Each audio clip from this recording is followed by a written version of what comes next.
What up, everyone? Welcome back. Welcome back to another See You Next Tuesday. Well, today's gonna be a bit different.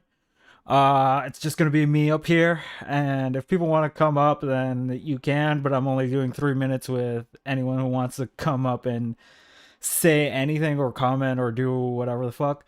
So, 3 minutes for that. But besides that, we will be going over this Crucible drama, this Sarah the Raging Tomato betrayal, or whatever the fuck they're calling it at this point, because I think people have been doing a lot of dishonest framing. So we're gonna break down the whole thing in the most autistic way possible. I think I have something like 70 clips pulled up to go through all this. So yeah, let's play the intro and let's get started.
All right, enough of that. Enough of that.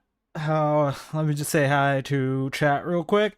What up, Sean, Avius, Arachnid, Neve, Smokey, Chuck? Welcome to the stream. Obviously we are going up. What up, Crab? We're gonna be doing a lot of fucking deep diving today, so buckle in for the level of autism that I fucking apply to almost all these stupid fucking drama breakdowns. Alright, so what we're going to start off with is what I believe is the first thing in the chain of events that lead down the path that we led to the panel where Rob Noor tried to big dog everyone on Sarah's the Raging Tomatoes. It's the George Floyd stream. If you want to go look that up, do that. But I'll start off with playing that, and then we'll move on to the first stream, which will be the debate with Trippy. But let's get on. Boot Russ, but Russ was already booted right before that, so he chose Orthodox Guy instead. And then Rude Mudcrab said, so Rob knows about the left-wing violence, but has no idea about the right-wing violence. Not shocked. He doesn't even know about the left-wing violence. That's true, I do. He knows about the fucking right-wing violence too. All of us do, and all of us fucking discount it every single time. And does he? I cannot fucking fathom how I have vouched for you in this fucking discussion, and you attacked me for it. You attacked me. I'm sorry for letting you down, EOD. For fuck's sake. For fuck's sake, then. Okay? Here's the thing. All of you refuse What up, to Crazy accept What up, Christine? the idea that there is any such thing as left-wing violence. This shit That's not at all true. That's not at all true. infuriates me. Hold on. That's not at all true. There's plenty of left-wing violence, and I do denounce it. Like, you got to get that thing out of your head because that's just not. Where is this? Where is it? I looked up this story, Mudcrab, of supposedly a right-winger ran down 2 people in a vehicle over Charlie Kirk. Has anyone on the panel heard of this story? I've never heard of this. No. Clay? You should Clay, have look you heard of into this the, story? I don't believe you know really that want one- to answer to any of your questions. All right. Hey, Sarah, I'm out then. If the only 2 people here that are going to fucking talk doesn't want to respond to me, then fuck it, I'm out. You can hang out with those 2. So it's me or them. I don't give a Well, fuck. I'm sad. Well, to be fair, Rob, I don't play that game. So if you hold on, I'm gonna put it to you this way: I host open panels for a reason. It is up to the chat to boot people from the panel. If you want to send a brigade to send $100 to officially boot somebody for the night, we can go that way. But I don't play the whole, well, it's me or them kind of bullshit because that kind of negates the entirety of my show. So then, okay, that's fair. So then I will just sit And here you're while not they that say we're important. not going to respond to anything you say. You don't have Okay, to respond that's to fine. them. That's fine. I'm not gonna force you to do anything you don't want to do. Okay. I don't care. But I don't play the like me or them thing because that's kind of like an asshole move. Number one. But number two. No. Wait, it's not an asshole. I'm not saying that you have to boot them. I'm saying, what's the point of this panel if the only 3 people talking, What if up, they're like, Mixes? we're not What going to up, respond to Crazy anything you say. Mama? We're not going to. Well, We're not going to answer questions. Then Leopard. somebody else can ask Michelle? questions too. That's fine. Alexander says, Dusty, like so many other sophists out there, Rob sees snippets of. All right. So obviously we see the initial interaction that causes a little bit of tension between Sarah and Rob. Personally, the only person that I've seen play this clip is Rob, and he doesn't even play it in its entirety to show the interaction because this is an asshole move to pull on someone to fucking be on a panel and be like, it's either them or me. I'm gonna leave. Like that shit is the most bitch made thing you can possibly ever do. So obviously there was a few things that happened before this. It's the RTP thing and Connor, but those aren't really relevant, and they're gonna talk about it later on. So I didn't think it was necessary to add at the top of the timeline. So yeah, Rob is gonna go into more detail about that, Neve. What I'm saying is this is the initial interaction on the DMs that are gonna be later discussed.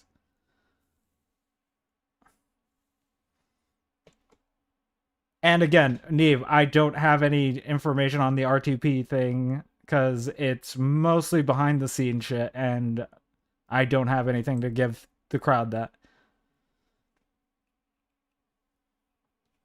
But this is the first, like, official thing that we saw on the big screen of being like, yeah, what the fuck is this? So, obviously there's the other shit, but whatever. Let's move over to the trippy shit because I just need to get through this as fast as I possibly can because I'm not gonna sit here forever. All right, this is the beginning of the Trippy Cast stream where they're just sitting backstage and setting up and whatnot. And let me pull chat up real quick over here.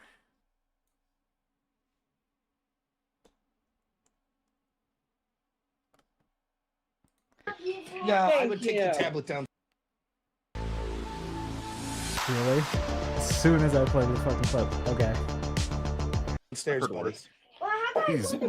He's terrible at this chat. Go ahead. You can take them, okay? I have to beat her up a little bit, but yeah, no. That's right. Careful, don't spill those cards. Oh, that's cool. All right, I'll be now right back, everybody can hear everyone. us finally. Okay. All right, Rob.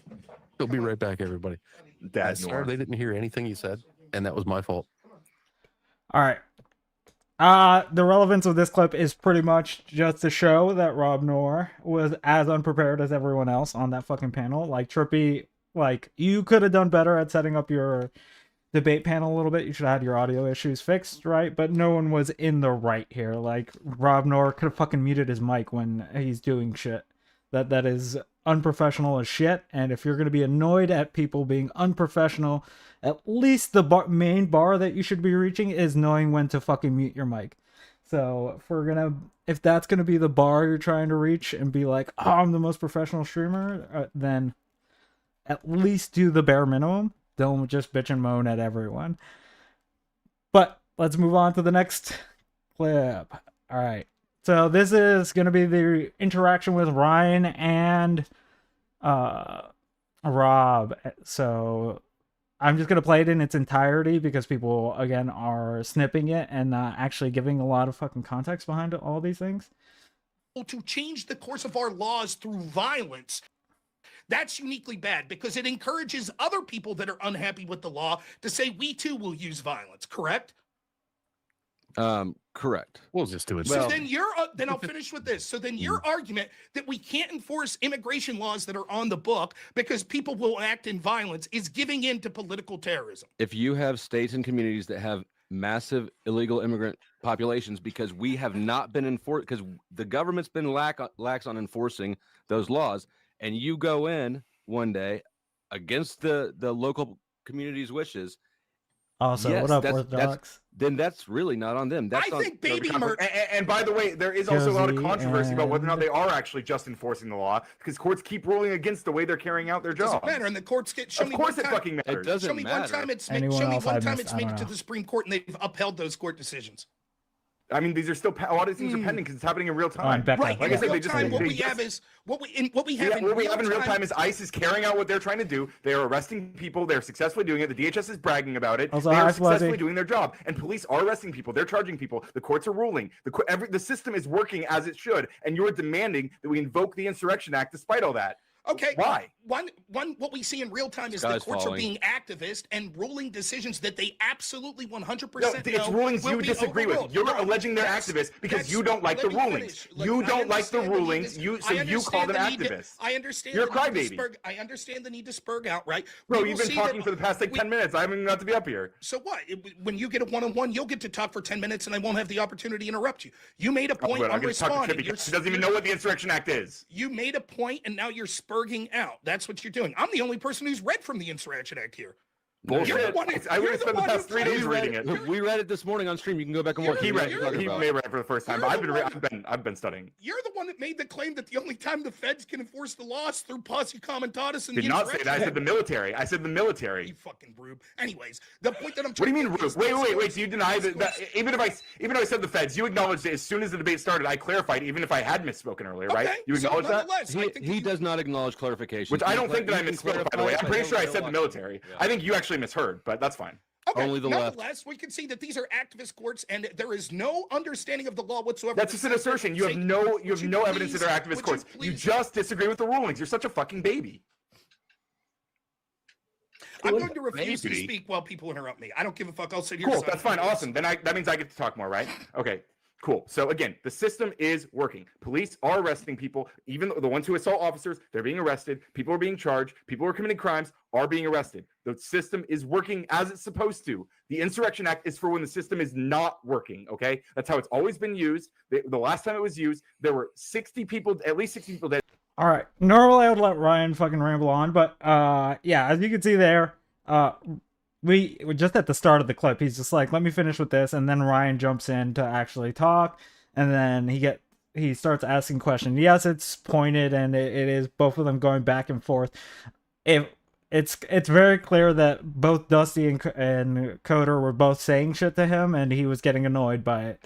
That's the whole reasoning behind it. It's not that someone was talking over him, not that he was just being mad that these two people decided, hey, I'm gonna go after you in this moment. And if it was a blood sport debate, which was agreed upon, then he should have been prepared for this kind of situation, and I think that he took it in a direction that it shouldn't have gone. But we will continue on because I think watching it from Rob's perspective after this is pretty important, because it's funny that they would cry foul when watching his behavior after the fact, that would be the part that I feel like most people should hammer in on Rob. Like, let's see. This is the next clip. Let's go. We have fixed the overlapping audio. So I'm just, I don't even think the moderation's that bad. I'm absolutely tired of fucking dealing with this amateur hour. So that's it. I'll stay there. I will be on that panel in video form only, but I choose to not listen to them or engage anymore. I just don't give a fuck. Yes, thank you from Bumbly. We got it. Okay. We heard it from Rob. I don't think the moderation was that bad. Just keep that in mind, chat. Keep that in mind when we're going through this, because it feels like I'm being gaslit by fucking Rob Nora and all the Crucible people and everyone that's been covering this. Because they keep saying that, like, he was, the moderation was just shitty, blah, blah, blah. Even Rob Nora was just like, the moderation wasn't that bad. This is the live, yes, this is directly at the live. This is still the Trippy live, but this is just from his perspective. So, because I think it's important to hear what Rob Nora is saying when he's muted, because a lot of people didn't hear that. So that's kind of the part that most people are missing at this point. That's a shame. I had more to say. All right. Oh, bummer. Man, they couldn't handle it. Can you believe it? They couldn't handle the heat and they booted me? That seems like bad form. What is up with that shit? So as you see in the timestamp, like that, the last timestamp was about an hour and 58 minutes, like an hour. He sat there for 20 minutes and no talking, just cammed up. He's like, I'm just going to sit here, and then decided to play this stupid game. And again, I don't see how this makes him a victim in any way of this situation. I don't see why people are running defense for Rob in this situation. He was clearly the fucking asshole in this situation, and it doesn't take a lot of work to get there. But yeah, I'll let it keep going. That's horseshit. That's bullshit. Why did I get booted? Oh my goodness. These motherfuckers. Hey, what's up, Jake Rattlesnake? You missed it. I'm engaged in some fuckery as we speak. Little bit of fuckery. You see, the little blood sports debate panel I was on decided it was going to be Spurg out talk over me time. And so I figured, well, if they have so much to say, I'll just stop talking. So I just quietly muted it. And I went back to my stream and we talked and we talked and we talked. But I left my video on over there so they could see I was still there. They could see it. I'm still there. And now they booted me from the panel. Oh, no. Oh, boy. That doesn't. Again, just fucking going, he's just doubling down on the situation. And again, don't understand why the framing has been what the framing has been. Rob has very much shown here that, yeah, he understands that he's being a fucking asshole. He's even being a sarcastic asshole about it. Like, don't get me wrong, I don't think there's anything necessarily wrong with that. But to pretend that you are the victim in this situation, that, oh, they booted me, or they're spurging over me, blah, blah, blah, and then doing all this shit is literally the most baby-made shit that I've ever seen in my life. But we're going to the next clip. Audience. I think I'll have a lot to say when I get on the panel. So Chuck, he was dropped for a second there because he wasn't saying anything. As long as I'm going to get time uninterrupted, that's perfectly reasonable. I have a lot to say. All right. Just to be clear, he's negotiating and back and forth at the moment for timed parts in this debate because he was interrupted. Fine. That's perfectly fair to ask of the moderation or your host or whatever the fuck you want to call it. But we'll see. I don't want to spoil too much.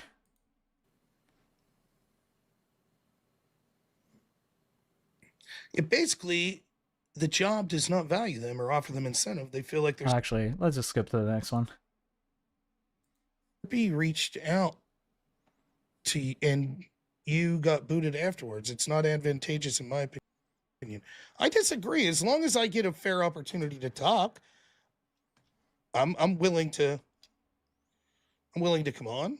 I just wasn't going to keep getting interrupted. If they're going to give me like 5 minutes and then they could have their time, that's perfectly reasonable. So I think that, So keep what he's saying in mind, chat. Just keep that in mind, because they try to portray a story to us, and it just won't work if if all this shit is available for all of us to see. So he wants to go on. He wants timed. It's going to be fair. So that's what he wants. That's what he's asking for. That's the bare minimum that he's requesting. he's a good dude. I have nothing ill to say. I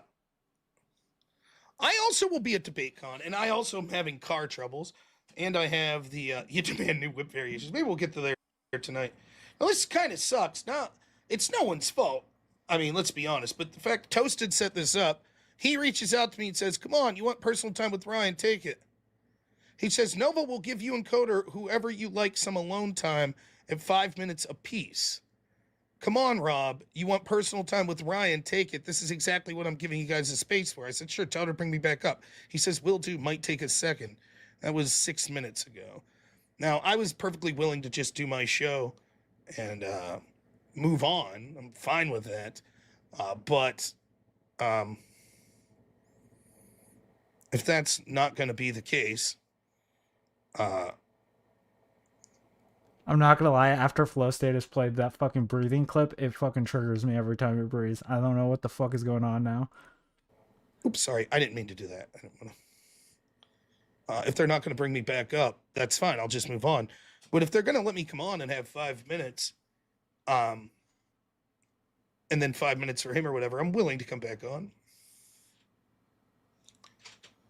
So I'm kind of in purgatory here. So forgive me if the next 5 minutes of the show or something are awkward.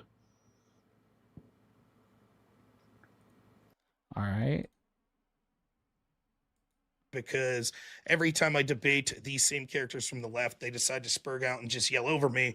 And if the moderation's incapable of allowing me to say my piece, because clearly they have so much to say, well, then the best thing I could do is hang back and allow them to say their piece. That's all. I don't understand why everyone isn't happy. Just to be clear, he just said the moderation. Like, we heard it, at an hour ago. He had just said the moderation was pretty all right. It's not a problem on the moderation. But here he's trying to portray the moderation as not protecting him. Oh no. Another one. My goodness. Now I'm a loser. Shit, man, I'm a loser. Oh man. Not a fan of doing this. Oh shit. Really? Oh, man. No. Really? Fuck. Well, I guess they can't all be winners, huh? Oh, yeah, I can put the dono bar up. Mm-hmm. You know what I'm... Yeah, so at this point, I'm just like... Rob is just clearly double speaking. And there is a part there, like, I thought I had it in my... But I'm pretty sure it goes all up. right. Yeah, there we go. Let's play this through, because all right. This is important. I think Powdered, I think he likes the more slow roll method, so it doesn't incite the public to riot, I think is what he's just trying to say. But yeah, hold on. Let's bring Rob in for a minute. Now, he's here. We're gonna just do like timed, like I get 2 minutes or 5 minutes, then someone else. That's how we're gonna do it. If we would like to, yeah. Okay, that's how you guys want to swap to. Sure. Uninterrupted. All right, just 2 All right, minutes. so he's clearly getting his time. I forgot to put this in actual clips, but yeah. Be fine. That's fine. Yeah. So first, I just want to say to Trippy and Noah, I am sorry. Even Dusty, I thought our back and forth was doing good. But Ryan clearly has a lot to say. And I didn't want to be in a position where people didn't get his opportunity to say, to hear what he has saying. Clearly, he has a lot of great stuff to say. And so I just wanted to make sure that people had the opportunity. Jake Rattlesnake, thanks so much for rating me, man. Apparently, I might be doing the show next week, and the ShamWow guy might be coming on. So I wanted to take this time, seeing as how clearly everything Ryan's saying is unassailable, to quote my favorite ShamWow commercial. He says, "Hi, it's Vince with ShamWow. You'll be saying wow every time. It's like ShamWow. It's like a towel. It's like a sponge. A regular towel doesn't work wet. This works wet or Well, dry. love my nuts. This Did is they for the hire house, you the or car, something? the boat, the I RV. know. ShamWow holds 12 times its weight in liquid. Look at this. It just does the on. work. See that? I'm Most yeah. towels. How much do you get paid Let for me know that? when my 2 minutes Rob? is up. ShamWow leaves it dry. Almost. You're You're gonna taking spend 2 minutes to do a $20 ShamWow Hold on, every hold on, month. hold on. Go I'm ahead. gonna let him go. I was gonna let you go. What up? No, Mark? it's Mark. if the 2 Um, minutes is up, it's up. That's no problem. All right, so I clearly Rob wasn't taking this seriously anymore. Like, he was asking for time. We saw it. He asked for 5 minutes. He's like, I'll take it seriously if they do the time thing. And then he was just like, fuck it. I'm just going to fuck around. Like, I do not see how this is anyone else's fault but Rob's. I think everyone else was very much accommodating to Rob at that point. I think Trippy offering the time to be like, hey, you say what you need to say and no one will interrupt you. The moderation did exactly what you wanted. They capitulated to your request, and on top of that, you just decided to be like, fuck that. I'm just gonna fuck around and just be a fucking asshole. So I just don't get why people are trying to defend this part of it, or it's just like Trippy had set him up somehow. Like, he asked for time and Rob clearly uses that time to fucking be a fucking dipshit. And there's nothing wrong with the fucking being a dipshit, but like, you also can't fucking go whining about it or have people think that you're the victim in a situation where you're kind of being the dick. So obviously this is the first point of where we get to everything. There's more to particularly this stream. There's the trolling parts and whatnot, but we're going to be switching over to Dusty's part so we can actually get clips through his stream so we can see like how the trolling was set up, because I feel like a lot of people have that wrong as well. So let's get to that part. Interesting. Oh, he's fucking live right now. No. Oh, is he? But Yeah, he is. Wait, let's go back. Interesting. Oh, he's fucking live right now. no. Oh, is he? But Yeah, he is. Normal America with Rob Nor. God damn Tastes it, like Flo always puts money. ads. To Oliver. yeah. How the fuck do I join his bullshit? I want to challenge him on this. If you Rob will do talk to you. Just send him a message and say, here, hold on, Jeff. you have something Joseph, you'd Joseph, like you to just told debate this. about. You just told this man to give up on his dreams. I don't know if you're the one to be telling him advice right now. Okay. All right, let's see here now. I'm gonna go into his chat. I At think we've Rob- already established his contrariness. Yes. All right. Just to demonstrate, North shows up to Flo's stream and is basically being like, I want to go on to Rob's. Flo had no idea that Rob was live, and he's just like, oh, if you want to go over to Rob's, I'll get you a link, right? I hear a lot of people saying this was coordinated to make Rob Nor look bad. Like, but I don't see how that could be possible when you have situations like this, and I just feel like we're avoiding a shit ton of context to fucking make that assessment. There are some parts where I'm just like, yeah, the Powder Dusty did not dissuade people from going over, but to act like this was a coordinated attack that everyone was trying to drag on Rob Nor, the prize goat of the Crucible, I don't know. It just seems like a stretch. But here's where Sarah shows up. That's why I love you, Pat. North is going over, is jumping up on Rob's panel. Oh, and we're gonna watch it. Yep. Yeah. What now? Does he have beef with Rob, or is like? I think that he has a political or a viewpoint contention, but I don't think they've ever talked. Okay. No, he Sounds wants normal to me.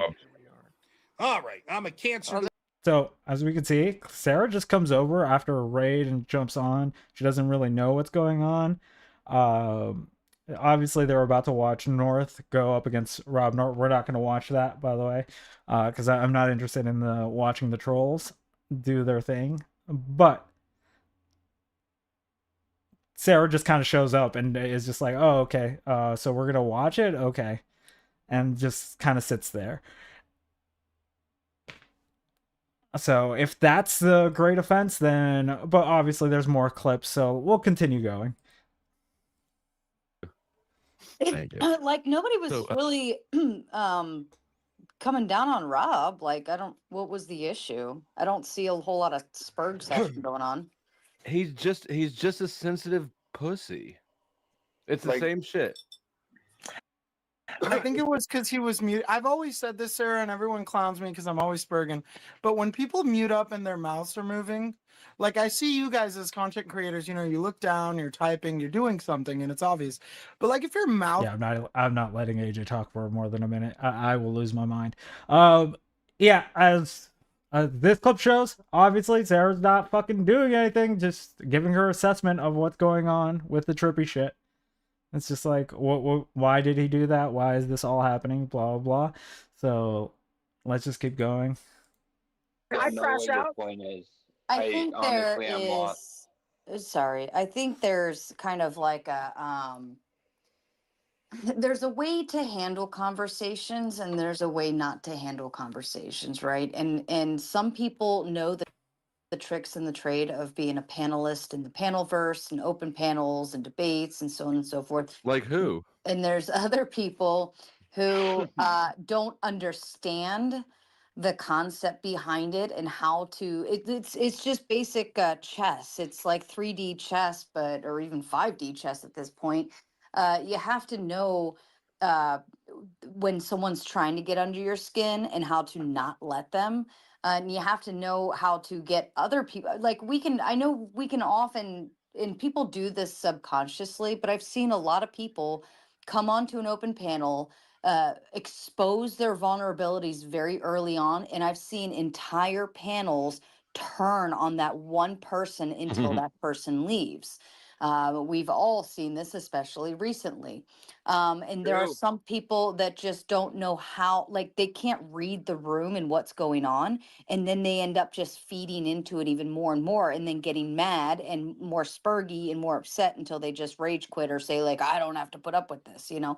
So, I've had to learn how to not upset Flo. Okay, so that is the obvious implication to like Rob, and I think that's a genuine criticism. Like we watched at the beginning, if he's gonna pull shit like that, yeah, Sarah's more than allowed to talk about that. Like I don't see that as how we can make that into a betrayal. Like if anything, if we're going with the employee argument, that's fine, I guess. But if your employee is going to your other employee and fucking being like, fuck you, I'm gonna take over your space, like I don't know how that wouldn't be the initial wrong, right? Like it would not necessarily be out of place for Sarah to be like, what the fuck.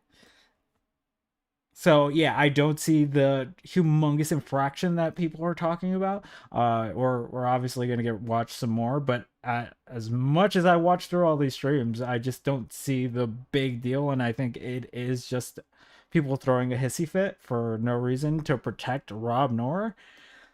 But I'll let the clip speak. I think if you want to kind of play well with other Lafroig. Boom. Smoky. Pea smoke. I just can't put.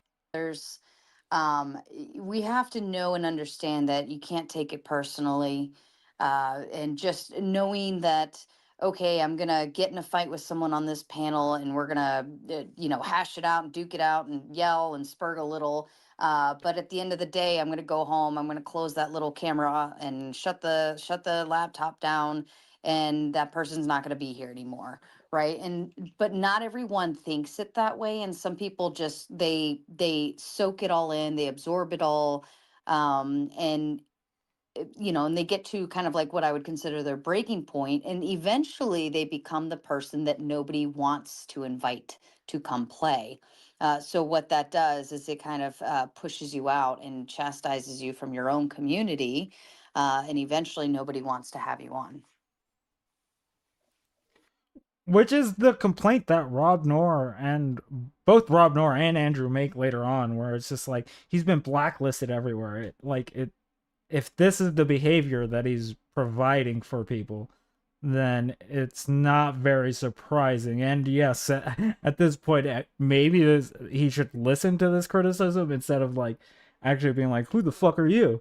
Right? Like this doesn't seem over the line. She didn't say anything that I wouldn't fucking say to someone. Like, if this was said to one of your employees and your reaction is to tell them to fuck off, like I don't know how much it's gonna take for you to actually like lose your goddamn mind when someone says something actually criticizing you, right? But we'll keep going. Yep, I fucks with you. Dude, I'm just saying, bro. When I was a kid and teachers would recommend my parents to get that shit administered to me, I was always like wearing black. I was super quiet. I'd do all the extra credit. I'd get on my 4.0 GPA shit. Shout out to Adderall. But my friends would literally tell me, like, AJ, are you good? Because like Hold on, AJ. I'm just gonna let y'all have a second to talk if you want to talk at all. Thank God. Oh my God, I AJ. don't know. I don't know. I don't know how he does it. Adderall. I think he's off the Adderall. I think that's What the up, problem. Jeremy? Oh. All right. For some reason, the Crucible doesn't want to show this as well. Like, Sarah makes fun of AJ and like some of the trolls that go up there because it's funny. Firstly, she's on a panel with them. That's what you're gonna do. There's banter, but yeah, she's just fucking being like, "What the fuck is AJ needs to fucking calm down." So, if they were looking for criticisms of the people that went over to Rob Noor, there you go. There's the bare minimum that you were asking for. Or you're asking for a higher ask, which is not necessarily just this, right? But we'll continue. So, we didn't finish. Rob left, or like first he muted the stream, and then did he eventually leave, or what happened there? So, and we can watch. I can pull it back up. He did eventually leave. Well, so he actually eventually came back up for a second, and he was just being a douche, right? And I convinced Trippy. I was like, "Look, this dude's playing games in your face. You should get rid of him, and not just like sit here and hope he comes back." And he did. He did. So he just removed him from the panel. I can pull it up and we can run through it. It doesn't take that long. I also saw people saying that Sarah wanted the video pulled up again, and I clearly am saying that Sarah's just trying to figure out what actually happened on that panel. So I don't know where all these narratives are coming from. I feel like no one's actually watched the streams and is just going by what their team is saying and not actually sitting here and fucking being like, hey, maybe I might be wrong in this situation. But the perspective thing and the team sports bullshit is always going to fucking affect these spaces to a large degree. Like, that's why when people call things the Panelverse, I cringe. When people say the Crucible crew, I fucking cringe. Because it's cringe. As much as you want to call it, anyone that says their fucking team is fucking cringe. That's as simple as that. But let's go over to this. Here, 2 minutes to do a ShamWow commercial. Hold on. Is he really? Let him go. I was gonna let you go. No, Here.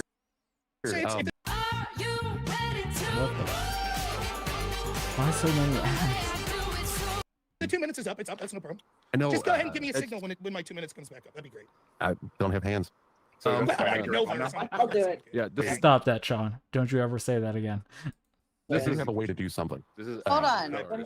Flo. I'll respond to the ShamWow guy. Yeah. So Is Yep. he really just? That's his 2 minutes. He's using it to say random stuff.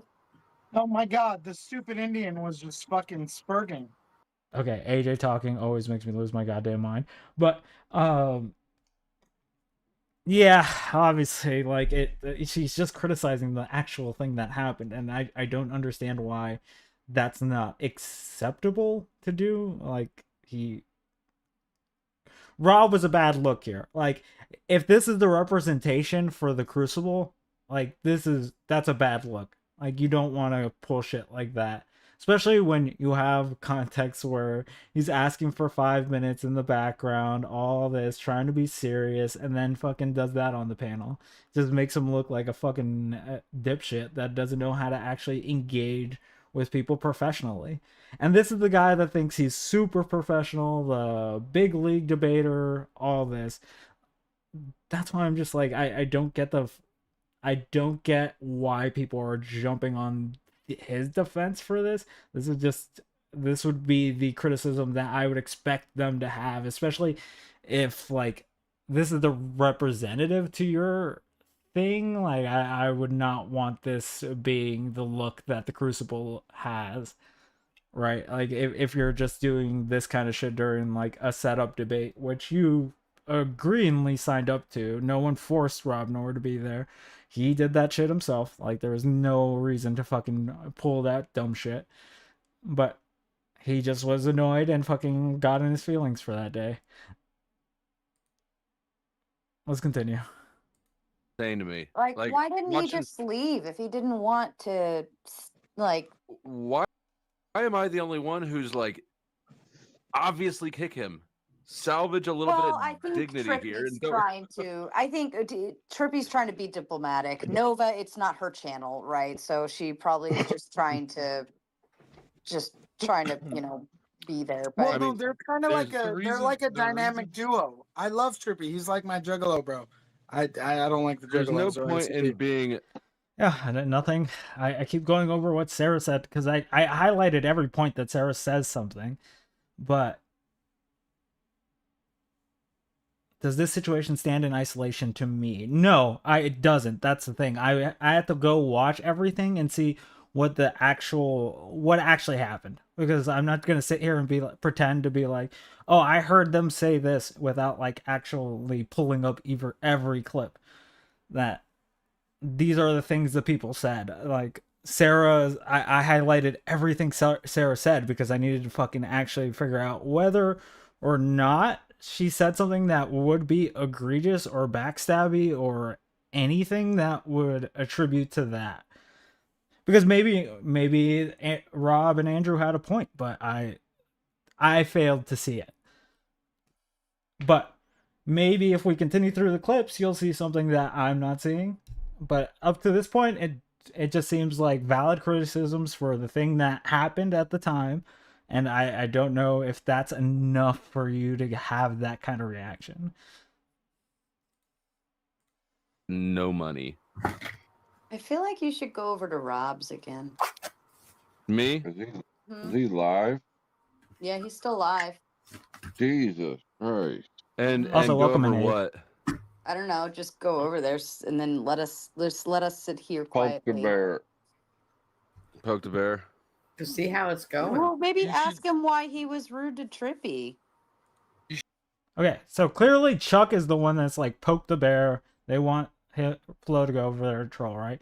But Sarah's genuinely fucking being like, yeah, just go ask him why the fuck that happened with Trippy.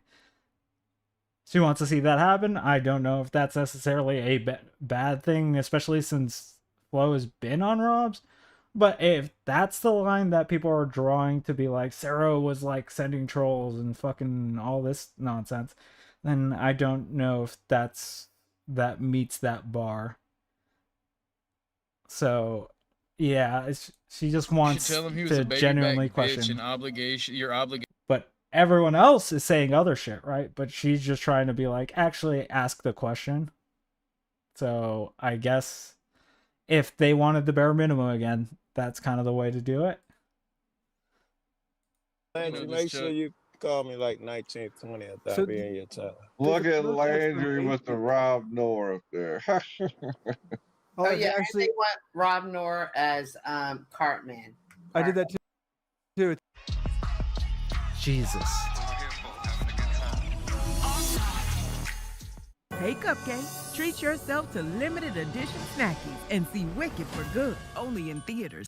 It's in his Discord. I will make this joke. This shit is so gay, a Wicked commercial played it for me. That is how gay this situation is. Dusty's Discord. David Wayne sent me. Nice. I actually work. Fuck, let's go back. Because we're For missing David context here. That So- be in your chat. Look at Landry. So Landry with the hops Rob on, Moore. obviously, at this part, and he's being like, okay, let's see what his story is, because Oh, yeah, everyone they was want calling Rob him, Noor calling as shit on it. Cartman. I did that too. It's in his Discord. In Dusty's Discord. David Wayne Oh, sent me. nice. I actually work for David Wayne, so. He pays. So Landry's already planning on going over there. Dusty didn't direct people over there. Again, fails to meet the mark on, Flo is sending people. He jumped on because generally he wants people to watch. Landry's an attention whore, so yes, he's going to want people to watch him do the thing. But, hey, like, that's not necessarily him sending everyone, right? So, there you go. We can move on from this clip. I think he Oh, probably Lord. wouldn't mind having some Support? engagement, right? All right. Flo, somebody else Should I go played it bully him? and Here, I'll put shared it in the back. Now, that was Flo not dissuading the people, but I don't think it's Flo's responsibility to not dissuade people. So, at this point, it's just like, okay, if you want to call that directing, that he's not dissuading people from going over there, then yeah. Chat, whoever wants to troll Rob, have fun. And Well, that's Landry- where Flo actually does it. You see? Like, that's the distinction that people aren't making. Like, those few trolls that actually went up first were the people, and then Orthodox Guy seems to be the only one that met that standard. Because I don't think Chuck went over there. I don't think Joe Cool went over there. I don't think Cynthia went over there. Sarah didn't go over there. So, like, this is the one person that Flo directed over there. So, if that's the marker we're doing, that's the mark we want to meet. Flo directed Orthodox Guy to go over there. Because he wanted Orthodox Guy to troll.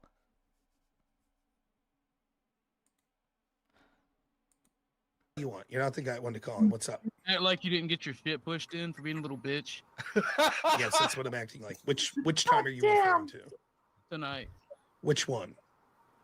Well, since there's so many times Right. So I'm asking you which specific. with Coder and Dusty. Okay, with Coder and Dusty. Yeah. And how did I get my? Specifically by Coder. That's crazy.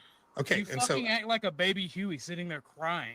no, I didn't cry. I thought that Coder was making I'm not some. going to He participate. totally cried. I thought Coder was didn't- making. I didn't see I thought it. I Coder could was making tell some it. He's unassailable lying. points, and he was dropping such wisdom. I didn't want to interrupt him. Bro, you make me hate that I agree with you. Great. It's what? You did a very bad showing and it was fucking pathetic. That's great. I'm glad you feel that way. Anything else? Like, fucking, you're a loser, dude. I'm a loser. the Okay, fuck? great. Anything else? Here we better. go, G. Thanks. Just- That doesn't look like Okay. fun Hey, at thanks so all. much. How much? By the way, how many people watched you today? Yep. So, that's the troll that Flo sent over. He's just being like, fuck you. Like, I don't know if that's necessarily trolling. I don't know if that meets anyone's mark for trolling. And Orthodox Guy says it later on, but I'll let him say it later on. Yeah, he wasn't there to troll. He was just making genuine criticisms of Rob because he doesn't like that Rob was being a baby back bitch in this situation. And I agree. There's nothing wrong with him saying that to Rob Noor. I think it's actually more important. Like, the Crucible wants shit said to their face, so Orthodox Guy going over there is probably like the best thing that they would want, right? Saying to your face, you fucking suck. So it's just a fucking the knots you have to tie to fucking be like, hey, this is why people are mad at Sarah, blah blah blah. This Landry. I hope that we can do better. He The just Orthodox guy, lied. that was just. Oh yeah, I yeah. mean, Who are all these As we people? covered earlier, Landry already was going over there, so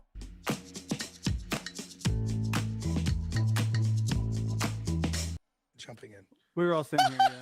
It was, gun to our head sort of thing. But And that's probably what pissed off the Crucible. Sarah laughing in that situation.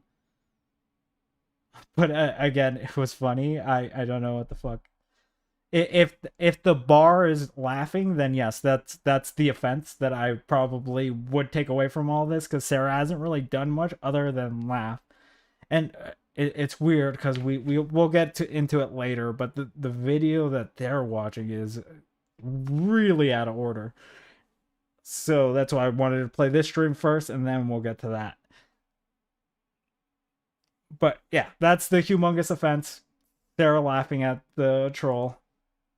And then Flow State decides to go over. Hold back in. And Dusty. Look at that. There he is. How's your boys doing, man? Man, they were funny. They were the best part of the show. Where are you? Did you watch a lot? I watched a little bit. Oh. Well, I watched when people went over, basically. Oh, watched wow. North come over. You guys are great. That's it. You just breath say, yeah, we're great. Well, we're great. Does it feel bad What up, getting Pete blown Fletch? out in debates all the time and being worthless? Bro, you're kidding. No. Yeah, that's not what happened. You know that's not what happened. That's absolutely the one-on-one discussion we had. You weren't even fucking close. Dude. You know it. You know it. No, you're coping. Yes, you hard. know that's you're true. Coping so hard. What are you talking about? I'm not coping at all. Every You time, know that's the every case. time I've been in a debate with you, you have either rage quit or tried to rage quit. Dude, Radical tried- Coder is the best debater I've ever seen. He crushed What up, me, but I Penrose? fucked you up. You know it's I true. mean, you're being sarcastic, but you I'm not. definitely ran. I'm not. I you fucked you definitely up. ran. I fucked you up. Okay, Yes or no? You can co-part. Absolutely not. Okay, what part of that discussion were you winning on? Everything from the minute that you said only the left does violence to the I never time said that. You admitted that I didn't, and that wasn't even brought up. No, I tonight. didn't. Yes, you did. Want the clip? Want me to show you the clip where you admitted that you lied? Okay. Then can we play my? Okay. And then they go into the playing the clips of each other, blah, blah, blah. Obviously, I played this clip for specifically one reason, because Rob has a real issue of little man syndrome, right? A lot of the people talk him up, but in reality, who is Rob? Like even in his heyday, I would say he was a mid-tier streamer. And we'll use Rob words later, but he would agree with me. Like, he's mid-tier. He's not entertaining. That's just not who Rob is. Could he have an audience? Yeah, for sure. I'm not saying that he's a low-tier streamer. I'm just saying he's mid-tier and just will never be as entertaining as someone as like Andrew Wilson or Destiny, who they love to talk about. So this whole thing of like, I defeated you, I am crushing you, blah blah blah. That's just what they do in those situations, because they just are in their feelings at this point. And Rob has been putting up. To be fair to Rob, though, he has been putting up with this for like 7 hours at this point. So it's not necessarily. I don't really fault him 100%. Like, I would get annoyed at some point. But as we saw from the beginning, he was just having an off day, and then having all this happening on top of it probably didn't set him down the right path. But let's switch over to this, and this is what everyone has been harping on. I'm genuinely annoyed with him. Everybody did great. It was actually funny as fuck, and yeah, act like a joke, get treated like a joke. Well, I think this is what happens when people fuck with the panelverse that way, right? If you're not a panelverse person and you come in and you try to fuck with the panelverse people, like, they will all band together.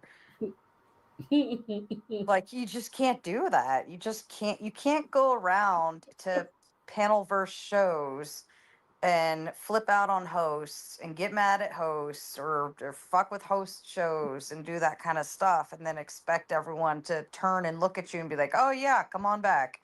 Like, I think he doesn't know the power of the panelverse. I think you're Did I get the wrong Yeah, that's that's the part that everyone seems to be fucking harping on. I think that saying the power of the panelverse is cringe. Yes, I said that before. I'll say it a million times again. I think that whole fucking thing. The problem is fucking what Andrew and Rob do to this fucking nothing meaning turns it into an actual thing, and it annoys me even more because I'm just like, okay, like sarcastically, the power of the panelverse is like whatever, but it is the literal most cringe thing. But so is calling yourself the Crucible crew and fucking being like, oh, we're the best, blah blah blah. So I think every community does this. It's just it's always been cringe when you watch it, and everyone that wants to harp on her saying the power of the panelverse is just that cannot reflect that their own community does it. And that's kind of the fucking honest opinion here. Just I don't really see that as being Sarah being like I'm part of the panelverse, fuck you and all of you and whatnot. It's just making a criticism that if one person gets fucked with, that these people will jump in, which is generally true because these people fucking are all watching each other. So obviously, yeah, that's what's gonna happen. I mean, making an observation shouldn't be a crime, but I guess it is. But we're gonna be moving on. Just to clarify, Sarah didn't really say anything super over the line. They kept making me wait for it, and it just never came. And I'm sitting here being like, what the fuck is actually happening? So we'll move on to the Rob stream the day after to see how Rob felt about Sarah being on another panel. To what Connor did, to the point where it was nigh impossible to have a conversation. And yet, I thought when Connor did it, oh, there's a default preference given to the debater. But no, it was the opposite this time. I was the debater and Dusty was the open panelist.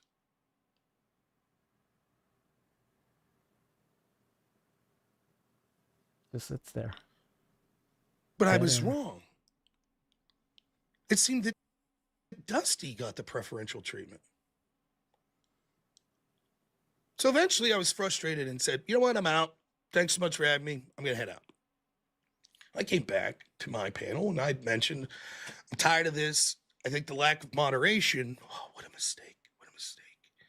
What a mistake. I didn't know. When I criticized moderation from the panelverse. Okay. Since he's going to keep harping on it, let's bring this back down and go back so we can see this tremendous offense that Rob had. That the moderation was there's so any such bad. thing as left-wing violence. This shit That's not at all true. That's not at all true. infuriates me. Hold on. That's not at all true. There's plenty of left-wing violence, and I do denounce it. Like, you got to get that thing out of your head because that's just not. Where is this? Where is it? I looked up this story, Mudcrab, of supposedly a right-winger ran down two people in a vehicle over Charlie Kirk. Has anyone on the panel heard of this story? I've never heard of this. No. Clay? You should.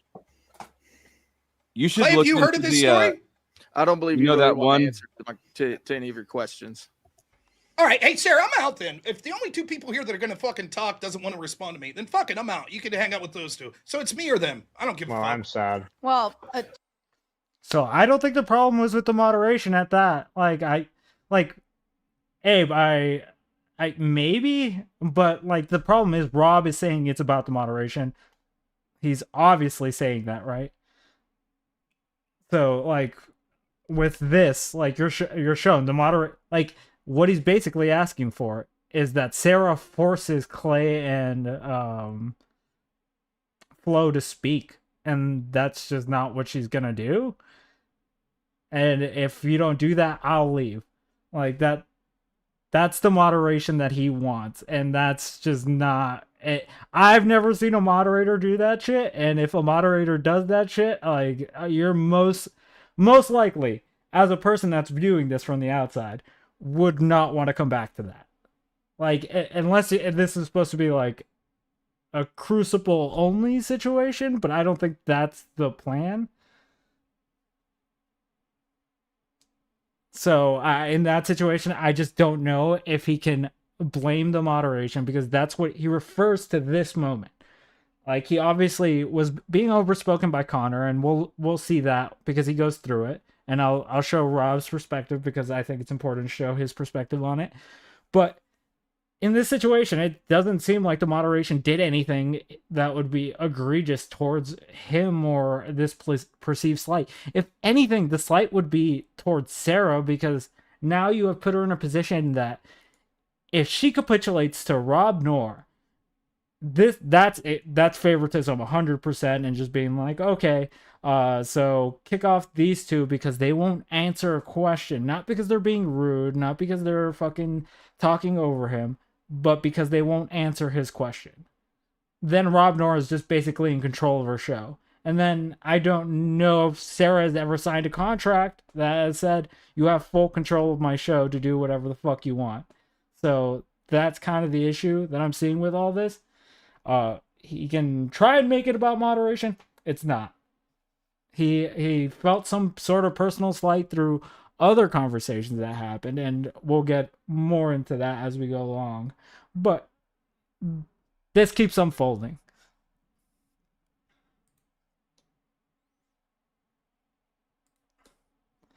Let's go to this.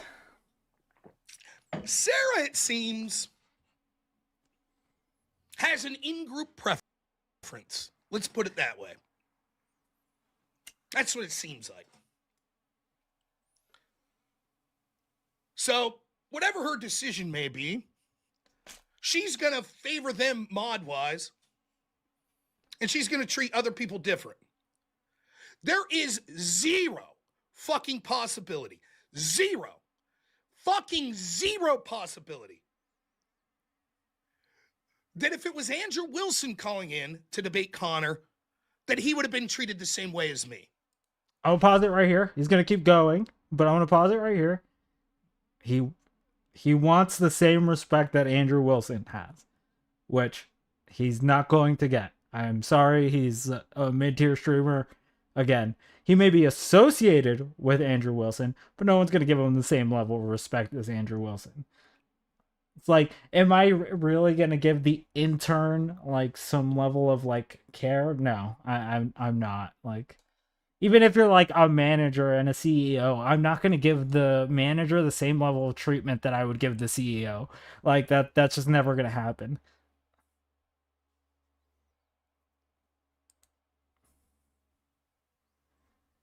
There's no fucking chance. No chance. And that's okay. That's okay. Andrew's bringing her a big audience. In fact, a lot of her audience, her growth is probably because of Andrew. And that's perfectly fine and reasonable. But don't act like I'm a fucking asshole for noticing that I'm being treated like a fucking doormat. Don't act like that. Now, here's the thing. I don't fucking need you. I don't need any of the people on that panel, and I don't need fucking Sarah Tomato. And I ain't gonna be treated like I'm fucking dog shit by any of them. Fuck them. They're beneath me. They're beneath me in debatability. They're beneath me in entertainment value. And I'm fucking tired of acting like I have to be treated like a fucking plebe. As much as I hate to say it, and I try to be humble, and I try to truly, the way I live my life and believe it, is this. That the people I think are the best people in the world are fucking some people that haven't even graduated high school. I look at them in awe as they work 9 to 5 doing these hard jobs, fucking getting shit on by the rest of this fucking country because, oh, they're just flyover country, blah, blah, blah. From the bottom of my heart, that's how I feel. I don't look at these people like, oh, I was a nationally ranked debater and I'm smarter than you, blah, blah, blah. I do not do that. And that's not what I'm saying when I say I'm above these people. I'm not making a claim I'm smarter than them. I'm making a claim that I have proven myself through these debates and my ability to have serious debates that I don't need the fucking Jerry Springer show. I don't need it. Fuck him. I don't give a fuck anymore. Fuck you, Sarah. You fucking Jerry Springer host wannabe motherfucker. You suck. You're fucking garbage. Your moderating skills suck. The truth is, you like Dusty, so you're gonna kiss his ass. That's the fucking truth. No one's intimidated by you and your fucking cretins. You're garbage. The preferential treatment was he wouldn't answer a question. Why is he so angry? Like, again, like, Rob is a humongous baby here. Like, there's no other way to cut this. Rob is just being a fucking bitch boy. Like, he is so angry that people will not treat him like they treat Andrew Wilson. And there's a reason for that. The fact of the matter is that he is not Andrew Wilson. That's it. Point blank. It doesn't have to be more complicated than that. He just will never be Andrew Wilson. He'll never be Destiny. He'll never be a big streamer. And he should be okay with that. And with that, I'm going to play a clip real quick.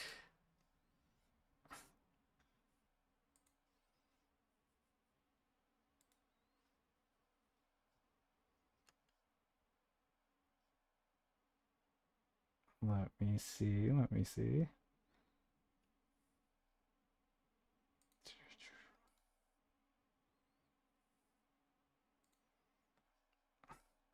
All right, this is Rob Nor from a year ago, okay? So I guess I can't just blame it on the editor. I guess we will say that Destiny is coping and Rob's bad faith, and I've been blacklisted apparently. Now, for someone who gets my rocks off bullying chat AIs, the only thing that hurts me worse than being called out as an AI bullier is to be blacklisted from Destiny's channel. Oh, shit. And you already saw the one Destiny D-Rider there come in and say, now you're a nobody Andy. Yep, that's all my channel was, unfortunately, was just the numerous interactions, my weekly interactions with Destiny. Yep, that's what it was. Oh, wait. I talk to him maybe once every 3 months. But Rob, you have more viewers when you talk with Destiny. That's true, I do, most of which hate me. That's okay. I don't think they're sticking around or donating money or anything of that nature. Now, is it true that I like debating Destiny? Yes, for 2 reasons. 1, I do like having access to a bigger audience. I have no assumptions that that audience is primarily going to like me or favor me. Just like if Destiny came on and was not streaming right now and was just talking in front of my audience, probably the majority of people wouldn't like his takes. That's the nature of the beast. Also fully credit Destiny, unlike many other people in my position. I think Destiny is remarkably talented at building an audience, and he's entertaining, and I think he deserves the success he has. By the way, everything I'll talk shit on him in this video, I don't wish him any ill. Hope his channel has continued success. He enjoys doing what he's doing. That's all fine. But he has a big audience. Is something that I'm not capable of doing. I'm just not. I think I could have a bigger audience than I have now, and I think I've been growing somewhat, but I don't think I'll ever be the type of person that will have 10,000 plus people watching me a live stream. I don't think I have the personality for it. I don't think I'm as entertaining or hyperbolic in some ways that Destiny is, and I don't mean that as an insult. I mean that as a good thing. He is someone that people like tuning in for, even if you take politics out of it, even if you hate. Okay. So even by Rob's admission, he knows he'll never be that big. He'll never be the Andrew Wilson. He'll never be the Destiny. He's just not entertaining enough, not hyperbolic enough. It just doesn't get the seats moving. He just doesn't have the juice. He admits it himself. And even this, he's Destiny D-writing because he knows that the only ability that he has to a big audience was Destiny at the time. So that's why he will cling on to anyone who will give him any level of clout.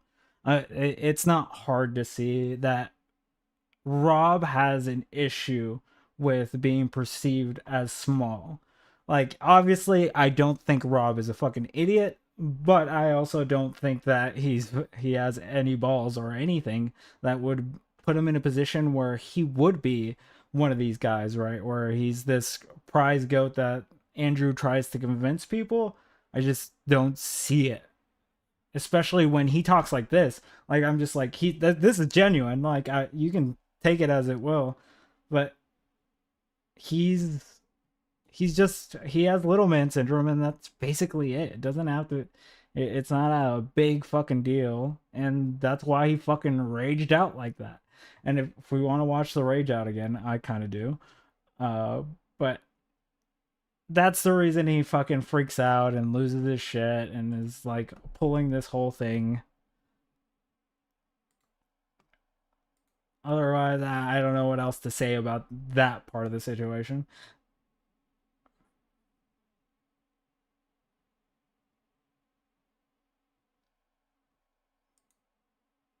Oh, crap.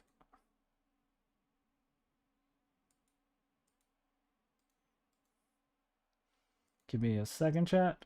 Let me switch back over.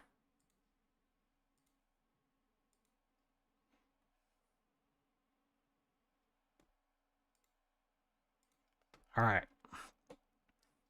Let's go on to the next clip. Be in with Sarah working and shit. It'll make it fun, but I'm a fucking pro.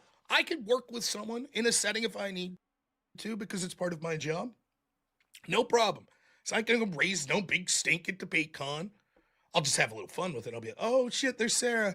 Watch out. Am I all right? Is the Panelverse behind you? Panelverse doesn't have my hotel room number, do they? Oh shit. I'm here in Nashville. The Panelverse is on the prowl. Ah! You guys watch out. If you go to DebateCon, you better watch yourself. You better watch your ass. You're at fast food. Maybe. But yeah, he says it again. He's just, I don't know how many times I can repeat that part over. But he obviously is like, I can work with her. But as we saw in the clip earlier, the first clip we played, and we'll keep playing it through the night, that, yeah, he doesn't play well on a panel where he is perceived as small. Like that he can admit that to himself. Otherwise, we have situations like this blow up where everyone is covering this because he is being a little baby about someone not answering a question, someone speaking over him, then he starts blaming shit like the moderation, which I don't even know if that's even a problem at that point. I feel like that's more of an you issue than it is the moderation's issue. If like someone doesn't answer a question during a debate, I don't know if the moderator is supposed to jump in and be like, you answer that fucking question right now. Like that, I've never seen a moderator do that. Unless it's like a pointed question and then you ask the question several times over and be like, okay, they're not going to answer that question, then you move on from the point and then that's it. Doesn't have to be a big deal. But let's keep going. What up, Arctic? Interrupt me. I don't give a fuck. I'll sit here. Cool. That's fine. Awesome. Then that means I get to talk more, right? Okay, cool. So again, the system is... That's it. That's when I decided, fine, then I'll put myself on mute the rest of the time. Now, if you see that in a vacuum, could you be like, it's not the worst thing I've ever seen? Yeah, it's annoying as shit. And it was clear that that was going to be the rest of the fucking night. That it was just going to be constant interruptions, and that was clear. But this is like the 7th time in a row that I've dealt with this crowd that's what happens. And then when I'm like, man, what the fuck? Like, I've tried everything. I've tried yelling over them, right? Sarah comes in to be like, why are you guys acting like... Again, he brings up as an example, like, I think we all have like a really short-term memory on these situations, because I don't know if you recall, but Rob Norman's first showing on Sarah, he was debating Furby, and when Furby overtalked him, she got the boot. Like, I don't know if he noticed that or even appreciates that was done. But yeah, like I just I feel like we all have such a short memory on how these panels have been conducted. Like, I guess that would set the narrative that is able to do that, but in certain situations, like with Connor, I don't know if she can. She has liberty to fucking do that because Connor's a new guest, and it's like you want those people to come back on as a panel host. Like, there's a balancing act for sure that you got to do. And then obviously, yeah, you're gonna have favorites in panels, but like that's not necessarily gonna be Dusty's her fucking favorite. So I'm gonna have to make him answer every question you ever ask him. Like I feel like you're asking for a babysitter, someone who can walk you through, and to crush these people, quote unquote, crush these people. Because and if you need that, then obviously you're not crushing anyone. What up? I don't know how to actually say your name, Ahisma.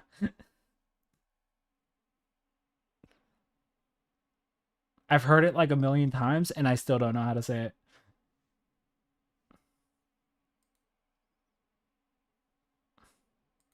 it. If you're listening, I was very frustrated with the way that debate got set up.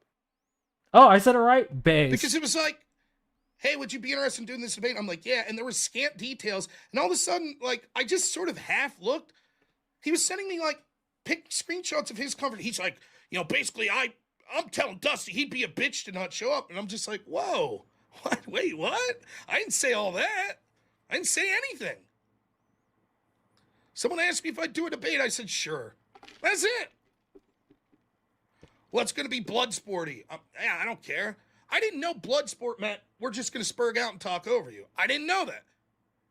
I thought the implication was we might take it to personal shit. We might take it to fucking different topics. People might call you a fuck, blah, blah, blah. That, fine. Blood sports to me doesn't...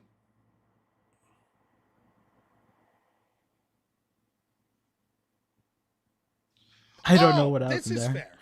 The idea that this group didn't help me last year, I think that's true. That is true.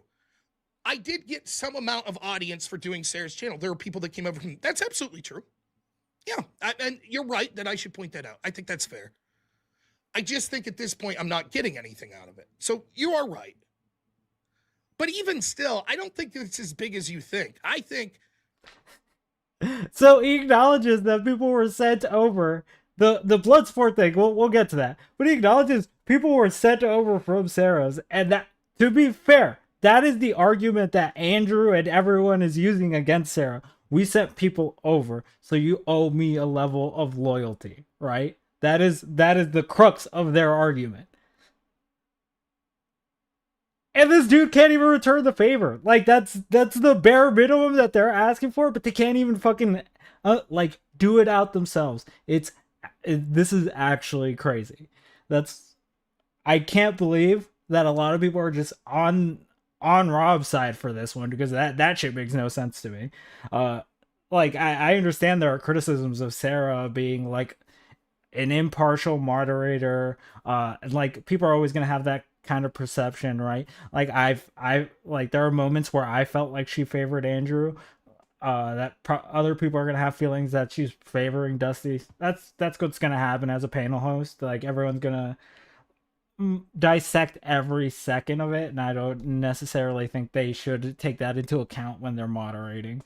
I think the best way to get across of it is just being like, I'm gonna be as impartial as I can be, and not necessarily play into the tropes that people want me to play into, which is what she told Rob to do. And which is what she does. So, like, I'm just like, yeah, sometimes even someone that may be smaller than you might have good advice that you might fucking actually be able to fucking use.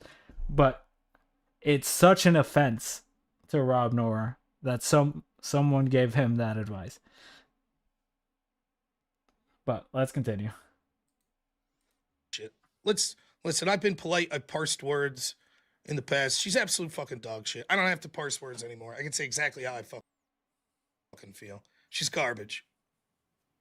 She's absolute fucking garbage moderator. She wants to sit in her little fucking group with Dusty and go, oh, you should go tell him. You should go. You're a man. You go talk to Rob and tell him he's bad and blah, blah, blah, blah, blah.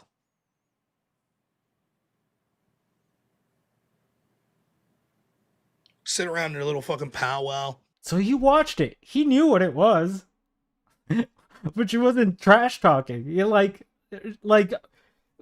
he quoted her. He quoted her and still fucking saw that. I don't understand where the trash talking happened. Am I just fucking crazy? Like, oh my god. That is the weakest shit that you could bring to this, because like, as I showed every moment Sarah's piped up in that thing, because I thought that was important to actually show out to the fucking people. And yes, she did tell Dusty to go over. You quoted that correctly. But she wasn't trash talking beforehand. And that's fucking insane to fucking insinuate, to fucking be like, yeah, you're trying to be a victim in this situation. While also crying that the other person is garbage. Like, that, it's just, and I just don't understand the level of cope that we have to have to even, like, we're not even halfway through, and we're already like at where people should be able to see the situation as it is, but we'll continue going because there's still so much more.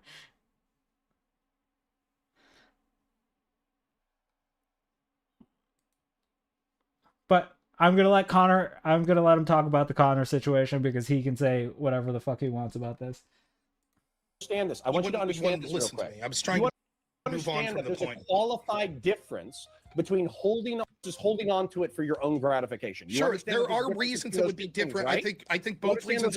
I understand it. I understand it can be different. It doesn't matter. The point I was trying to get is the fact that you said it does matter. it doesn't matter if you would listen to me. Listen, Connor. I know. Are you going to start? How do you know? What was the end of my sentence? I was going to say. Because you're morally grandstanding. If you're trying to conflate, yell homophobic slur next. Get Sarah's channel banned too. Go ahead. No, if you would listen, what was the sentence I was going to finish with when I was going to say it doesn't matter, because all I was trying to get you to admit is there are things that Destiny could do that you would say, despite the fact he's influential, I don't want to work with him. But you wouldn't let me get that last part of the sentence out. Instead, you spurred out over and over. So now that you've admitted, I don't give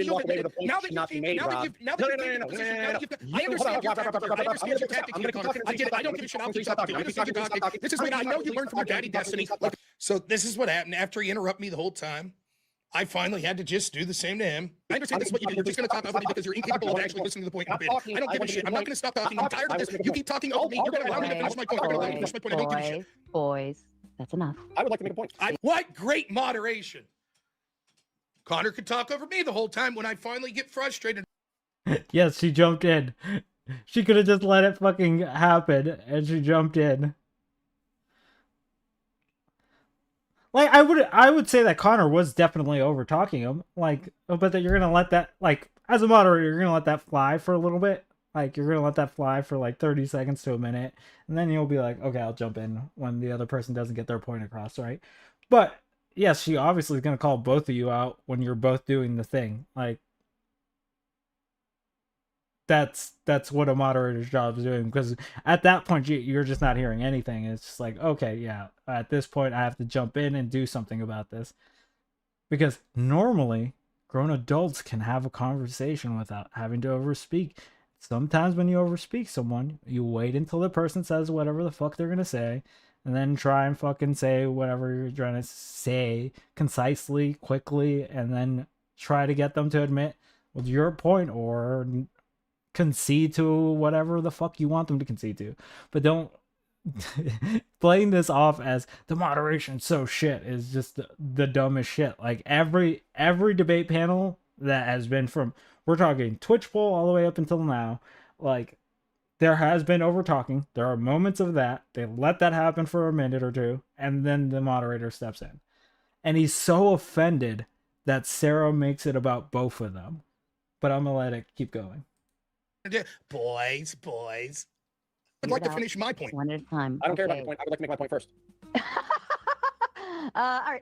Listen, we're gonna go one at a time. I have like 3 more minutes worth of shit, then I'll leave. One at a time. Oh, I would like to make my point. Go ahead, baby. Go ahead. Okay. So, if you're being good faith, you'll recognize that effectively what I'm doing is I'm consenting to an interrogation. You're speaking for 2/3 of the runtime, and then I'm answering your questions. Then you're jumping to your next question. So I'm okay with that. I'm okay with you like interrogating my values, virtues, questions, whatever. But if I have a point to make, or if I feel like you're asking a question that implies something, I'm going to interrupt you in order to point it out. And if you're not an asshole, you'll let me do it. Okay, thank you for adding that point that you needed to get out that rub nothing for this whatsoever. Now that you've admitted that there's things that you could done, now that you've admitted that there's things that you could do, that someone could do that would make them, even if they were influential, you not want to work for them, I have a couple more questions. Do you consider yourself a conservative? Yes. By the way, just to point this out, the clip earlier that we saw of Destiny, that was after the firefighter comment. So Rob's point here is mute, but I don't want to fucking even like go into that part of it. But yeah, Rob Nor just talks out of his ass here. He's like, Connor's a bad person because he'll work with Destiny. This motherfucker worked with Destiny after he said the firefighter comments. You're both shit people. There you go. Problem solved. And you'll acknowledge that Destiny said conservatives should fear for their lives to go in public. Yes, I will also add to the fact. Hold on, stop. I told you that you're running an interrogation, and I want to just make your point. The meta shit's irrelevant. Go. Okay, so stop interrupting. So the entire context of that sentence, which I disagree with, which I spent 5 hours criticizing, is the fact that he said that conservatives should fear for their lives going to public events and should fear being killed in order to pressure their leadership to turn the temperature down. That's the full context of the quote. Yes, I understand the context of the quote. He wants people like me You and didn't other. say the context of the quote. Let me finish. He wants people like me and people that are conservatives, including you and people in your family that presumably be conservative, to fear for their lives. And he has a rationale because he thinks they should do that because he doesn't like the way he vote. I find that to be despicable. The fact that you're willing to work with a man. Let me finish, and then you can finish your point. The fact that you're willing to work with a man who said this, who said the following thing: the worst thing that could have happened was the assassin's bullet not hitting Trump. Who said many times that he's tired of conservatives and wants them. Just to be clear again, I don't want to really. Yeah, honestly, fuck it, we'll do it. Rob just talks out of his ass. He just said shit at this point because it literally right after, like we showed the clip, right after that fucking debate, he's just praising Destiny, being like, I like having access to Destiny because he has a big audience. He does the same shit that he criticizes others for. But I didn't really want to go into that too much because it's just not relevant to the points. Them killed. The fact that you're willing to work with a man who said that, and your argument is, but I have to do it for clout and for money, shows the despicable character that you have. Okay, so I would like to make a point. There are arguments that I was raised that support what the Republican neoconservatism, social conservatism, and fiscal conservatism. All 5 of these philosophies, how MAGA and Donald, these 5 separate philosophies. Now you notice how when he's talking, I'm not interrupting basically. That's that PEPFAR cuts area over the next any fucking money, fucking gulag and else whole fucking perspective. I don't give 2 or fucking things. Real quick, let me beating us to the world the worst place, and I can't wait to beat you at the fucking ballot box. Okay, so 2 things. Well, 3 things. Real quick, let me just get that money. Progressive victory. I said there do a good job. How'd that work out? You beat us at the ballot. Let me respond. 1, you were hired by Progressive Victory and these other places to do a good job. How'd that work out? You beat us at the ballot box, right? Oh wait, good spending of that money. Progressive Victory. I said there like you weren't scary. You Even in his example, Nacho's the one fucking talking over him. Like, I don't get why these people are pulling up examples that disprove their theories, but I guess this is the way the Crucible works. This is the god tier debater. Go for your I don't give a fuck. It's ridiculous. Sorry, you know it's ridiculous. You know it's fucking ridiculous. You know it's so stupid. If you keep going, I'm gonna play the gay. You know what? Fireman. I think you both deserve. And he thinks it's just because he's being over talking or because Connor. It's everyone started piping up. That's the moderator's job to be like, everyone shut the fuck up. Like, that should be clear. So, again, if this is building up from this situation, then it still doesn't really make sense because Sarah was doing her job as the moderator, telling everyone to shut up, letting people have their points. And yes, Connor does get to talk. You gave him the grace to fucking talk, and he'll try to talk over you. But I don't know if Sarah has to step in on your behalf every single time you try to talk. Otherwise, you would need someone to hold your hand every time you have a debate, and I don't think you would be wanting that, Rob. Unless that you're willing to admit that you should fucking ride the short bus and need someone to accompany you everywhere, then I don't think that should be the ask. But let's continue. Listen, I'm not telling people not to watch Sarah's channel. That is not what I'm saying. I want to be clear about that. That is not what I'm saying.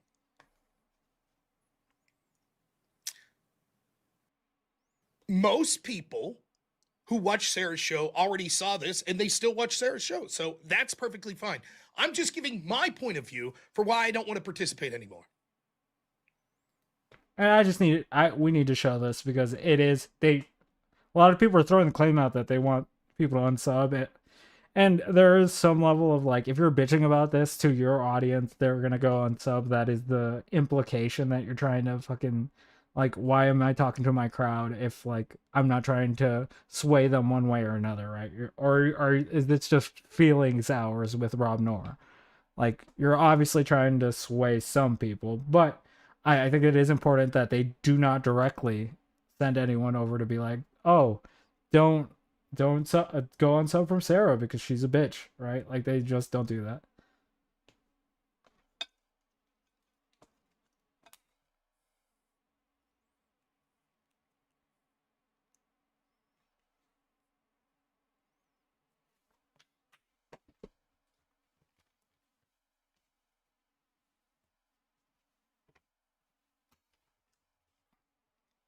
But yeah, I just that's just important to show because a lot of people accuse Rob and fucking Andrew of being like I want you to unsub from her, and that's just not the case. Like I can get the implication behind things, and obviously like most people would be able to connect those lines, but yeah, you're obviously gonna have a level of that, and I don't think that's necessarily a bad thing to do, especially if you have an issue with someone. Like if you want to go and hash your issues out on stream, then fine. I don't think that you're in the wrong for doing that. Like I said, I appreciate the idea, but I don't know. Blake, $2 says, not everyone with the voice should have a platform. Blake, again, thanks so much. $5 says, here's the thing. Viewers make their own decisions. People don't like what happened and choose not to view their channels. That's our problem. Totally agree with that. Absolutely. I just want to make it clear. I'm just giving my point of view. That's it. Similarly, Sarah and Dusty and the little Panelverse crew last night there that was talking shit on me, right? That's their prerogative. And if people saw that and said, I'm not going to go to Rob's show anymore, totally fair. I'm just making it clear that I'm not telling anyone that. I'm just saying that I think Sarah... Again, that's implying that Sarah was talking about you, and that's just not what happened. Like, there are times where she made a genuine criticism of you going on another person's panel and being a fucking asshole about it.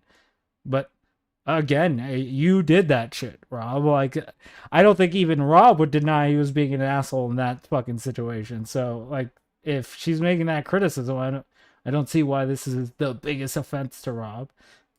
Sarah and her channel are fucking dog shit. That's all I'm saying. People can make their own choices, but I'm, from the bottom of my heart, not telling anyone not to go there. If you're like, come in, you're like, I participated on Sarah's show yesterday. I'm not going to be like, ooh. I'll just make, cool. You know?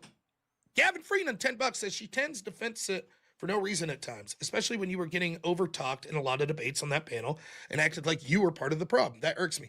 Yeah, that was, everyone's acting like children. No, one guy. Multiple people, as you showed, Rob shows the clip. It's multiple people pipe up when he tries to ask a question, and that's kind of the problem with an open panel. Like that's why I have issues with that with that part of an open panel where everyone wants to say something and everyone's just over talking each other. And yeah, if you want to have a genuine issue with that, fine. I don't think that's a harsh criticism, but I'm not gonna sit here and be like it's the moderator's fault, like because that's just silly.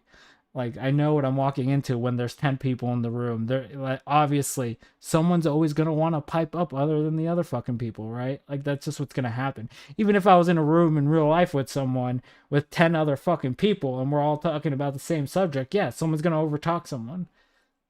That's what happens. That's what humans fucking do. And he's expecting the fucking best behavior from like people that, again, he would admit aren't the best fucking people, but whatever. Think about it. Yep. And then when they brought me back and I read the ShamWow commercial, I thought it was fucking funny. I understand from the perspective of them, that sucks because they don't get what they want. The only one I feel bad in the whole situation for is Trippy, because Trippy was hosting it, and I did kind of fuck the panel up for him. I agree with that, and that sucks. See? Like, he admits it. He admits it. Like, he was in the wrong in this situation. I don't understand why we're twisting it like he wasn't in the wrong in this situation. He admits that shit on stream. Yes, I was being the asshole. Yes, I did that shit. Fuck it. I fucked over Trippy.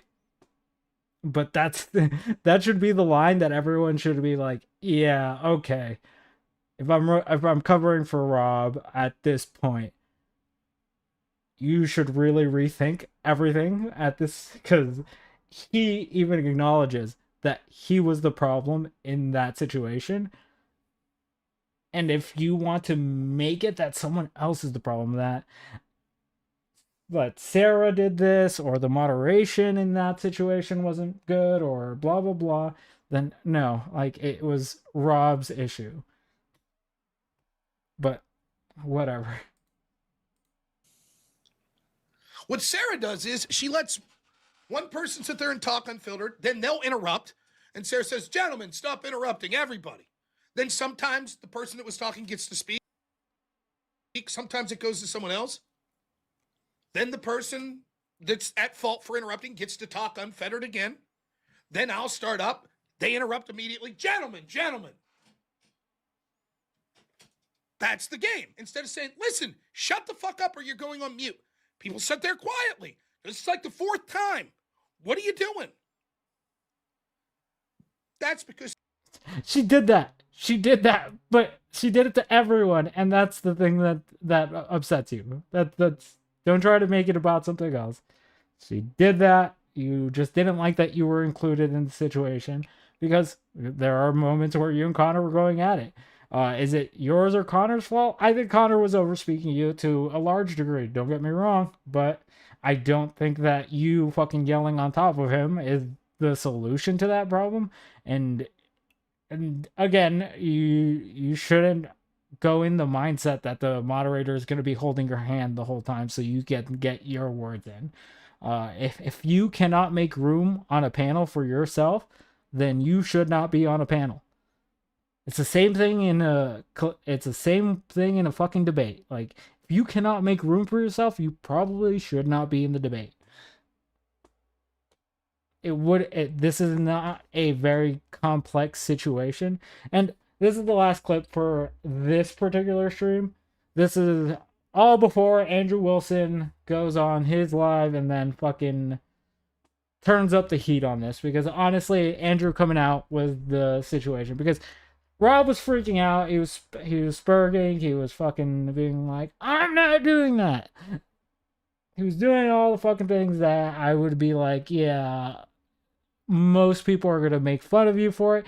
You're the cow of the week for me this week, because honestly, that is low cow behavior. If you just don't want to take any level of accountability for the things that you caught yourself into, and you're being like offsetting the responsibility, holy shit, to Sarah. And also Trippy and the other moderation, because they didn't tell Ryan to shut up the one time he overspoke you throughout the fucking debate, which is okay, cool. Like, sometimes you're going to be overspoken. It's going to happen. If he can't handle that, I don't know how he's going to handle the world-class debaters. So I just don't really know what the move was there. But let's go on to the Andrew Wilson stream, because that's where everything really takes off.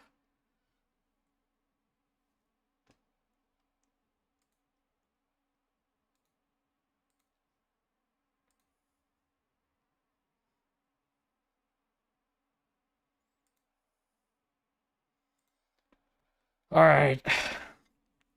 Let's start off. By the way, chat, I haven't said it the whole time, but like, subscribe, do the thing.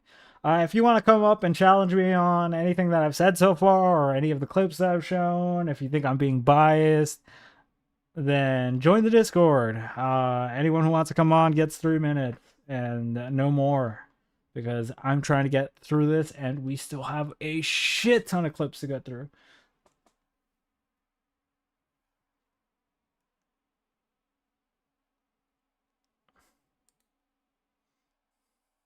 Little bit of drama pop off. I woke up this morning, and by this morning I mean late afternoon, and was listening to Rob Knorr ranting and a raven on his channel. And I was like, well, what's all this about? What's Rob upset about?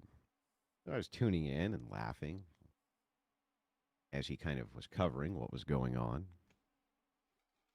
But let me explain what's going on. So I have this rule, right? There's two of them, really. The first is you put a knife in my back, you only ever get to do it once. That's the first rule. It's a good rule. I used to be like, we can maybe work it out, and but over the years, I've just decided that it's just too much fucking work. Listen, chat, stop spoiling it. We're gonna get there. I'm too busy. I'm too busy. And the second is, if you're too stupid to get it, you're too dangerous to work with. Those are the two rules. Pretty easy, right? You're too stupid to get it, then there's no point in working with you. And if you stick a knife in my back, that's the end of it. Now, I don't ever do the revenge thing. I never go for repercussions. I never do any of that.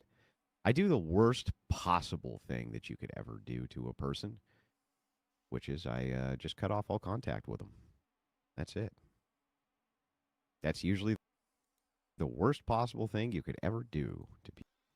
All right, so as we went through, he talks about the knife in the back. We went through the stream. I did not see the knife. Maybe someone could point it out to me. Other than they'll harp on the power of the panelverse quote, but that seems to be the crux of their argument, where it's just like she's like it's clearly just an observation of what just happened, because that happened at the tail end of the stream. It didn't happen in the middle of the stream. It didn't happen at the beginning of Flow's stream. That was at the tail end, at like 2 hours and 40 minutes.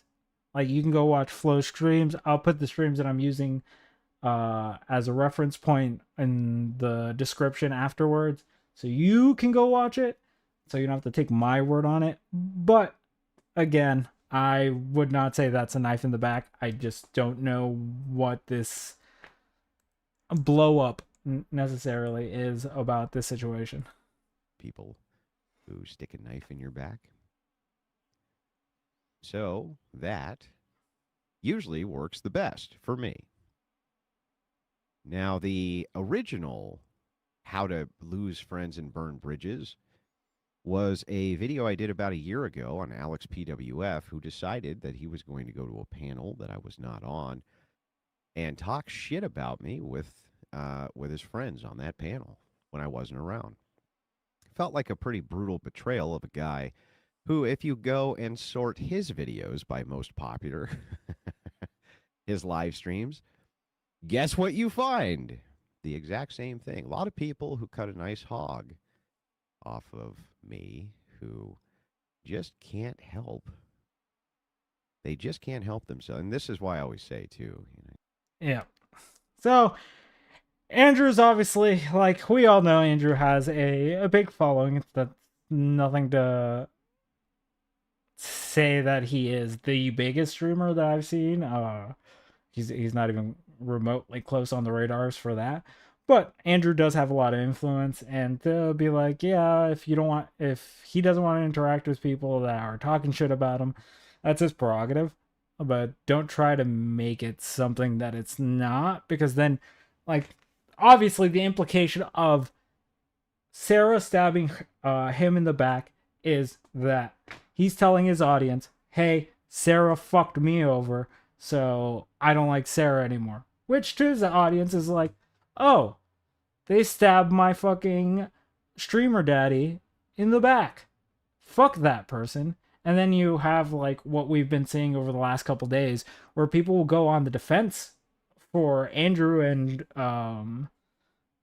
Rob for very little of a perceived slight, and be like, this is, they call it a betrayal, they call it, I forget what else of the words that I've heard, but it is, like, literally the most overblown thing that I could have ever imagined.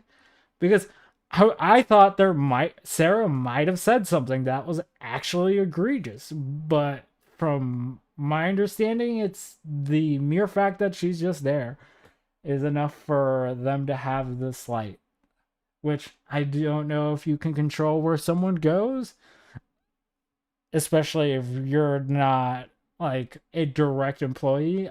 Maybe she's a contractor for them, but even then, if you're a contractor, like if you're an independent contractor from like a company, they're not really able to control you either. So I don't know why that would necessarily matter, but it's in Andrew's prerogative to fire whoever he wants. So that's not really the criticism. It's the criticism is that he's being a baby about the situation and trying to blow it up to something that it's really not. Because again, when you call it a night, again, just to be clear, when you call it a backstab, you're implying that yes, Sarah's betraying you, blah blah blah. You can try to moral high ground it and do whatever the fuck, but that's what the obvious implication is there. But let's continue on to the next clip.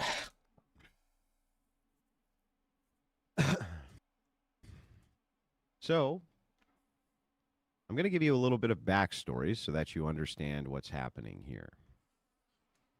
Okay, now I'm not going to be able to stop this systematically in order to explain more backstory to you. So you're either going to be here at the beginning of the stream and get it, or you're not.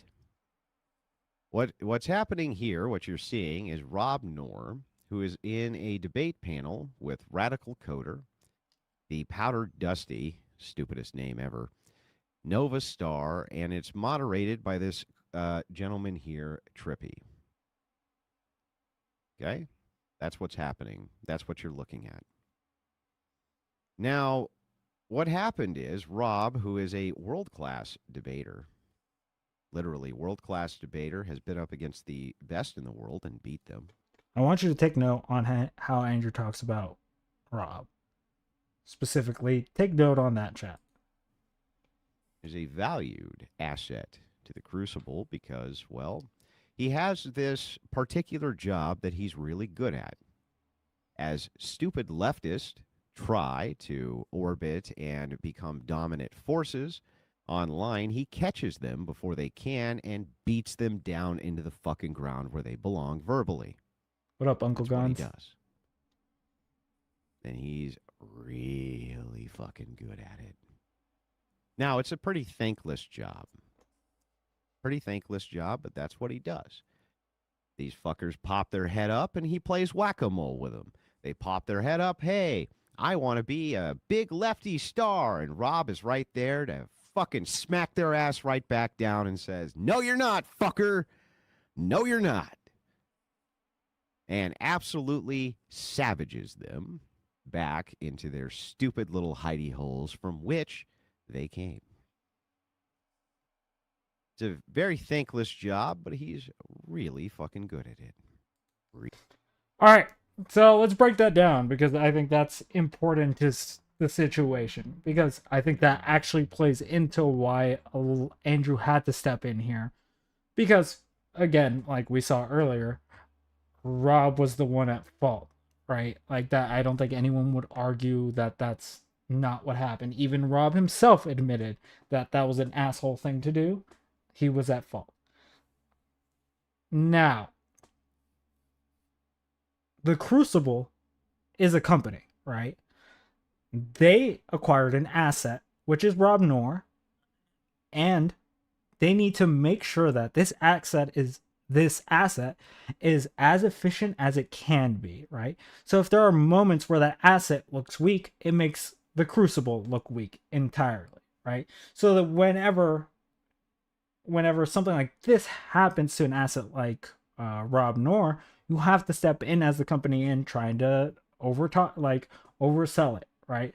Like it's the used cars salesman thing, where you're gonna try and sell this person as the greatest thing that's ever happened. Rob Knorr is like this awesome debater, beats down people all the time, blah blah blah. That's the selling point that he's trying to give to us at the moment. And that's just genuinely not true. Like, again, as Rob admitted, he's just not that entertaining. He's just not that hyperbolic. He doesn't have the chops to be at the top. In debating skills, maybe, but even then, like, I don't necessarily think, like, the biggest claim to fame that he has is he's debated Destiny a lot, which, cool. Like, I don't, like, Radical Coder has debated Destiny. I don't know if that's the bar we want to set for you being a world-class debater, right? I don't think that would meet that requirement. I would say that you would need other stuff, right? The fact that you can convince a crowd, be cohesive, maybe not lose your shit on a panel, that would probably be a good starting point.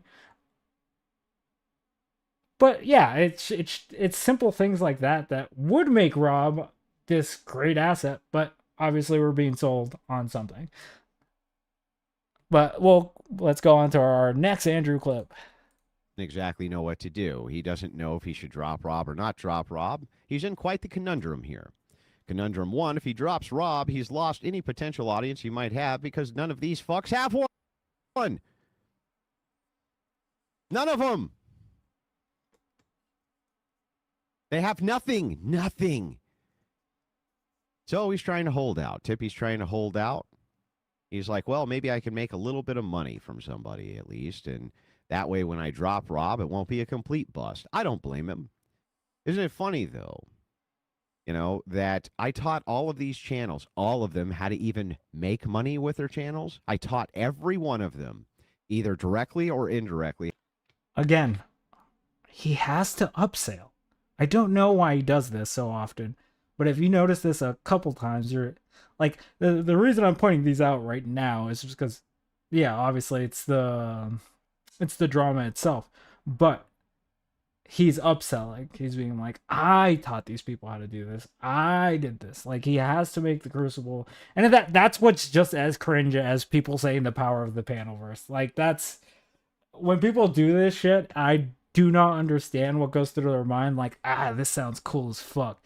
Or, like, I don't know what's going on, but what's coming out is cringe as fuck. And if you're not, unless you're an Andrew Dick sucker, that's going to come across as like, what the fuck are you even saying? How to even make money with their channels on YouTube. Fucking idiots. No need. I wouldn't want to step on Ryan's time. If it's my turn to speak, let me know. Otherwise, You're going to passive aggressively crash out. So, yeah. That's just to highlight that point because I think he does that a lot. And we'll see it a lot through the clips that I've acquired for this. But he's going to try to upsell this situation. And anyone that says that this isn't a big deal to Andrew, he's upselling it. That's what he's doing. That's why you make Rob sound like this world-class debater. That's why you make the slight sound like it's very huge. It's the cold reality that Rob Noor is an asset of the Crucible, and you do not want to lose out on your investment because your investment looks weak. That is the hard truth of like the situation, because that's what happened.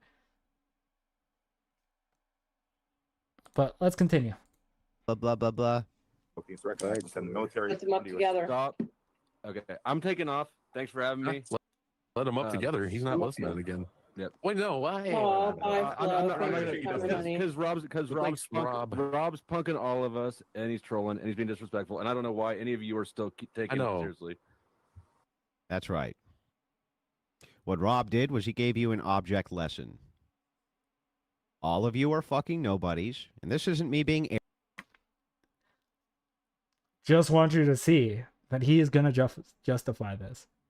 I'll continue the clip, but I'm going to let him continue justifying this. Arrogant, I'm going to state the objective truth. In the greater scheme of things, I'm a nobody as well. In the larger scheme of things, it's scalable. Compared to many people like Steven Crowder, I'm a nobody. And remember, chat, you can read their chats, so you can see like the mindset behind the Crucible. It's all scalable. But you're at the bottom of that fucking scale. You fucking people are at the very fucking bottom of that scale.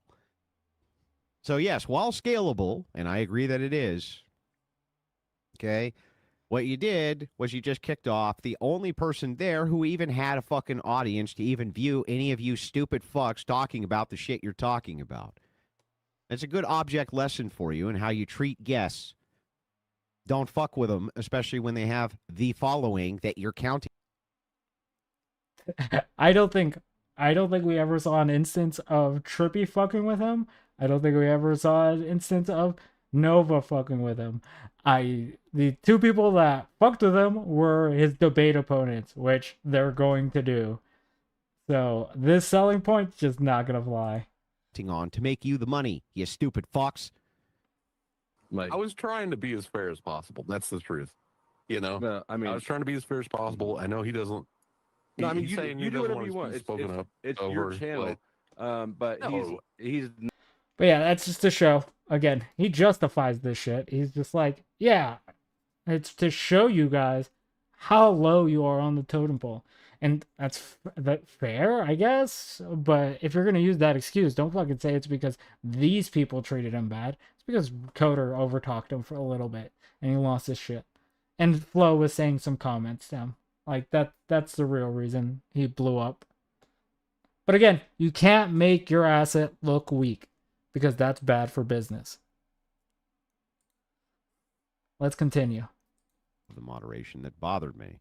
Again, not my concern. Rob's a big boy, a very big boy. Rob can handle his own shit. You don't need my help. Was that a fat joke at the expense of Rob?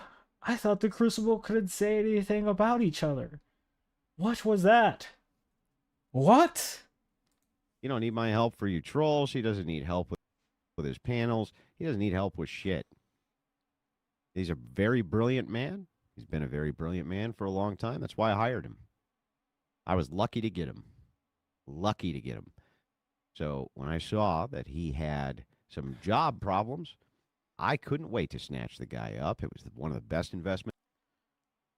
Realize what he just said. Realize, stop, and actually realize what he just said. Rob was having issues. He swoops in because it's a good way to get someone to, you know, sell themselves out, essentially, when you get them at their, like, lowest. And he was very lucky to have that happen. I ever made. One of the best I ever made. And so the thing is like, look, ultimately, Rob don't need my help with any of that shit. And I'm not here to discuss whether or not it was fair or unfair, or if them trolling him was okay or them trolling him was okay. Don't care about none of that. I care about the fact that there's a woman here who we've given a... This is after him justifying the troll. Just to be clear as well. Like, we saw that clip like right before this. He very much justifies it. He's like, I don't care, because that's what they'll do. They'll double speak in this situation to fucking push a narrative, because most people, honestly, most people don't have the time to go through every single one of these lives and actually watch them and actually pay attention. Which is why you have autistic people like me who show up and actually be like, okay, this is everything that has happened, clip by clip, second by second. Here you go. A lot of opportunity to, who has decided in her infinite stupid wisdom that she was going to be part of the melee against one of our guys. Why the fuck would we ever help a person like that out again, ever? Come on, guys. We're taking our business out. Wait, where are you guys going? Guys, where are you going? Guys, please come back. Please, guys. I don't. Right. It's like... So, again, just he's going to upsell this continuously throughout this whole fucking stream, which is kind of one of the reasons why I wanted to show the stream. You know, Yeah, he has sometimes different he's names. called Rob Noor, and he wants me to be called Wow. Destiny. No shit. Yeah, he calls me Really? Destiny, and then I call him Rob. Yeah, Gee, listen to that laugh. Who's that coming from? this fucked me royally every day. For Listen to that laugh. Who's that coming from?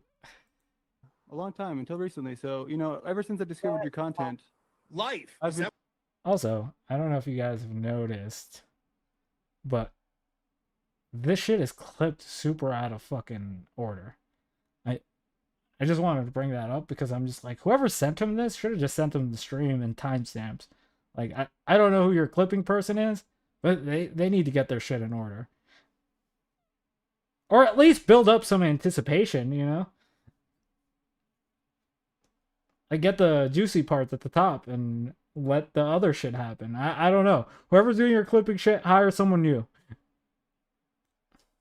that what you call him? Who, my boyfriend? Yeah. Depends on the day, you know. Yeah, he has Sometimes different he's names. called Rob Nor, and he wants me to be called Wow. Destiny. No shit. Yeah, he calls me Really? Destiny, and then I call him Rob. Yeah. Wow, that's it. Ah ha ha ha ha ha ha. What an optics nightmare. What an optics nightmare. Laughing as the troll is over there trolling Nor's channel right now. Nice big laugh. Gotta make sure. Gotta make sure. It is about laughter. It really is about laughter. And now, oh Jesus. It just continues to get worse and worse and worse. Watch. like again, we're upselling this so fucking bad. Like he said the Destiny line and it was funny. Okay, like you may not like the joke. It was a funny joke. Whatever the fuck. Like,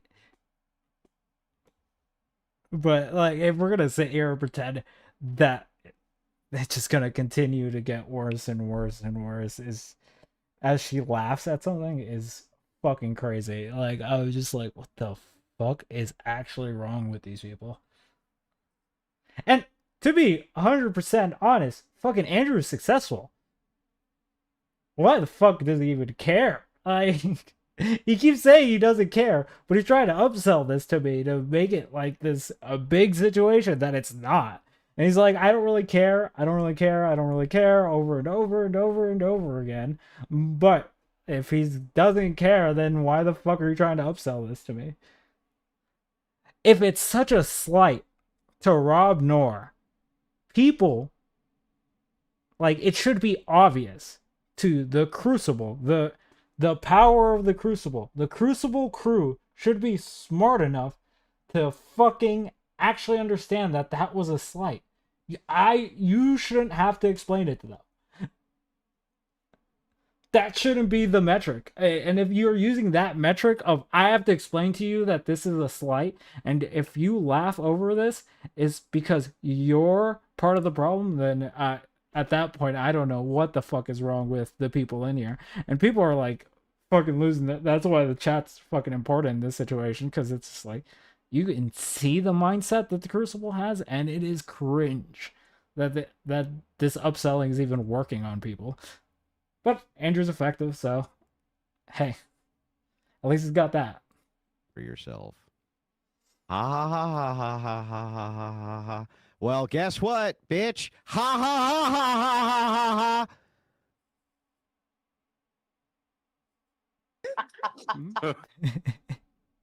ha ha.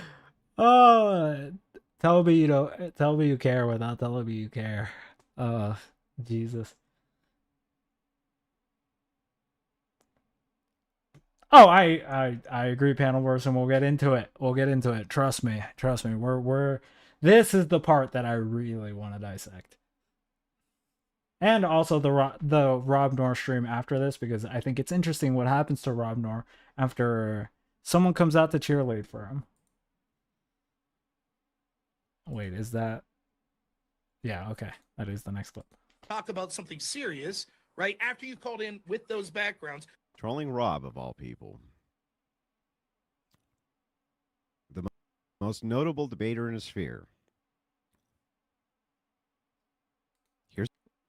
Most people ask Rob who. I'm sorry, like this upselling shit is starting.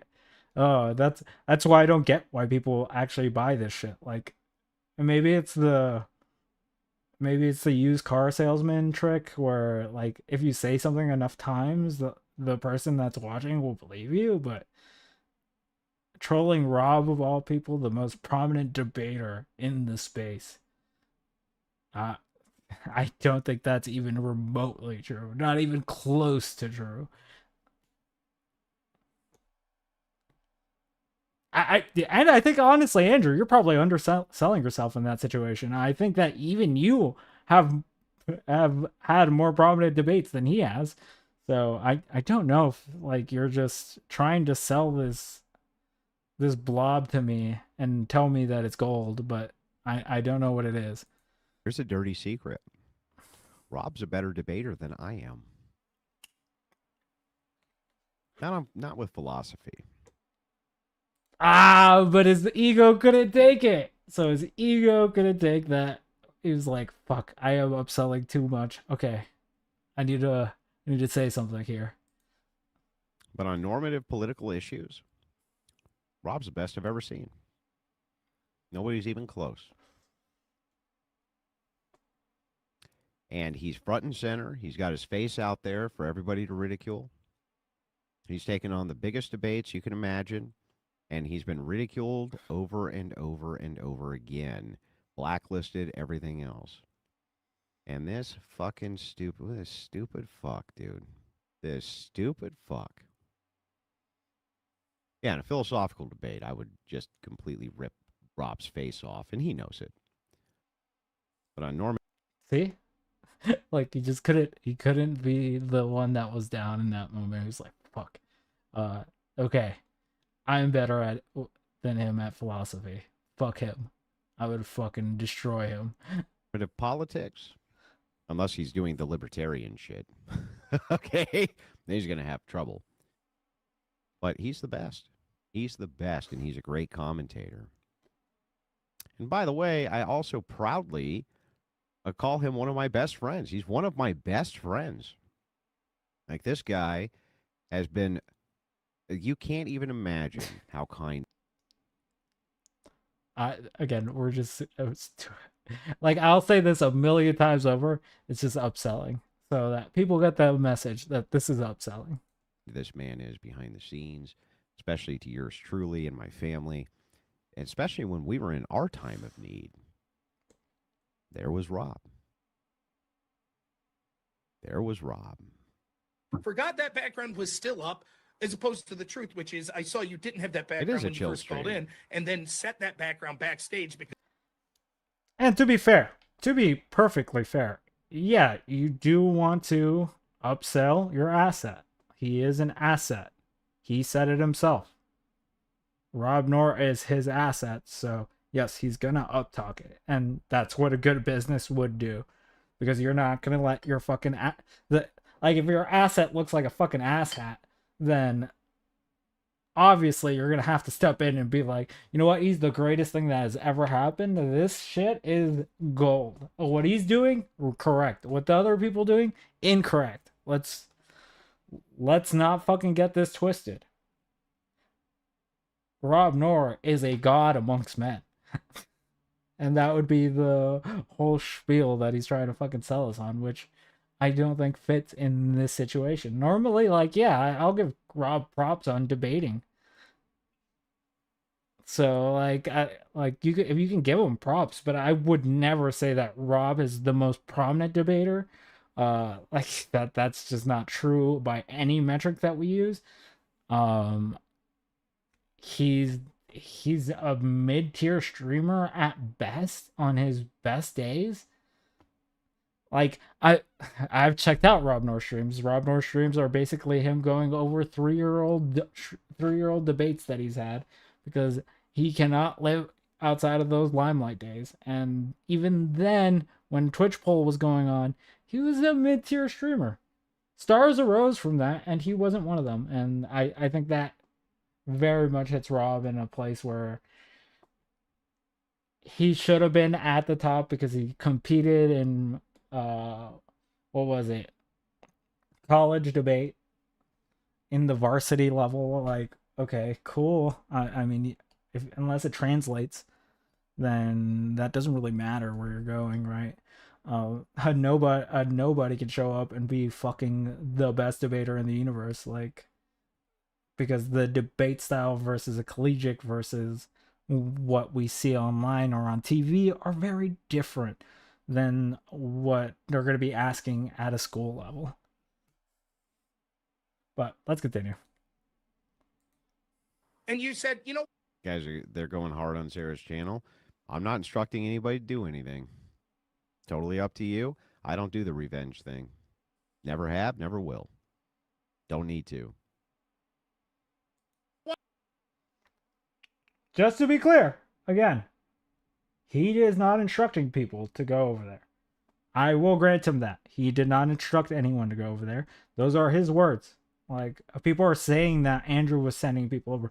And I do think that making this stream and selling it up obviously was to piss people off about Sarah. Don't get me wrong. But that's not an explicit saying that he wants people unsub from Sarah. That's just not the truth. Like, we can read into the situation and be like, we're not fucking idiots. Like, the reason you're doing this is because you have to protect Rob. But I don't necessarily know if that's the plan moving forward, and that's why I don't want to make that assumption. That it's just like, I can logic the way through it, but I can never confirm that 100% of the fact, right? So that's going to be the one thing that I'm just like, yeah, Andrew fucking said very clearly, I'm not directing people to unsub. He did not say do not unsub. He said, I'm not directing people to do it. Which is different than saying, like, obviously, do not unsub, because that would have been, like, I would be like, oh, okay, respect. That would earn a little bit more respect my way, but, you know, fuck him. He doesn't need my respect. He's super huge. Yeah, I need $100. There you go, Flo. What a good joke that guy was. You can see it's starting to upset him. I don't know if it's starting to upset him. It seems to me like Rob's having the time of his life. He's cracked his dono bar. He's made, in his super chat goal, which was set to $350, he's made $800 thus far this evening. And if you think that half of the reason that these people are so adamant about trying to mess with him right now isn't because of that, then I have a bridge to sell you in Nevada. For the Spurs. Obviously, we are just hitting the same points over and over. He's making it about, like, that Flo, Sarah, everyone's going to be jealous about how much money he's dragging in tonight. And that's the reason why they're targeting Rob. Not the fact that Rob was an asshat that night, and people generally don't like asshats. So when you fucking pretend to fucking make this into a situation where it's about money, jealousy for clout, blah, blah, he became a locale that night, and people are gonna laugh at locales. They're gonna fucking want to milk the shit out of him, because that's what I'm gonna do. Like, that's what I'm sitting here doing. To bring this up to, like, the level of, like, oh, this is about money, those money grubbing fucking assholes. That's why they want to take Rob Noor down. It's just way mind reading, and just, which Andrew would probably be like, fucking, yeah, I'll concede that point, but I don't know.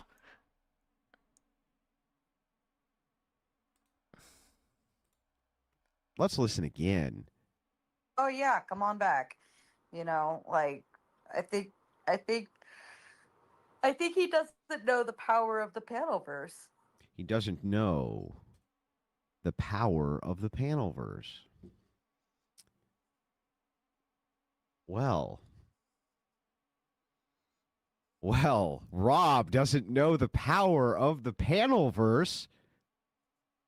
Oh, my Lord. Rob, why didn't you know the power of the Panelverse? Let's go show the power of the Crucible. Shall we? Go show the power of the fucking Crucible.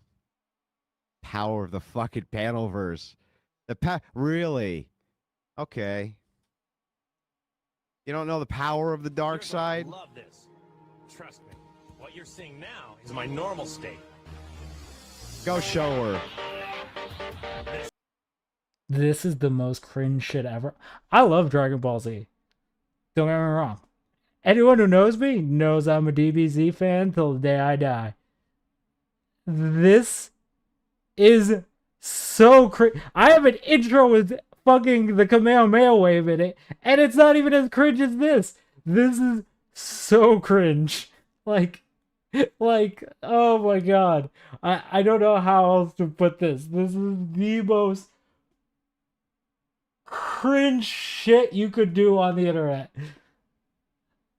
I know weebs that are less cringe than this. Like, oh my god. This is so bad.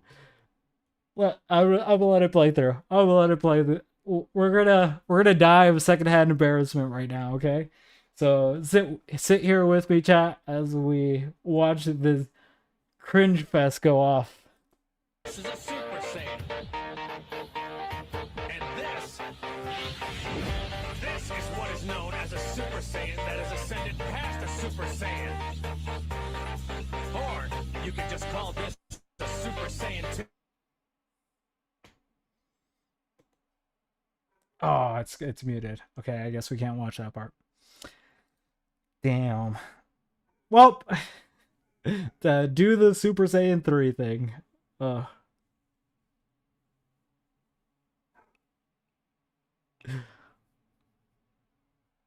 And like a lot of people will draw a distinction here. I need to make this clear as well, because as much as I'm making fun of them for being cringe, I do have to draw on a more serious note, draw the distinction. A lot of people are saying that this was the call to action to be like, hey, go unsub from her. That's what he meant by that. I think that's a lot of mind reading to do for that situation. I think he's obviously trying to get more fucking more donations in at the moment, and that's what he's using as the cringe factor to fucking get these fucking nerds to give him money, which props. But anyone who thinks this is cool, I Jesus, you need. Like Crazy Mama, Lady Flo, if you guys want to like come up, you're fine too. I don't see that as necessarily the call to action, because I've watched Andrew enough to know that he will grift his audience as much as possible. But yes, they were flooding her channel because that situation plays off that way. So there's like 2 instances here where I've seen this happen before on his channel, and it played out the same. Like I do agree with you, Lady Flo, that it did play out with people going over. It's just gonna be one of those things where it's the burden of proof is high to me for him directing people. But if people want to say that's the part that he was directing people, I wouldn't necessarily fault you for it. Like I'd be like, yeah, I could see the argument behind it. And again, I've been saying throughout this whole like segment, just doing this stream is inherently trying to be like, fuck you, Sarah, right? Like that's the whole point behind it. It's not even just that one instance. Like I would make an argument for the whole stream, but in that one instance, yeah, I could see an argument for it. I just don't necessarily know if I would argue that all the way. Oh, for sure. Like you can read right here, like Crazy Mama. It says unsubscribed. Like if you let the chat go on, like it's like, what a stupid bitch, blah blah. This is gonna be good, blah blah. So obviously the implication is there. Like you can use this, but I just don't, and I wouldn't know if I could necessarily hammer him down, especially since Andrew would probably even bite that bullet. So in most cases he'd be like, yeah.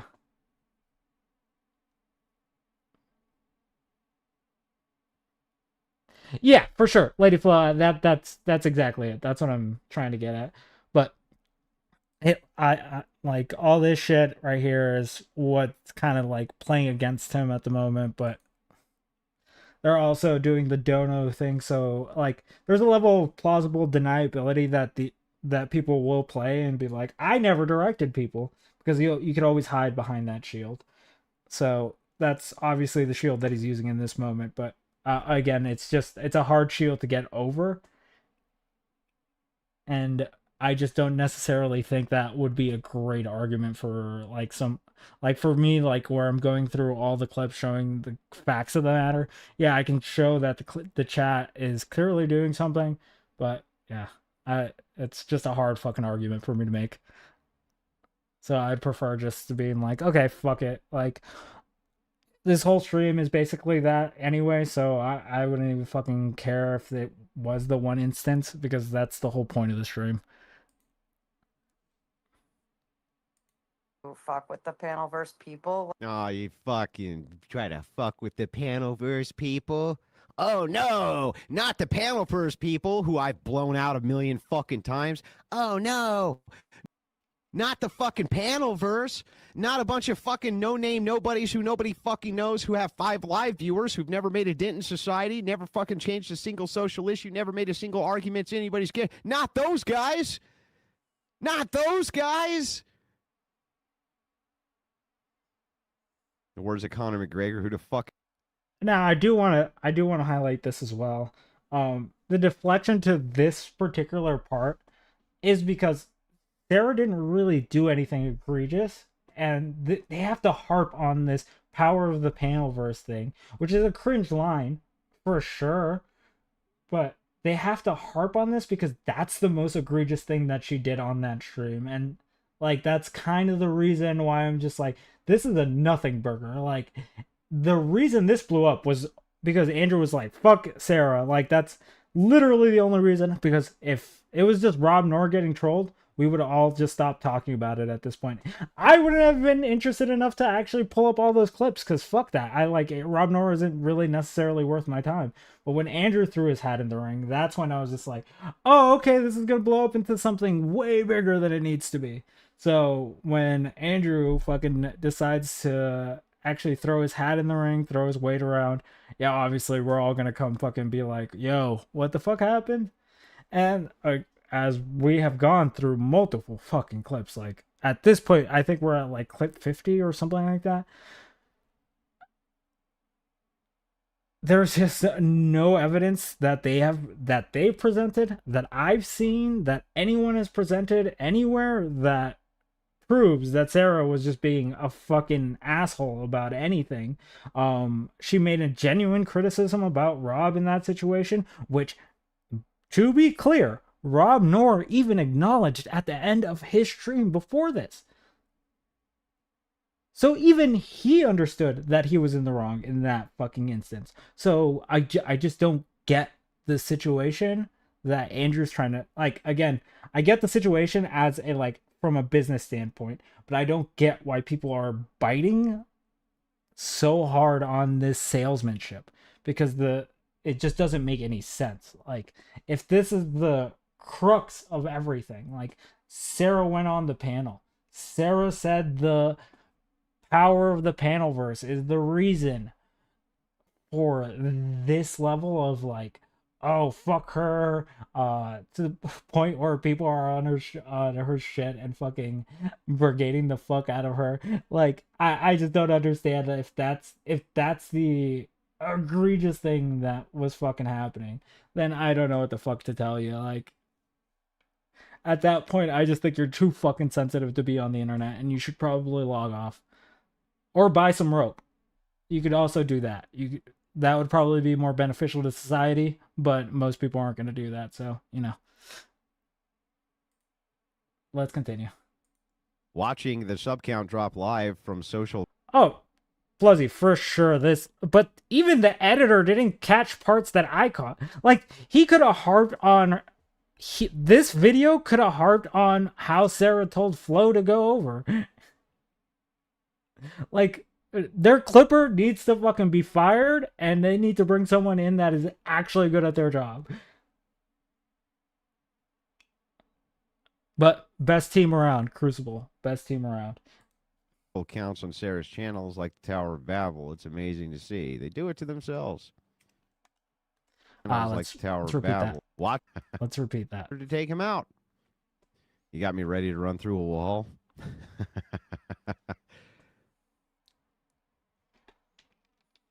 Watching the sub count drop live from social accounts on Sarah's channels like the Tower of Babel. It's amazing to see. They do it to themselves.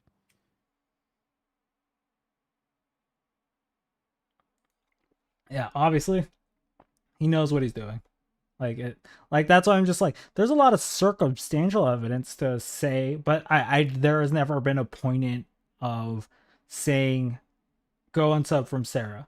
That's just never been said. So I know a lot of people have said that that's been said, and that's kind of an issue because there's a lot of like situations like this, or the situation we just talked about, or like the stream in general. But he's never actually said it, and that's the problem that we can like as building like an argument or a case against fucking this situation. I felt like I'm showing this as objectively as possible. Like or Andrew never actually stated it. I can make the inference that he is doing that. I just wouldn't necessarily say that that's the hard line, and it's a hard argument to go. Yeah, I agree, Lady Flo. Like that's why I'm highlighting parts that could lead to the that pretty much paint the picture that that's what he's doing, right? Like I think this whole stream is that. But that's why I'm highlighting parts where I think he was very much just like, okay, fuck her, blah, blah, blah. The power of the Crucible, all that shit. That kind of like all plays into why people think that that's what happened and why it'd be easy to infer that that's what's happening. It's not a long stretch to make. What part of the Crucible takes care of its own people are we not understanding here? We take care of our own people. You know where you're never going to catch me? On oppositional fucking panels talking shit about Rob Knorr. Ever. It's PWF 2.0. I'm just saying he called him fat earlier in the stream.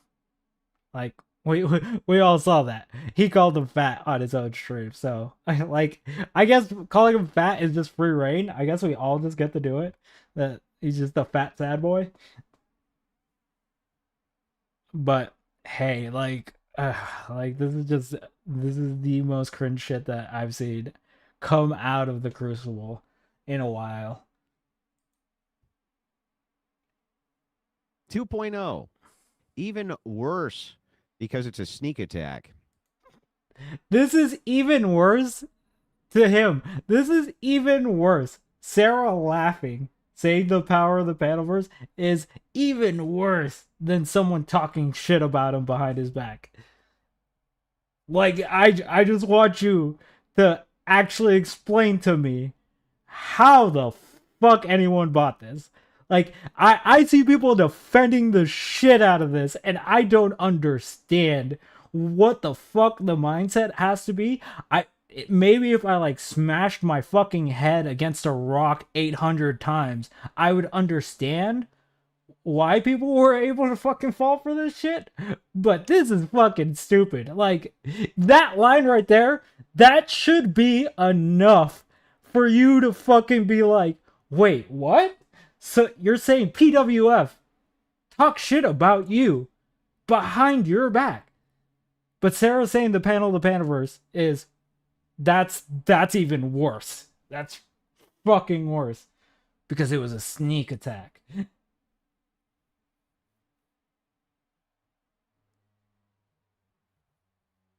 Hornet, if people are laughing and trolling one of your close friends, you would be pissed. You're borderline gaslighting at the moment. Like, if my friend acted like a fucking idiot on a stream and people were laughing at him, like, here's the standard that I have with my friends. I'll use Crab or Neve or someone that I've had. I will make fun of them on a panel. People will make fun of them on a panel, and I don't necessarily have to dive in for them every single fucking time. Guess what? Because they're big boys, or a big girl, they can fucking fight their own battle. They don't need me to fucking. If that's the standard that you have to meet and again, Sarah wasn't making fun of him. So, and remember, Andrew's own words are he doesn't care about anyone else in this situation. It's not the people actually making fun of Rob that he cares about. It's just Sarah sitting there. That's the thing. And I think I think I've shown, especially with like someone like Resto, that I'm more than willing to roast any one of my friends. And it's funny as fuck. If that this is the bar that people think is the fucking loyalty test, because for me, I've always been loyal to my friends. I will always have their backs in situations where it's necessary for me to have their backs. I don't have to come to their defense every single fucking time, because it's just not my prerogative to do. If they need a babysitter, they're no longer a friend.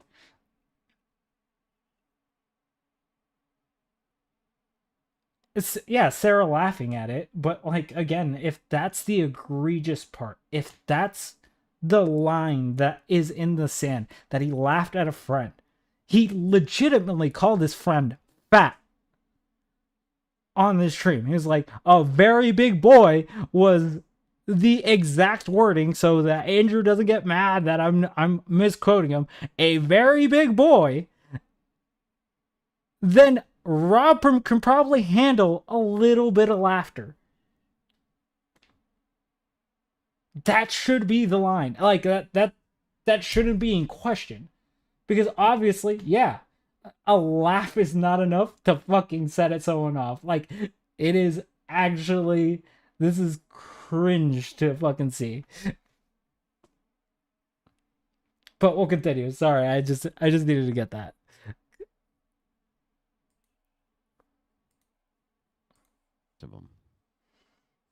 But you know, this isn't even the worst part. As all this shit talking is happening, I'll tell you the fucking worst part. I couldn't fucking believe this. I called Rob and asked him, like, what's going on here? You know, is this an actual problem? Of course, Rob, just don't even worry about it, man. You've got a lot of shit on your plate. You don't need to worry about any of this stuff. And I'm like, well, but I want to know. This was the message that Sarah sent to Rob. Couldn't fucking believe it when he sent this to me. She said, there's a secret weapon to panels, Rob. You can't show any of your cards at all. This is Sarah the Tomato talking to one of the most experienced Bloodsport debaters. Upselling again. On the internet to date. Rob Norris taken on everybody from JF Gary Epi. He took on JF Gary Epi on ethno-nationalism, which is like the hardest position to fucking defend against a guy like JF. Cool. Whether you agree with him or not, he had a good showing in that debate. This guy has taken on Destiny 5, 6 different fucking times and beat. Okay. Well, I'm just going to go do this right now because I was saving this clip for later. But these men's fascination with Destiny, I don't get it.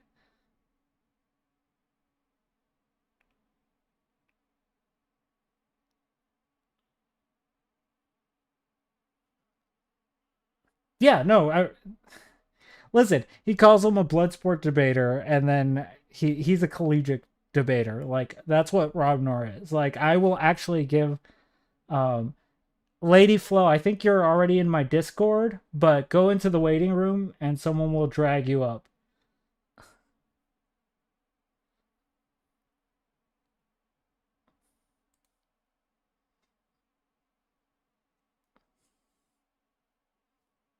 Or I'm also ready to drag you up. If just go into the stream waiting room and I'll drag you up. But yeah, just to continue commenting on this. But he even said he's a collegiate. He's not a Bloodsport debater.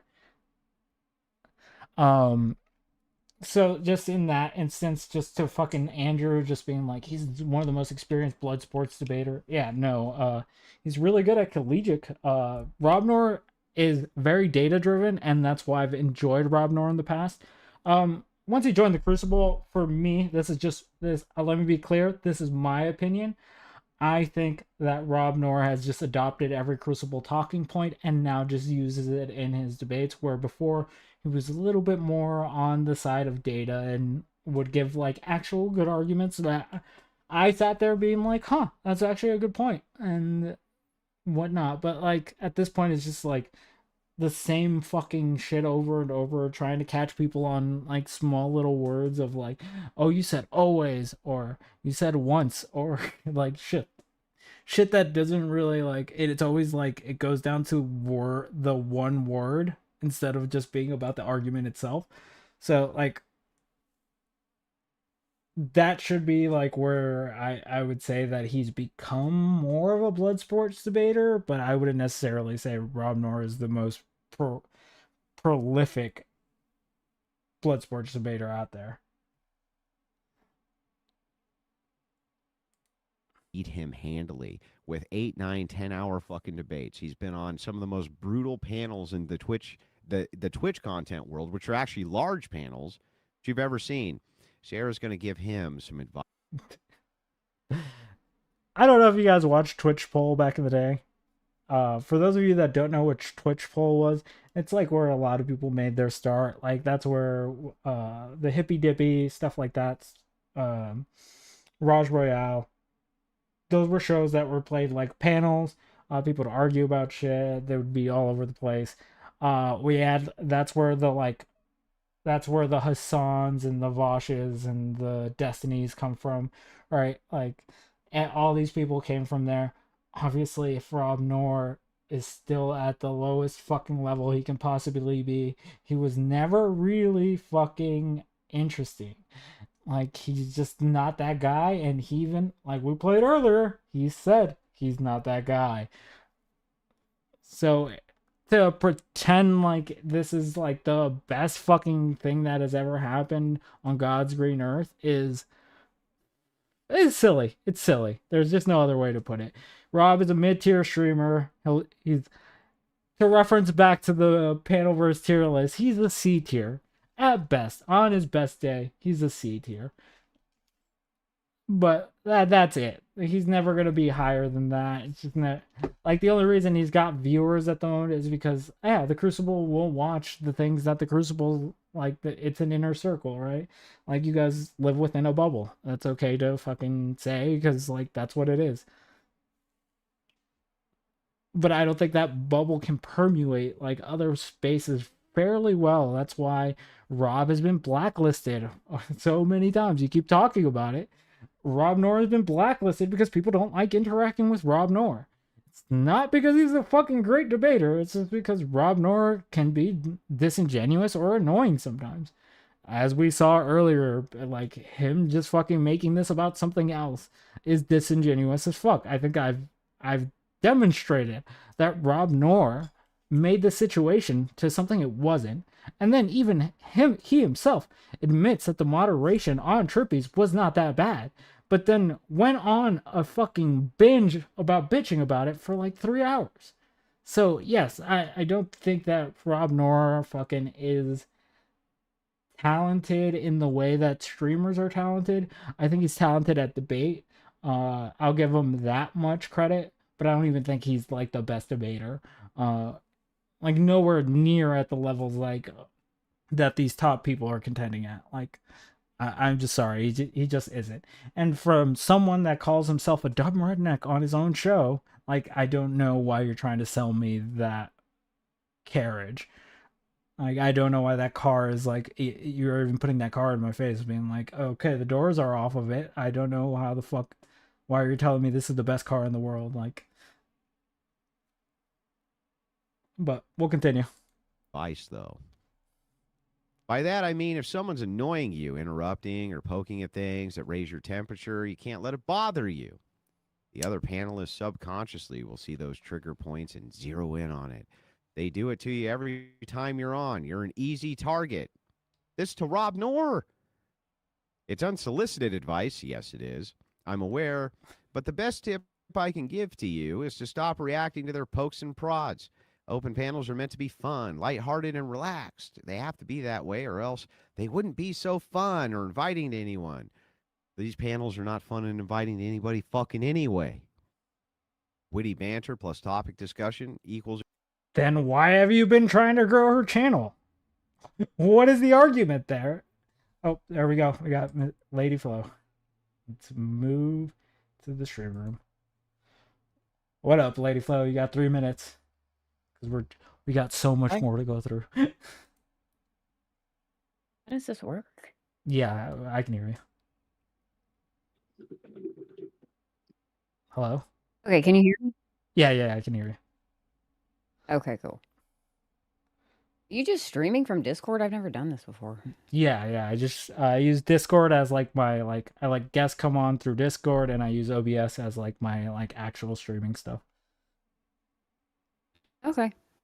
Yeah, it's All right, cool. yeah, I like it a lot more than just using StreamYard.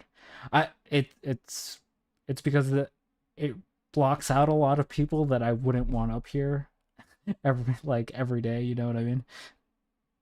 Yeah, that makes sense. Yeah. At some point in time, I don't know, when I got all into starting to think about streaming, I was looking at like all the ways to stream. So like simultaneous at Yeah. the same time. Yeah.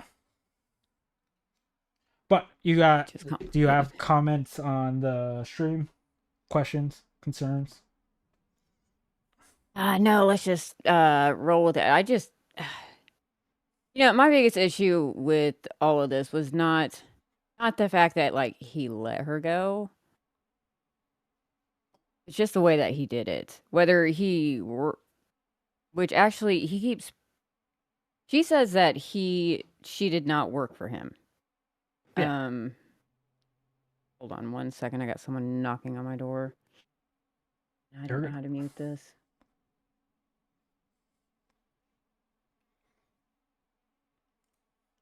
So chat, yeah. Okay, I'm back. Okay. Anyways, I think it like he keeps harping on she did work for him.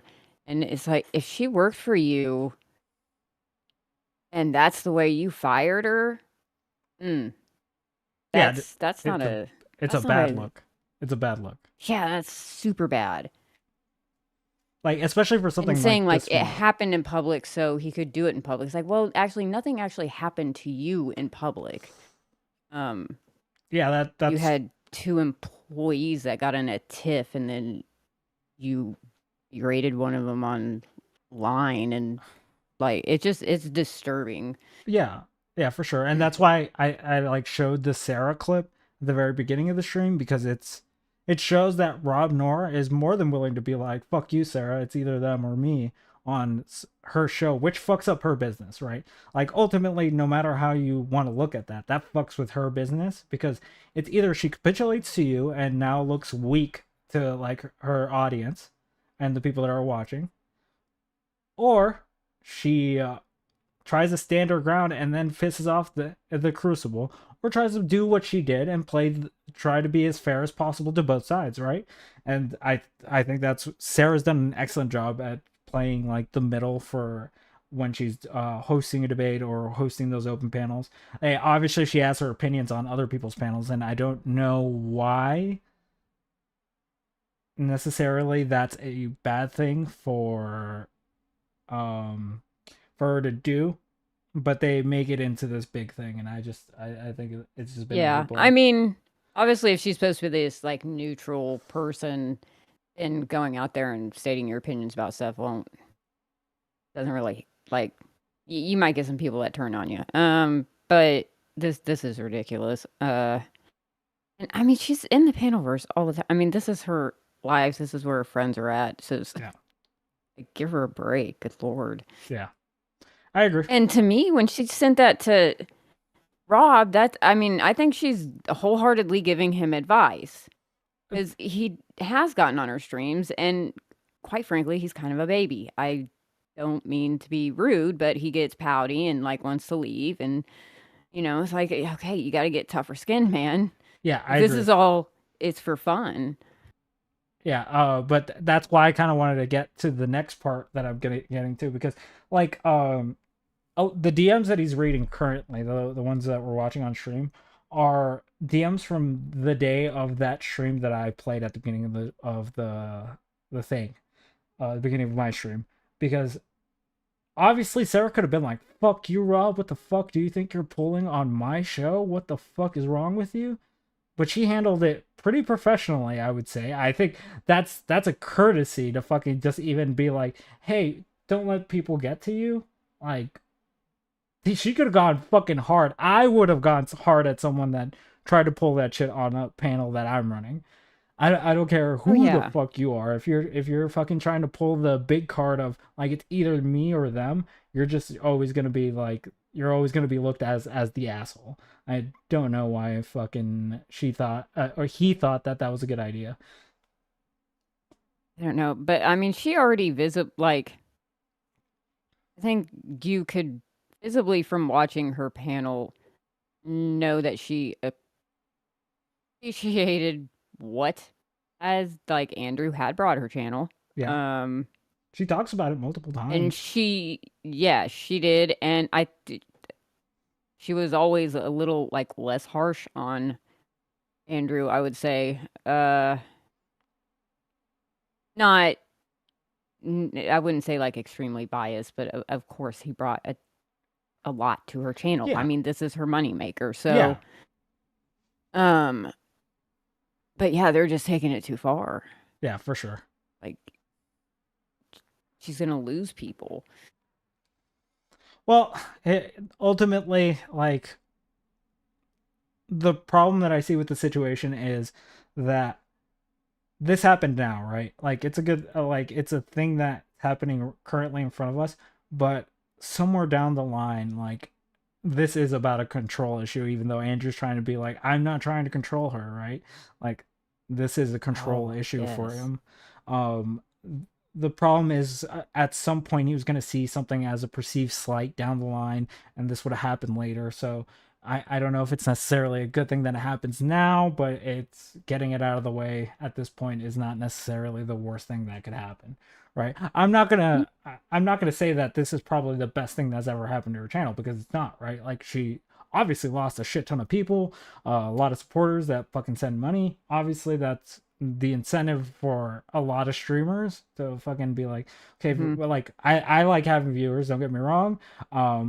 The monetary part is where I fucking am not really into, but like for her, like that's what she's doing. This is a job. She's not going to come on here and just like not necessarily not make any money, right? So that's to do this, to hit her in those places necessarily because she laughed at a joke or said something cringe, because that's what it was. The power of the panelverse was a cringe well thing. actually I'm either gonna do a live stream at some point in time or make a small short. I've kind of got stuff that I think that led up to this. Oh yeah, for sure. And that's why I've been letting this like stream go, because it's you see the RTP thing is like mostly background stuff. Rob is going to talk about it in the next stream that we watch, but there's the Connor stuff, there's that stream, because that's the stream they're referring to. That's where this DM is from, because Rob Nor confirms the date for me in the next stream. He said it was on October 8th that this was sent, and that panel happened on October 8th. So that, like, I can correlate those two things together. It doesn't necessarily, I don't have to draw the biggest fucking line to figure that out. So that's why I'm just like, that seems to be the perceived slight.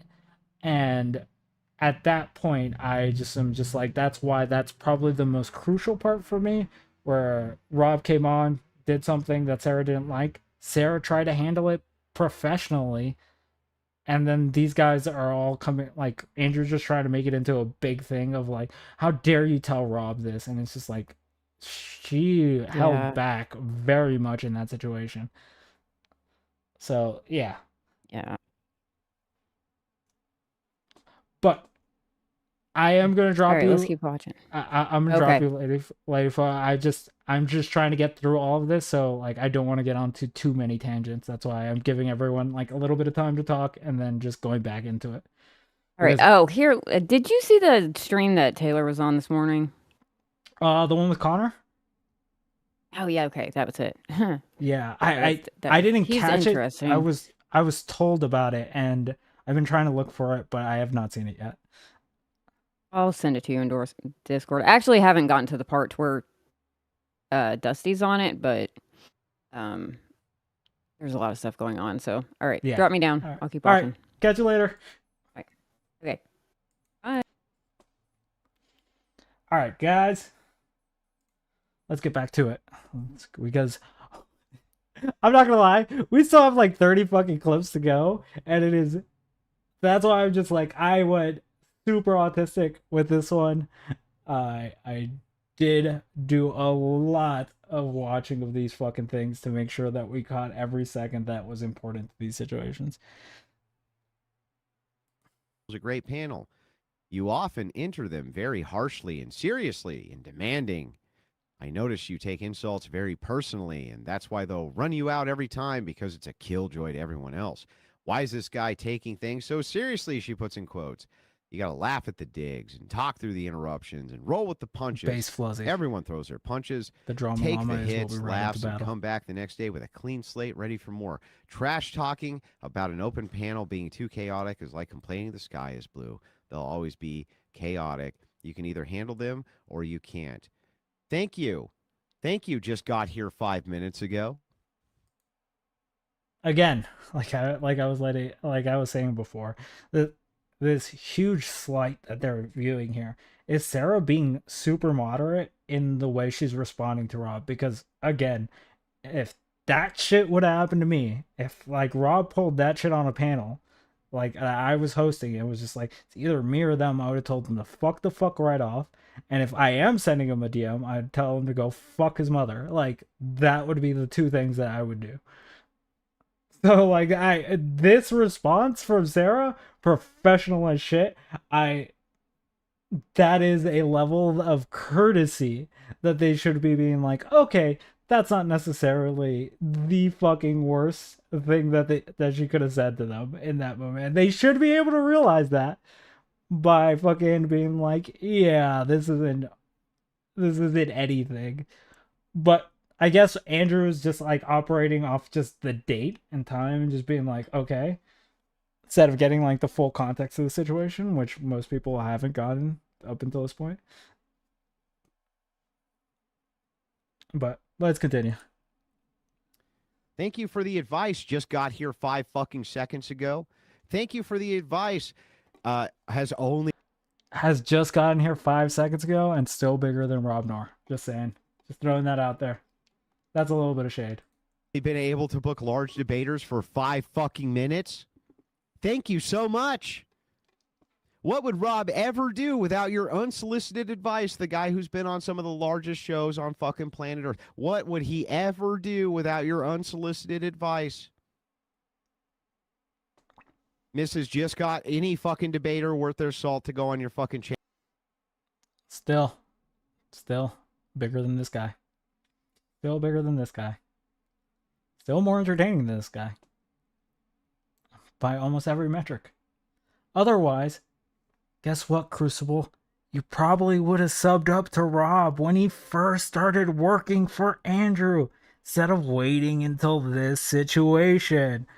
Because guess the fuck what? Even the Crucible finds him boring. That's the God's honest truth. But continue to dick ride this man. Continue to do it. Channel has a following 5 fucking minutes ago. Thanks. Thanks for the help. You fucking idiot. Just goes to show. Yeah, exactly. Fucking ridiculous. Fucking ridiculous. I was going to be very defensive. That would be reflective of my insecurity, which This I is such think a is long ass that he would take. All right, next clip. And it's going after somebody that they think is somebody that they can target and attempt to humiliate in order to bring the light of the Crucible down, in order to make the Crucible look bad. So they go after what they consider the weak link. He is the weak link. I'm sorry to tell you, Andrew. He is the weak link. He showed himself to be the weak link when he acted that way. That's why you're sitting here trying to sell me a story, trying to tell me it's this big fucking thing, when in reality it's nothing. Like, again, you're within your rights to fire Sarah for whatever fucking reason, just cut off association, whatever you want to call it. But this is just silly. There's no other word that I can put to this than it's fucking silly. The guy who does have a public persona who's affiliated with the Crucible because he's employed by us. By the way, best fucking decision I ever made was employing that guy. Remember, the reason that he employed him was because Rob was going through hard times, so he saw an opportunity. Let's remember that, chat. Remember I told you to remember that? Remember that. Best one I ever made. The entire time I've been streaming. Don't tell me that this isn't coordinated, because I can clearly see it's coordinated, and I can clearly see all these people talking shit about. Don't tell me it's coordinated, because I can clearly see. He didn't watch the stream. He didn't watch the stream.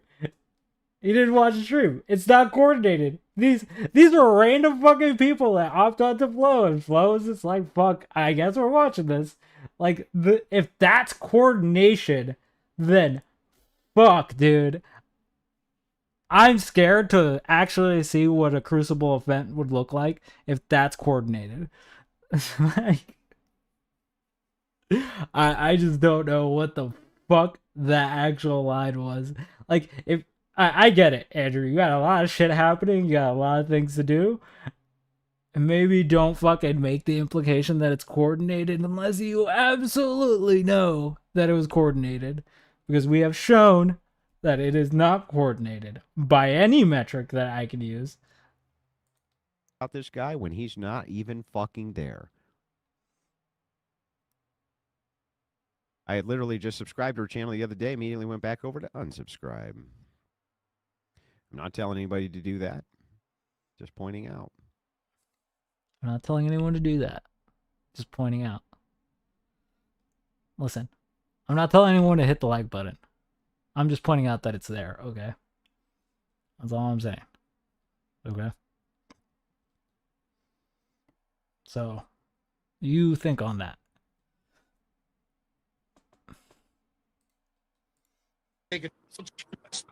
That's a okay. The point well taken. I think that it's nonsensical. I gotta go. Thanks, man.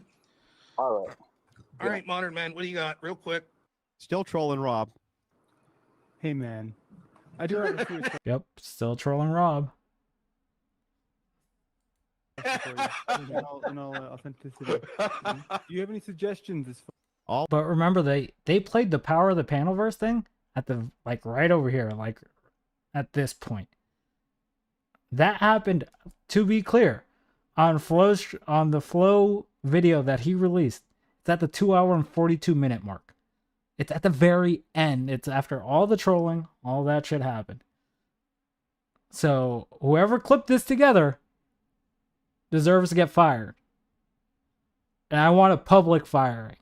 Okay? I don't want this bullshit behind the scenes firing. I want a public one. Because that is the standard that we have acquired at this point. All laughing at him, still trolling him. as far as dealing with protesting people? In the Yeah, real world? that's a great suggestion. What I would suggest, the first thing is you need to not look like a total feminine pussy, right? That's step one. You have. Here's some unsolicited advice for you, Rob. Here's some unsolicited advice to you. Dude, it is, that message is ringing in his ears. I don't know why that, maybe it's because of, I don't know. I wouldn't even speculate on it. I'll let other people speculate on it. But it has to do with gender. And maybe that's the reason. I'm not telling you what to think, but maybe that's the reason. I don't know. Rob, guy who goes in and often covers for Andrew when he's doing the extravaganza and it has 30,000 fucking live viewers watching him. Hey, Rob, I got some unsolicited advice. There's only one person I even trust to do that show when I'm not there. That's Rob Knorr. And it's good. He does a good job. It's like, hey, man, I'm doing some moving and some stuff like that. Can you cover it? Rob, no fucking problem. Comes in. Yes.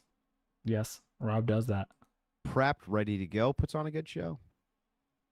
This fucking guy, 30,000 fucking live viewers on fucking Rumble. Watch.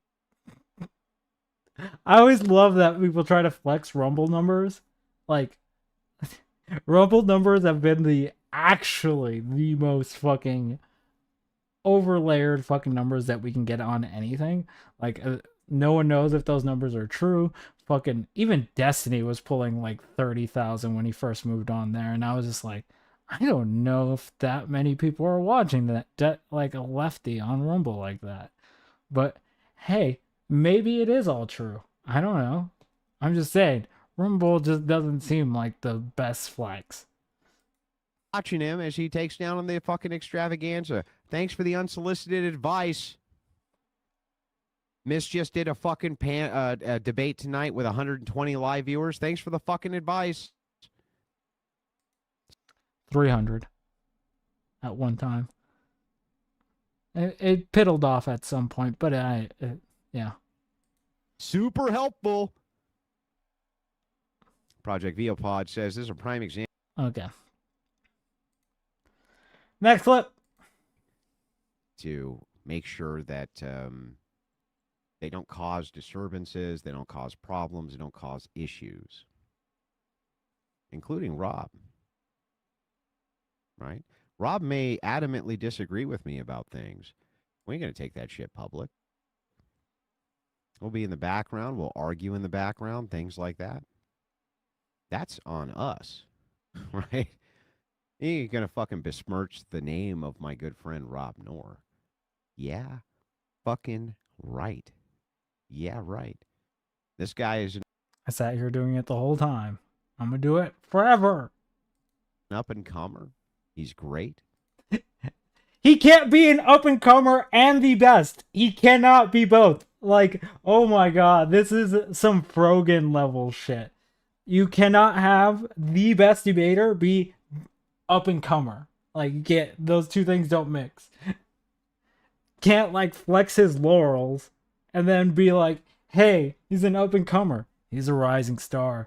He's gonna get somewhere someday.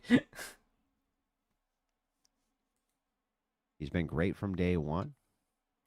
He's a fantastic debater. And literally, this woman's bills are paid because a lot of the assistance in debate prep on normative politics I get from this man. Her bills paid because this man's assistance. Yeah, I don't know if that means that I have to, like, suck your fucking intern's dick. I don't think that means that. But hey, I don't know. Maybe that means that to some people. We'll see. We'll see. These people are so fucking stupid. They just punch themselves in the fucking jaw constantly. Sounds like a bitch.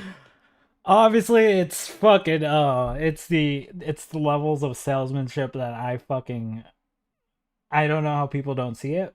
Personally, maybe it's just I'm the only one that fucking is noticing it. Maybe it's just a me thing. But this is just a fucking sales tactic to fucking sell this asset that you called an asset. By the way, not mincing words. He called him an asset. That's why the whole fucking selling point has to fucking be this. Otherwise, you just fucking let this happen.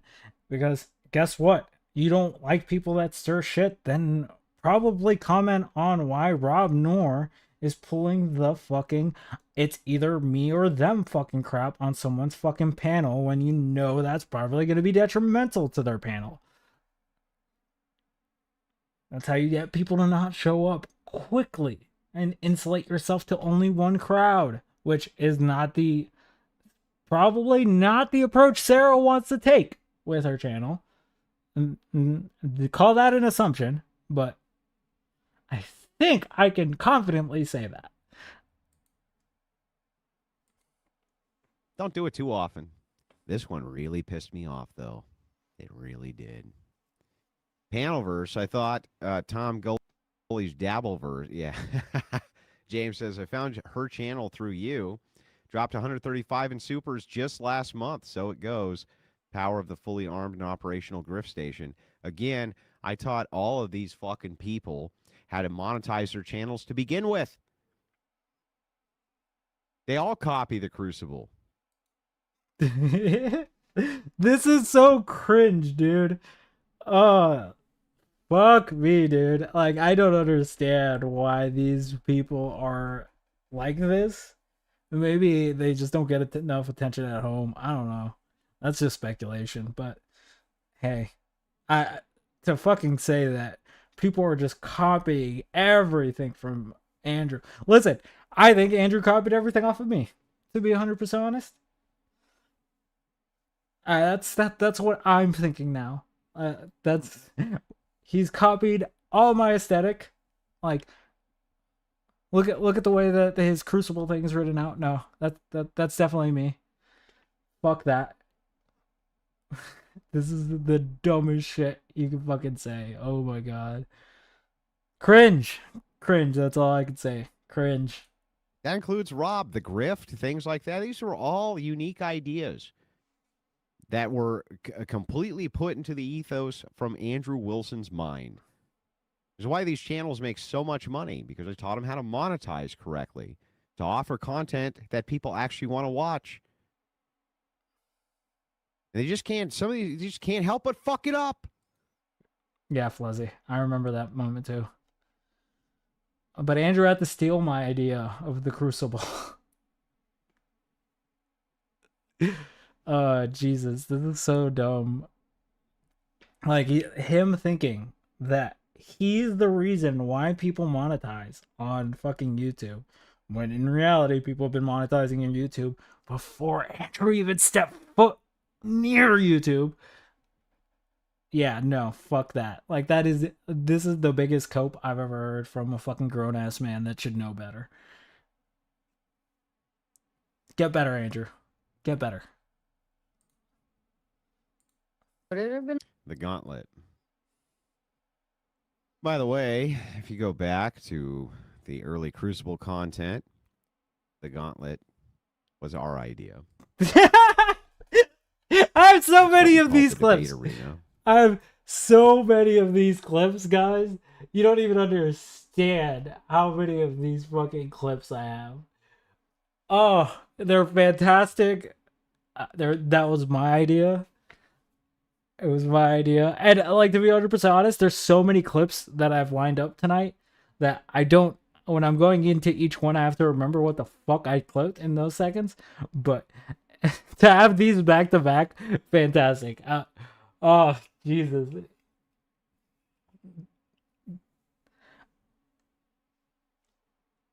It's simply that fucking, like, I want to be a king shit. Like, it simply just is that. I don't think I have to fucking explain it any further than that.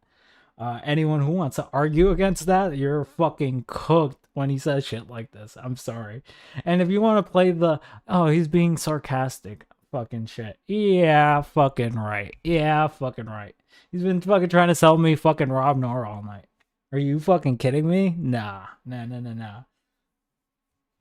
That is, he's a used car salesman. He's a used car salesman, and that's as simple as that. Let's Just continue. saying, everybody Listening. copies the ideas, including Sarah. Oh, it just doesn't get better. It just doesn't get better. Look, here's the truth. You got to do this, okay? You and I both know I've exposed this a million times. You, dear chatter, know as well as I do that men are consistently under attack. Any show of masculinity. This part. Somehow, we'll listen to him. Somehow he makes it about men being attacked in society. Somehow this situation made it to that argument. And that is fucking cringe, dude. Cringe as fuck. Oh my god. Andrew, buy some rope, dude. Buy some rope. I don't think you can get more cringe. Masculinity whatsoever is always under attack, right? I could have taken the, well, I'm just going to be neutral on this. Sorry, man. That's my boy. Come after my boy. That's what, that's it, right? Is it even, I don't even know why this is controversial. I know it's relevant.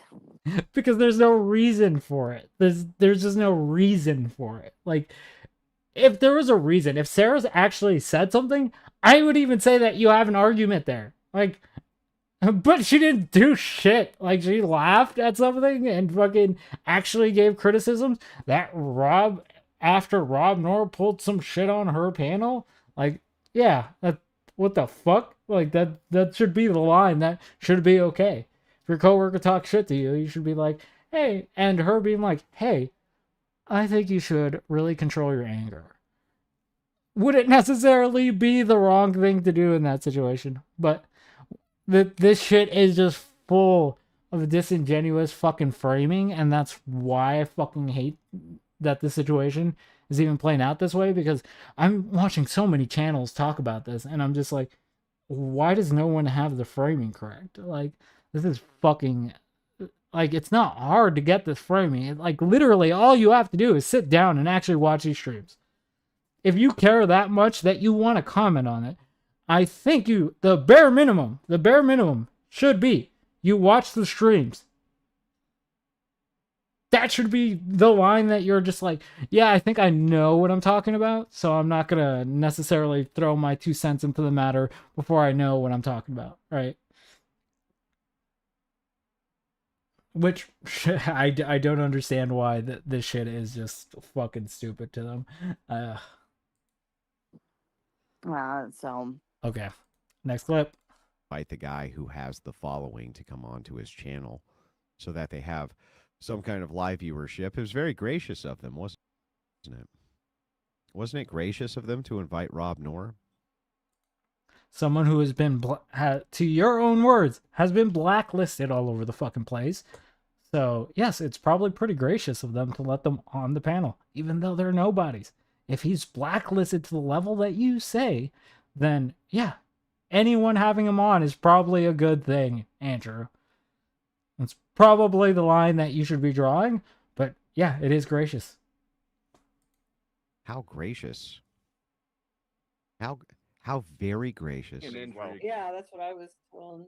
He's faking an injury. It's like a brittle soccer player. It's the double speak. It's the double speak that really fucking gets to me, because you can't on one hand be like, he's the most fucking blacklisted fucking person. He's shadow banned. This man cannot make it out of the fucking hole because everyone is out to get him, and then be like, yeah, he's the fucking greatest thing that could ever happen when someone invites him on a panel. Like, he should be lucky someone invites him on a panel if he's that blacklisted. That's the hard, honest truth. But nope. We're gonna do dishonest framing. We're gonna be disingenuous about this because we have to upsell the asset, obviously. Because if your asset looks bad, then your business looks bad, and the Crucible cannot look bad. Let's keep going. Rob didn't want to leave because he didn't want to concede, but he also didn't want to participate because he's a little bitch. Does he just? I think he wants to get booted. I think he wants to get booted, says Sarah. No, Sarah, I don't think he wanted to get booted. I think he came in to have a good faith debate, and Trippy Cast, who's an At that point, you didn't give a fuck. Like, and again, we showed the stream. He didn't give a fuck. Her assessment is correct. Experienced moderator wasn't going to give him that, and he wasn't going to fucking back down. That's what I think. And was given an extra 5 minutes and bitched about it. And guess what he did with the fucking time that he was actually given? Run a ShamWow fucking commercial. So no. He was being a fucking asshole. But I also think you should have just shut the fuck up. I think that you should have just shut your fucking mouth and just not been there and kept your thoughts to yourself. That's what I think.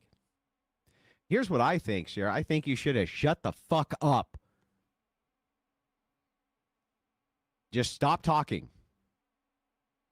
That's what I think, personally. And that's what it really comes down to. Sarah just talking at all is the major fucking crux of this shit. It doesn't matter how egregious the thing that she said was. If she said anything at all, well, it was game over. And that's why I'm just like, this is the slightest fucking of slights. If you think that's a slight, then fuck, dude, you have like, you should know this by now. The shit gets worse on here. Like, people will fucking fuck you over, and that's the reality. If you think that's a fuck over or that's as bad, worse than someone talking shit about you on a panel that you're not on, then I don't know what the fuck you're trying to sell me at this point, because Jesus, dude, like, the double speak has just gone too far. You should really realize that maybe I should watch the stream. Maybe I should ask someone who's competent at fucking actually clipping this out and giving me the context that I need, so I don't go in sounding like a fucking idiot into these and make a fucking assessment whether something is fucking bad or not. Because you have made assessment. This is not just about her talking. You have made multiple fucking arguments, which I've shown that this is about that. So it's just a bitch made move. You know it. I know it. We don't have to fucking sugarcoat this bullshit. I think you didn't have to have any input. I think you didn't have to be on this panel while they were trolling Rob. I don't think you needed to have a bunch of laughs about it. I don't think you had to do any of that. I think you should just shut your fucking mouth. It was a gravy train. It was a fucking... It's just a fucking crazy... It was a gravy... You had a gravy train. It's not like you had to fucking work. You know, I do all the goddamn work. Well, I shouldn't say that. I shouldn't say GD. I'm pretty sure Sarah has to set up her own debates. Maybe I'm wrong on that, but I'm pretty sure when she set up one of mine, like, she connected me with the person. She fucking told me, hey, this is the setup that we're going to be doing. This is your partner. And then, which I think Sarah's really efficient at, like, linking me up with the person and fucking actually putting everything in front of us and then being like, yeah, this is what we're going to do. Times corrects everything point by point. Has always been perfect. Like, I think a lot of people don't do that when they're setting up debates and just kind of like let people find their own way. So yeah, I don't think you do any of the fucking work unless you're referring to your clout, then I guess.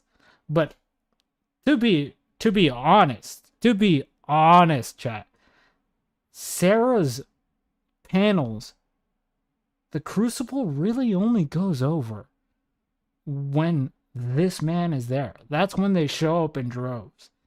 Otherwise, she's pulling a little bit more than usual, but she ain't pulling the whole Crucible crew. That's just not happening until this man shows up, because they follow this man everywhere he goes.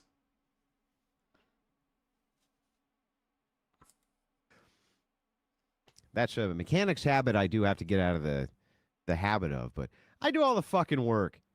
Which is cringe and gay, by the way. It's cringe and gay, Crucible. These people make an entire living off of me existing. All you had to do was sit there and shut the fuck. In fact, just don't sit there. Just shut up. He got himself there.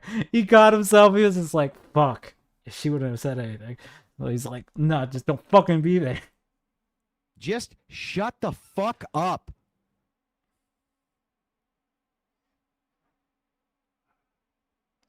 Yeah, how hard is that? This is fucking cringe. Keep the gravy train. Shut your fucking mouth. No, Andrew, I can't do that. That would be me going against my own principles. Okay, well, fuck off then. I don't know. Like, anyone who he tried to say this isn't about control. This is about control.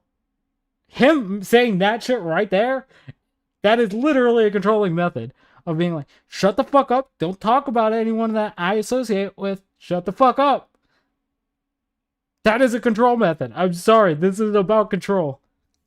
Anyone who wants to fucking deny that shit is fucking cooked. Cooked, I'm telling you. Cooked. Jesus. Let's go to the next one. Cheers, you fucks. Mm-hmm.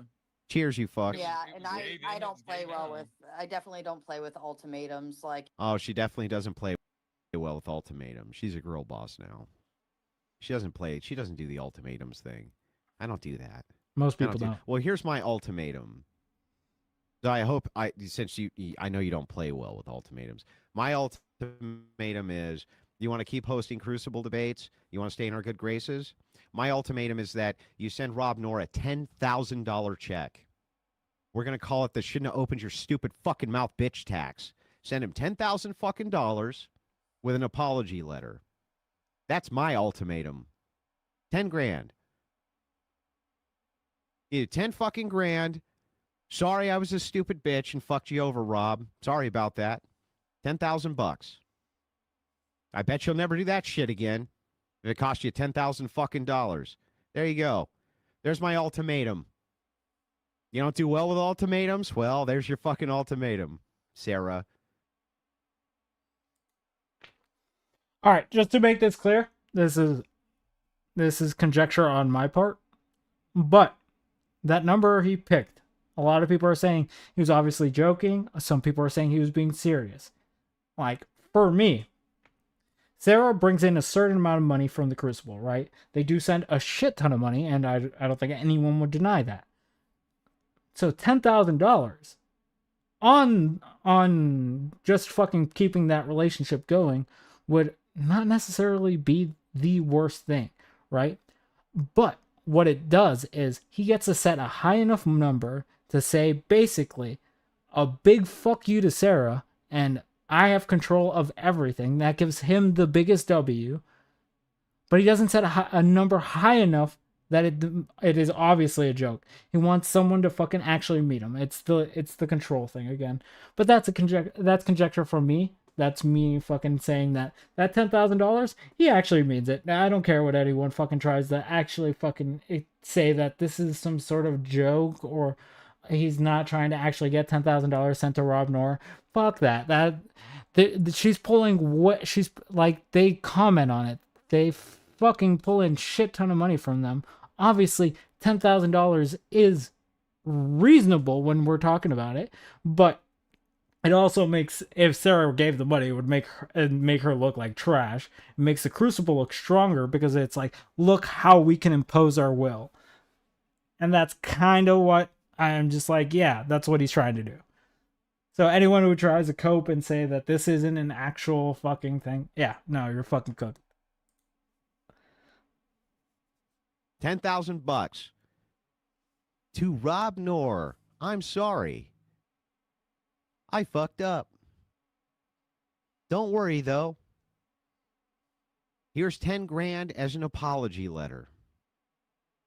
I think Rob Noor deserves 10 grand. I think he deserves to go to a nice hotel and plug his wife and make another little brother for his son Hank. That's what I think. And I think it needs to cost exactly $10,000. I think his vacation needs to be a $10,000 vacation.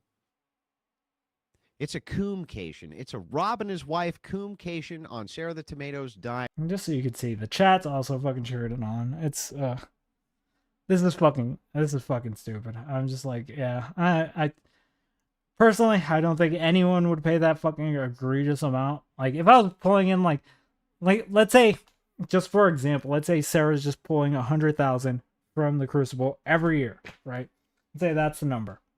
10 grand is about a tenth of that, and you would be able to recoup that 10 grand, right? So you're technically making a good business investment. But at the same time, it's just like you would look like Sarah would never be able to actually host a fucking moderated panel, because most people would look at her and be like, yeah, you're a fucking Crucible sellout. Like that's what would happen.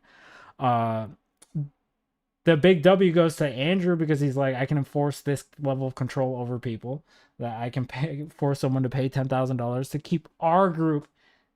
keep in our group, which is not necessarily a bad thing for fucking Andrew, right? Or Rob.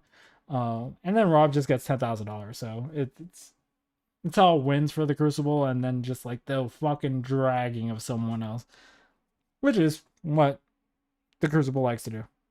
So let's continue going. tell you about a nonsense thing that I can think of. Let's pretend that you had a benefactor who went on your show all the time, who had one of the most super chatted channels in the world, and who was happy to make sure that the audience knew that because you did the legwork of putting those debates together, not that much legwork, by the way, but you did some legwork to put the debates together, that they should make sure that they contribute because you're assisting them in their cause of getting their worldview out there. And then he fuck over one of his best friends who works for him and is a representative of his organ. Again, fuck over. Just keep saying it. I'll believe you at some point. You just got to keep saying it. Organization. Like, that's almost like this whole idea of eventually. Let's hear it again. Trying to, get through the conversation and yada, yada, yada. And he's trying to, placate as best as he can to everyone on board. But Rob, being given an opportunity, okay, I can mitigate with a 2-minute timer. And then Rob is still like, now he's not even taking it seriously. Now he's just being an asshole, honestly. Now Rob's just being an asshole. He's just being an asshole. Fucking Rob. Why are you such an asshole, Rob? He was being an asshole. I don't see anything wrong with that statement. I guess speaking truth fucking sucks. But he was being an asshole. Even he fucking admits. But yeah. I probably shouldn't have done that. So that's not really. I don't know what the point behind this is. But keep trying to sell it to me, Andrew. You almost got me there. Says eventually people will come for you if you're that way. It's like, well, you were that way. So don't get mad when people come for you.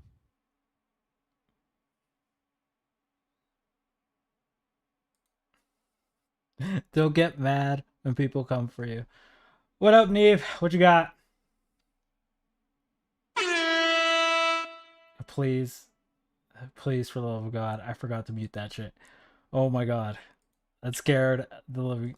Listen, join the Discord. There's an interesting soundboard in there.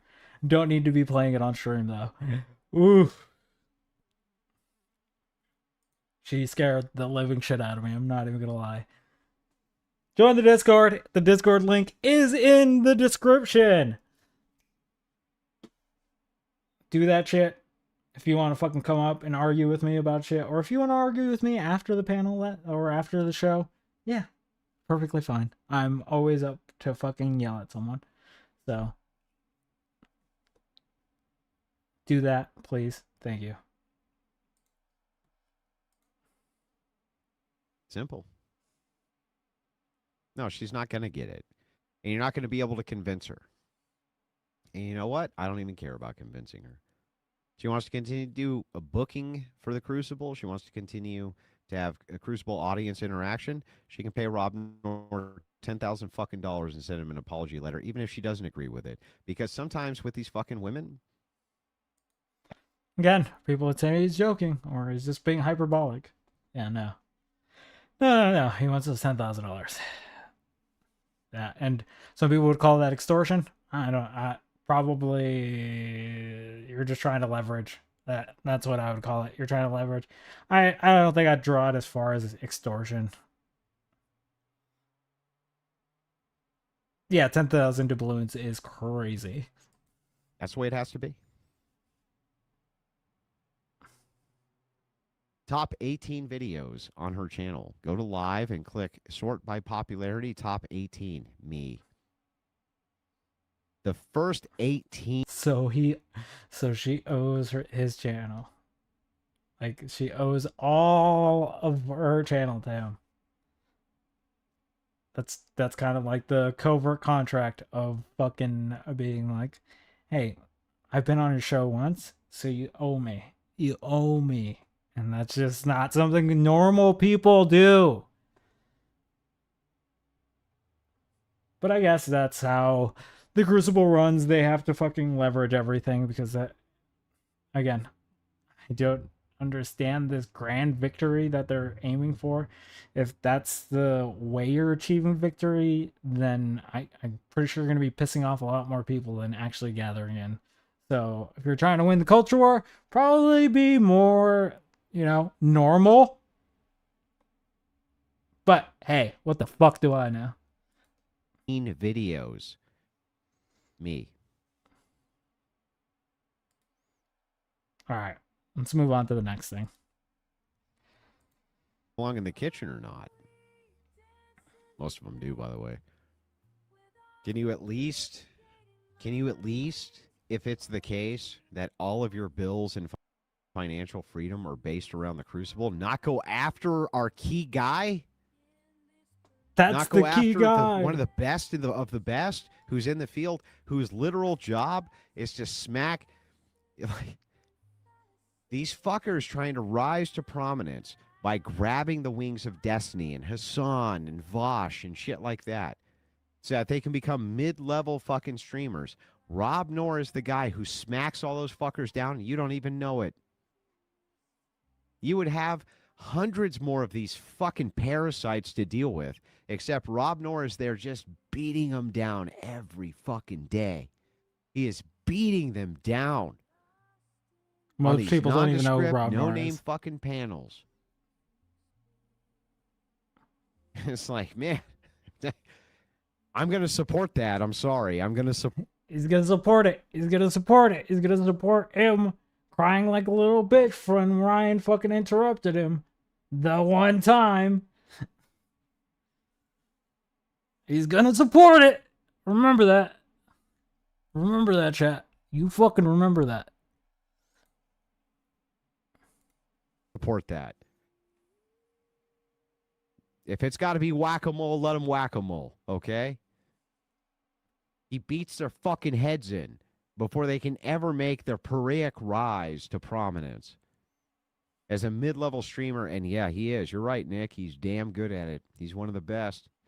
He seeks them out, and he fucking just destroys them before they can ever even get their foot in the door.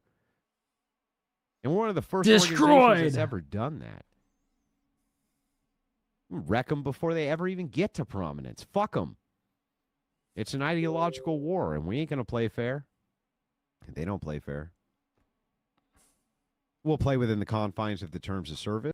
By the way, he had to say they don't play fair because he knew that sounded fucking awful coming out of his mouth. He's like, oh shit, I have to caveat this. This is for all the platforms we're on. We always do that.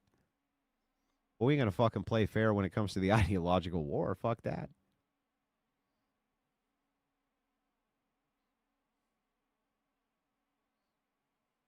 Not going to happen.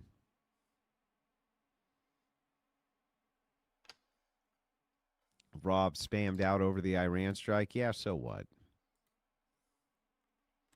People This are going to defense get it of wrong Rob, it's sometimes. So crazy. fucking what? And you know what? I don't even give a shit.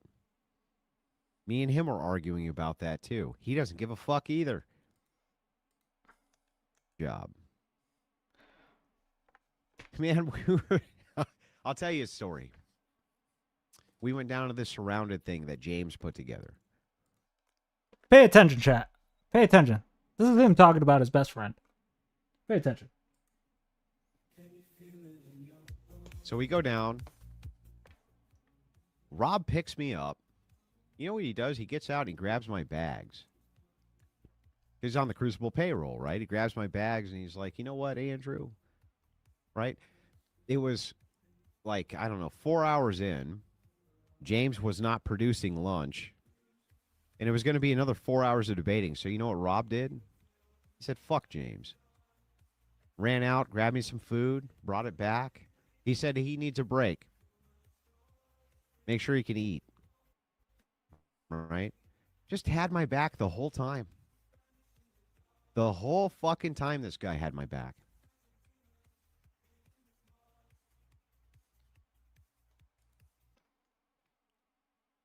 I don't know if you know this, Andrew. I don't know if you know this. But you can hire an intern and they will do exactly the same thing. I don't know why you would ever share this story about your best friend. Probably probably makes him look like a little bitch boy. Just FYI for the future, probably don't share stories where the guy is acting like a little bitch, getting you lunch and shit like that, because he just sounds like your fucking intern. Okay? Just some advice. It's unsolicited advice, okay? I know that you don't like that, but this is probably good for you. All right. So that's the Andrew Wilson stream. Obviously, we went through a fucking lot through this one because it's... Yes, it is an assistant. It is an assistant. I don't fuck, what the fuck did I just listen to? This is literally not something I would ever say about a friend. Like, if my friend got me lunch one time, I'd be like, yeah, thanks, friend. Like, I'm not fucking... But I'll be like, he picked up my badge and said, "Oh, Mr. Wilson, sir, thank you, sir. May I have another fucking treat, sir?" Like, yeah, no. That is literally the worst fucking thing that he could have fucking said about Rob. And that's what I'm saying. This is the humongous asset to Andrew Wilson. The biggest fucking asset. And just to show, because we've gone through Andrew's fucking stream, and this man acts like he's principled, blah blah blah. Let's watch something real quick. All right, little context, because I think it's important to give a little context to these things. This is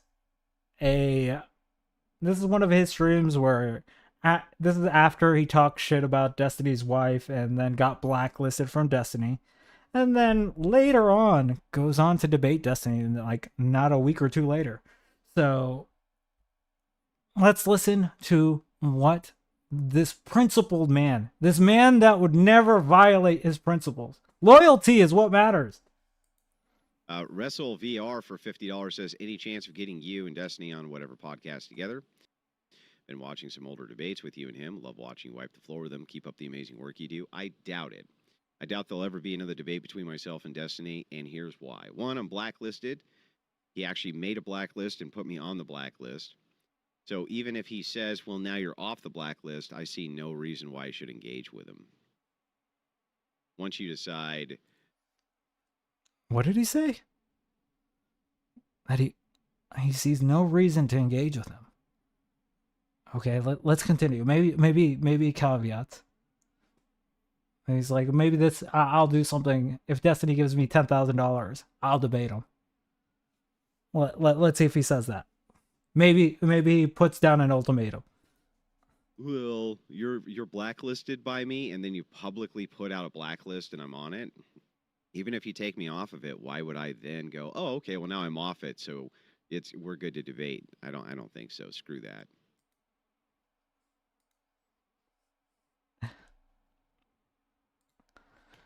So, as you can see, this principled man of Andrew Wilson, God King Emperor Andrew Wilson, will not debate Destiny again, but then goes on like a week or two later to fucking debate Destiny because he's as cloud obsessed as anyone else on these fucking panels and on YouTube. He can't help himself. He can't help but to suckle on the tit that is Destiny. He swims in Destiny's wake. So does Rob Noor. So do most of these people. Like their claim to fame is always like, I debated Destiny, and I'm just like, fucking A, dude. Like they are just guzzling in the Destiny semen.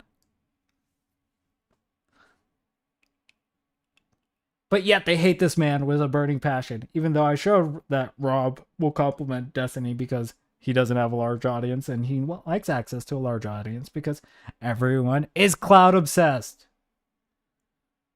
Don't act principled if you don't have principle. If you're willing to violate your principles just for a little bit of fucking clout, because that's what Destiny's fucking argument's gonna get you, a little bit of fucking clout. So, yeah, no. Don't fucking ride in on the high horse, acting like you're the fucking shit, and then fucking cave to Destiny blacklisting you. And it's like, yeah, I won't fucking debate him again. I won't do it. Because why would I ever do that? Because of clout. Because of clout. That's it. That's it. But let's move on to this Rob shit. All right, this is after Rob has got after Andrew has gone live. Rob decides to go live a second time. Let's see what happens. Trolls out there and the Raging Tomato audience, I'll tell you exactly what happened.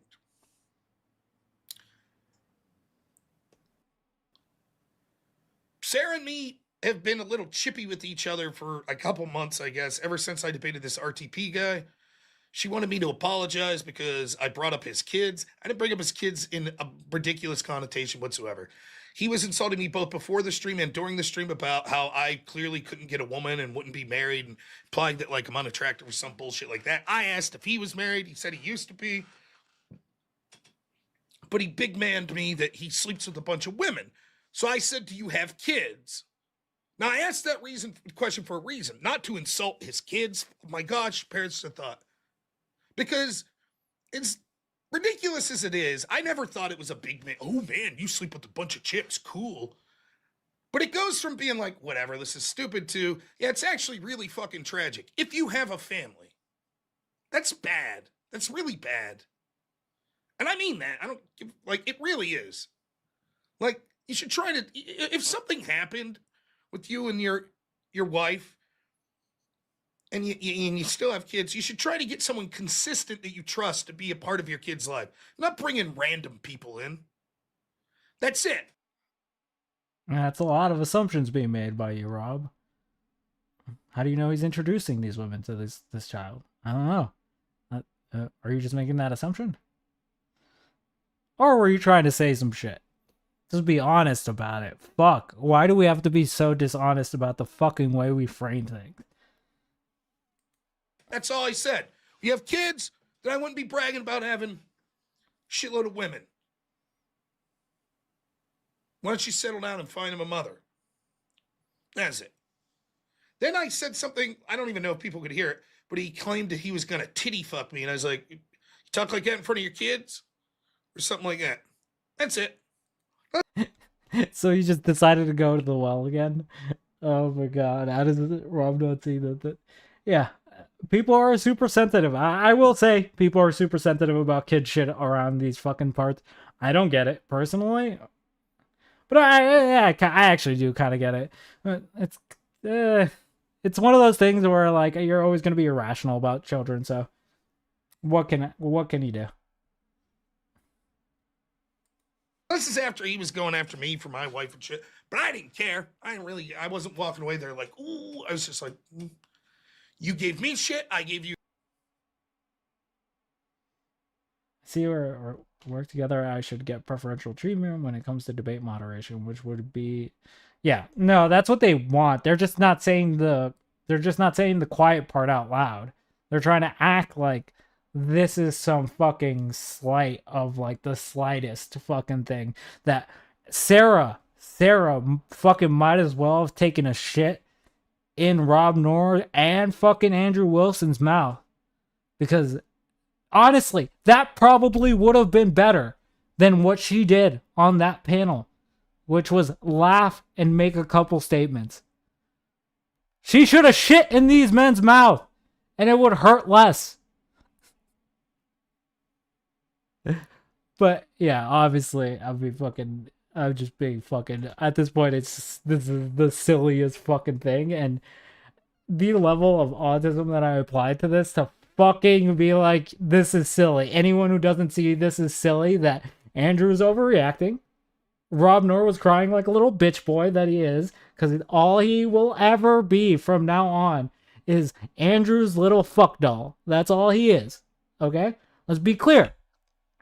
If you see Rob Noor around, call him a little fuck doll, okay? Call him Andrew's little fuck doll. But that's it. That's what this is.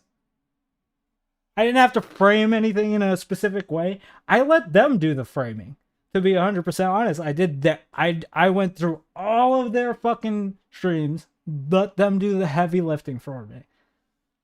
Because, obviously, it would be a lot. Me stating my opinion would not be able to sway some people. But this shows that I'm fucking. Everything I'm saying has some level of backup.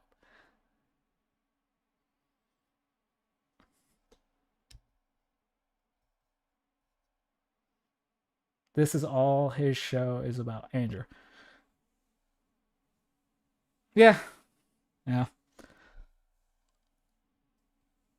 Well, let's continue. I'll let Rob talk while I use the restroom. You shit, no problem. By the way, that's a theme that you'll see, I think Sarah misinterprets with me. Nonetheless, I'm not going to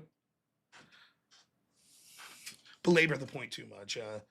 Sarah asked me said I should apologize to him afterwards. I assume something happened, like RTP Price said, I don't want to come back because things got personal. And then she asked me to apologize. I said, no. I never told people that Sarah asked me to apologize. What I did was said that people suggested that I apologize. And I was wondering to my audience, did they think I went over the line? And most of my audience said no. But a couple said, yeah, you still shouldn't have said his kids. I was like, well, I'm not going to apologize. And I told Sarah that. And I was like, no hard feelings. If you can't have me back on the show, no problem. Totally get it. Not going to apologize. Apparently, some people made snide comments to Snare about this. I came on the next day and told my audience, don't fuck with Sarah. It's not, she didn't do any, it's fine. Right? That's what I said. Don't, come on now. Ever since then, it's like things have been chippy. Now, she has, my audience always wants me to go on these bands. Okay, let's highlight that because even people in his audience thought it was a little bit far. And to be fair, I think that in that situation, you're probably not wanting to, but you're also working with Sarah and she's part of the Crucible, right? She's part of the circle. So you should probably not try and fuck over her show. If you think that RTP isn't going to come back because you said that shit about him, you should probably apologize because you don't want to shake the waves of the Crucible, right? This is something you work with. This is someone you work with, and you just don't want to cause waves. And Andrew doesn't like people causing waves, so you should probably apologize.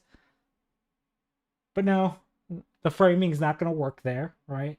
We're obviously not going to do that in every situation.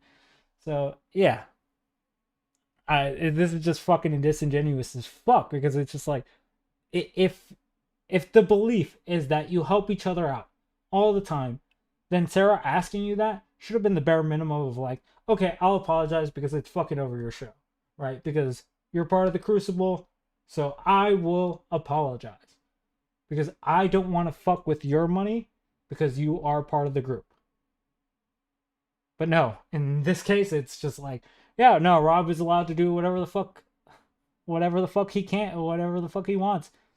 Because I don't know what the fuck Rob does to Andrew. I fucking have no idea. But fuck. It must be fucking great. Because just to fucking think this guy is the fucking this guy. This blob right here. Is the cash cow? I don't know. Like, he's a cash cow for me right now. But that's because, locals are always just fun to watch, Grace. So, let's continue on to the next clip. We are approaching the end. Finally, guys. We are finally getting near the end. I come back, and I'll admit, I was like, I think that fucking moderation sucks. I think that fucking sucks. What the fuck? I'm just getting yelled over? Whatever. Anyways, no hard feelings. And I don't give a fuck, right? I can't help that some people in my audience also thought that the fucking moderation sucked. So apparently they said something to Sarah. I'm guessing. I don't know. I don't watch her channel.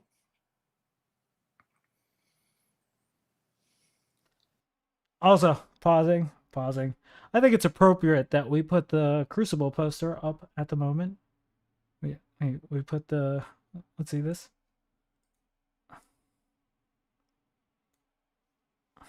Okay. We're going to leave that there now. that we've gone through most of the night. That this is the Crucible poster. Okay. If anyone needs that poster, let me know. I'm willing to sell it off to the Crucible. I know it represents you guys very well, and I would like to make a deal. I don't want to work for you, to be clear. I don't want to work for you, but I'm willing to make a deal. And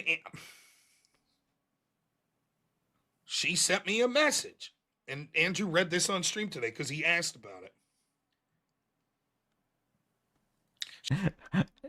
See, he gets more ballsy. He's willing to read the DMs. It's fucking crazy. When Andrew went live, he was just bitching and raving. He knew he couldn't fucking say much. He was like trapped in his little box. But here, he's just like, okay, Andrew's got my back. I can do whatever the fuck I want. She says, there's a secret weapon to panels. You can't show, this is the next day. There's a secret weapon to panels. You can't show any of your... Also, that's dishonest framing as well. The 8th is not that. The 8th was during the George Floyd debate. It's not the RTP debate or the Connor debate. Cards at all. By that, I mean if someone's annoying you, interrupting or poking at things that raise your temperature, you can't let it bother you visually. The other panelists subconsciously will see those trigger points and zero in on it. They do it every time to you. You're an easy target. It's unsolicited advice. I'm aware. But the best tip I could give you is to stop reacting to their pokes and prods. Open panels are meant to be fun, lighthearted, and relaxed. They have to be that way or else they wouldn't be so fun and inviting to anyone. Witty banter plus topic discussion equals a great panel. You often enter them very harshly and seriously and demanding. I've noticed you take insults very personally. And that's what they'll run you out. And that's why they'll run you out every time, because it's a killjoy to everyone else. Why is this guy taking things so serious? You gotta laugh at the digs, talk through the interruptions, and roll with the punches. Everyone throws their punches, takes the hits, laughs, and comes back the next day with a clean slate ready for more. Trash talking about an open panel being too chaotic is like complaining that the sky is blue. They will always be chaotic. You can either handle them or you can't. Now, when I received that message on October 8th. See? He says on October 8th. Like, he knows that is the George Floyd thing. This broke this man's brain. And it broke Andrew's brain too. And I don't know if it's because it was Sarah or because Sarah's a woman or I don't know what it could have been. But none of what she said in there, it's just general advice that you could hand to anyone. Like, I don't know why that is the most offensive thing that she could have done to Rob. But okay, I'll listen to him rant about it. I was fucking livid. I was like, you motherfucker. Who the fuck are you? You want to know what I thought when Sarah sent that message? You want to know what I wanted to say out loud? I wanted to say, what the fuck are you? What do you do? Moderate poorly? What the fuck are you, Rob? Like, you've been doing this for years, bro. And your channel barely started growing. You've been working for the Crucible for a year. For like nearly a year. Or I don't know how long exactly it's been. I think it's been about a year, if I'm not mistaken. I could be mistaken on that, but... And just now, between all this fucking drama, they decided to finally go check out your channel. You've been working for them forever. I'm pretty sure you've been getting shoutouts and fucking raids and all this shit. But, hey, if you ain't got the juice, you just ain't got the juice. That's all I gotta say. And that's what he's angry about. That's literally, he's got little man syndrome. He's Andrew's fuck toy. So like like this man's life is just him going through it. And that sucks. That sucks. But don't try to take it out on other people, Rob. You're one of the dime a dozen fucking people that bring on panelists that let them be. Fluzzy, unironically, yes, Sarah is the reason why his channel is growing right now. So, and even thanks Sarah beforehand. So it's just like, yep. So that's who she is. Better than you in almost every fucking metric that we have been able to look at. Unless you want to count debates. Yes, you've done more debates than her and fucking probably way more talented than her on that. But entertainment wise, let's be honest, Rob. Let's be honest. People just do not find you entertaining. I find you entertaining now, but that's not because of your debates, right? That's because you've become my cow now. You're my cow. And we are on the ranch and we are getting what we need. The entertainment because you're incapable of doing it yourself. By the way, there's nothing wrong with that.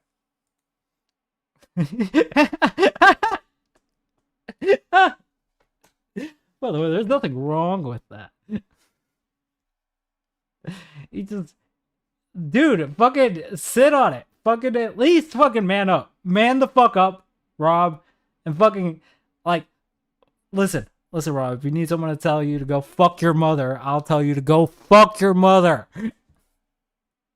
Like, fucking man up and say shit. Like, don't fucking try and double speech like this shit. Fucking hold 10 toes down. Do your thing, bro. This is some pussy move shit. But don't get it twisted. I don't need your fucking advice. Who the fuck are you? That's what I wanted to say. But I have a tremendous wife. And I was like, can you fucking believe this? And my wife said, Rob, take a breath. Don't respond for 24 hours. Then you say what you want. But you should probably wait 24 hours. And I did. And I'm glad I did. Because I didn't respond to her. Instead, I came on my channel. Because every night that there's an open panel on Sarah's channel or anywhere else, my audience is like, go on the open panel. Go on the open panel. Go on the open panel. So I had to... Dave, I'm not commenting on it. That's too easy. That is bait. If I've ever seen anything, that is bait. I'm not falling into that trap. Explain to my audience why I would no longer do that. And you go back and you can watch what I said. I said, listen, I've been frustrated about the moderation on Sarah's channel and other open panels because I wasn't trying to make it just about her. And I was like, but I was messaged by someone that informed me that I'm looking at the open panels all wrong. It's not supposed to be a serious debate. It's supposed to be like a shit show, like a Jerry Springer shit show. And that's fine. If that's what people like, fine. But it's not for me. That's it. I said, so I'll continue to do a debate that Sarah moderates, but I won't do the open panel.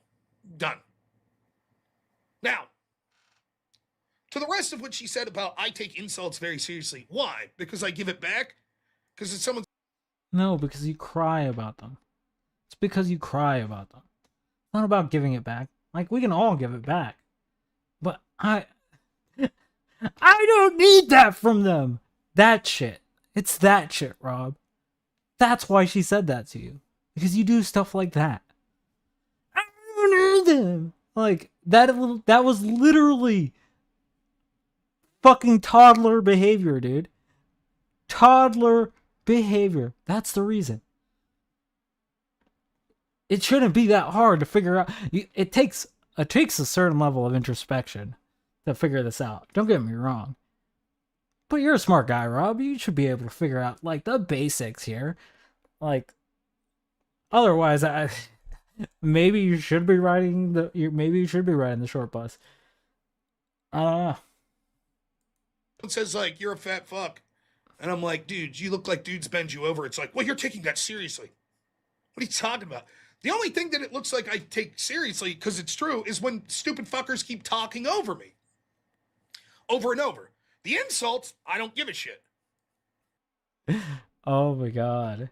Or don't answer your questions, or don't do the thing that you want them to do. Yes, Rob, we understand. We watched it. We have sat here for nearly 4 hours watching this shit. 4 hours. I think I've presented a pretty fucking clear case of you and Andrew both being disingenuous about this, firstly. Secondly, that you just cry. That's it. You cry. You're a fucking bitch-made baby. Ain't nothing wrong with that. That's you, Rob. Accept it. It's not your fault. Rob, it's not your fault.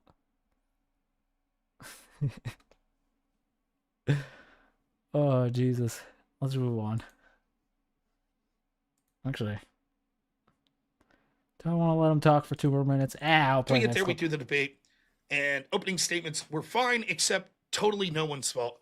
By the way, Trippy, I saw Andrew say Trippy was the moderator. Trippy was not. He was the host but debater. Yeah, Andrew didn't even know who was moderating, and so bad.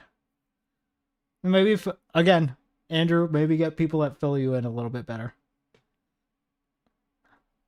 Pause. Nova was the moderator, but the host is what's going to matter when it came to who to kick me or not. That wasn't on the moderator. That was on the host. Hey, so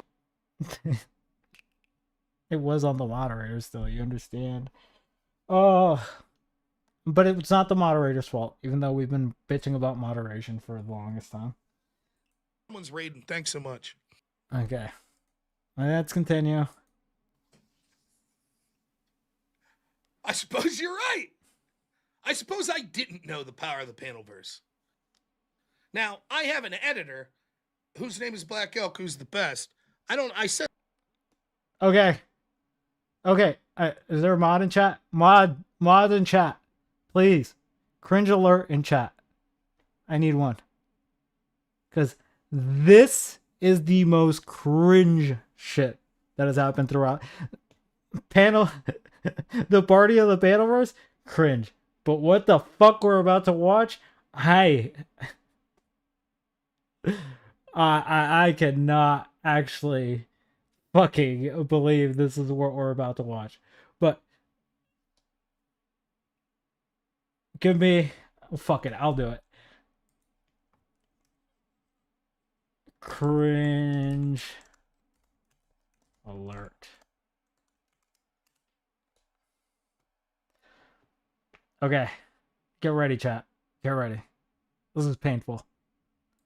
Set this to Andrew. I don't know if he played it, but enjoy. I think he doesn't know the power of the Panelverse. Oh shit! Not the Panelverse! Oh no! Not the fucking Panelverse! Beware the Panelverse! He doesn't run afoul of the Panelverse!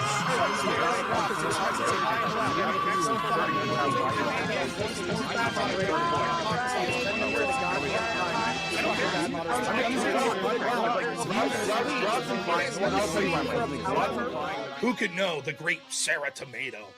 The power she wields, the power of the Panelverse. Very good. It's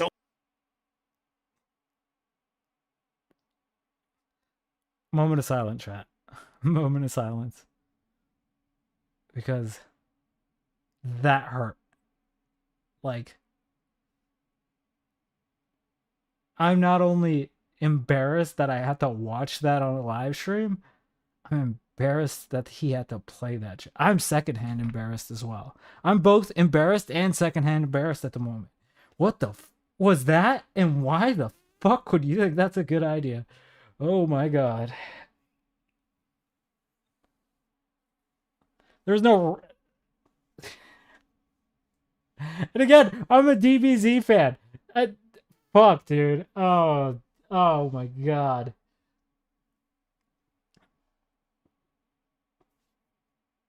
This hurt, guys. This hurt. This hurt a lot.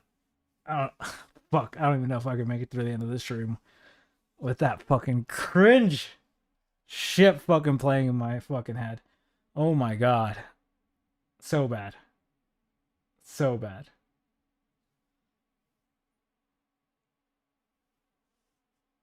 And that's the cooler shit to these guys. That's also the sad part.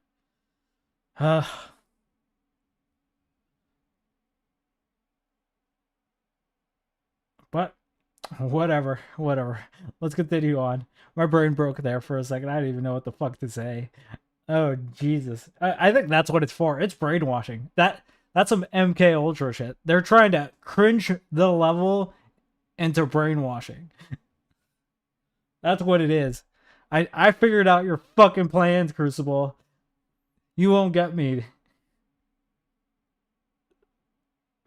Yeah, the over 9,000 meme would have been fucking better there. I don't know what the fuck the Gohan clip is doing there. What the fuck was that? Well, there's so this was just the most cringe. Like, fire this editor. Fire this editor. Oh my god. Fire this fucking editor.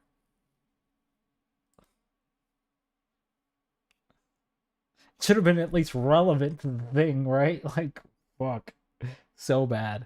So bad. Alright. So, this is Rob Noor reading Sarah's message. Apparently, she didn't know.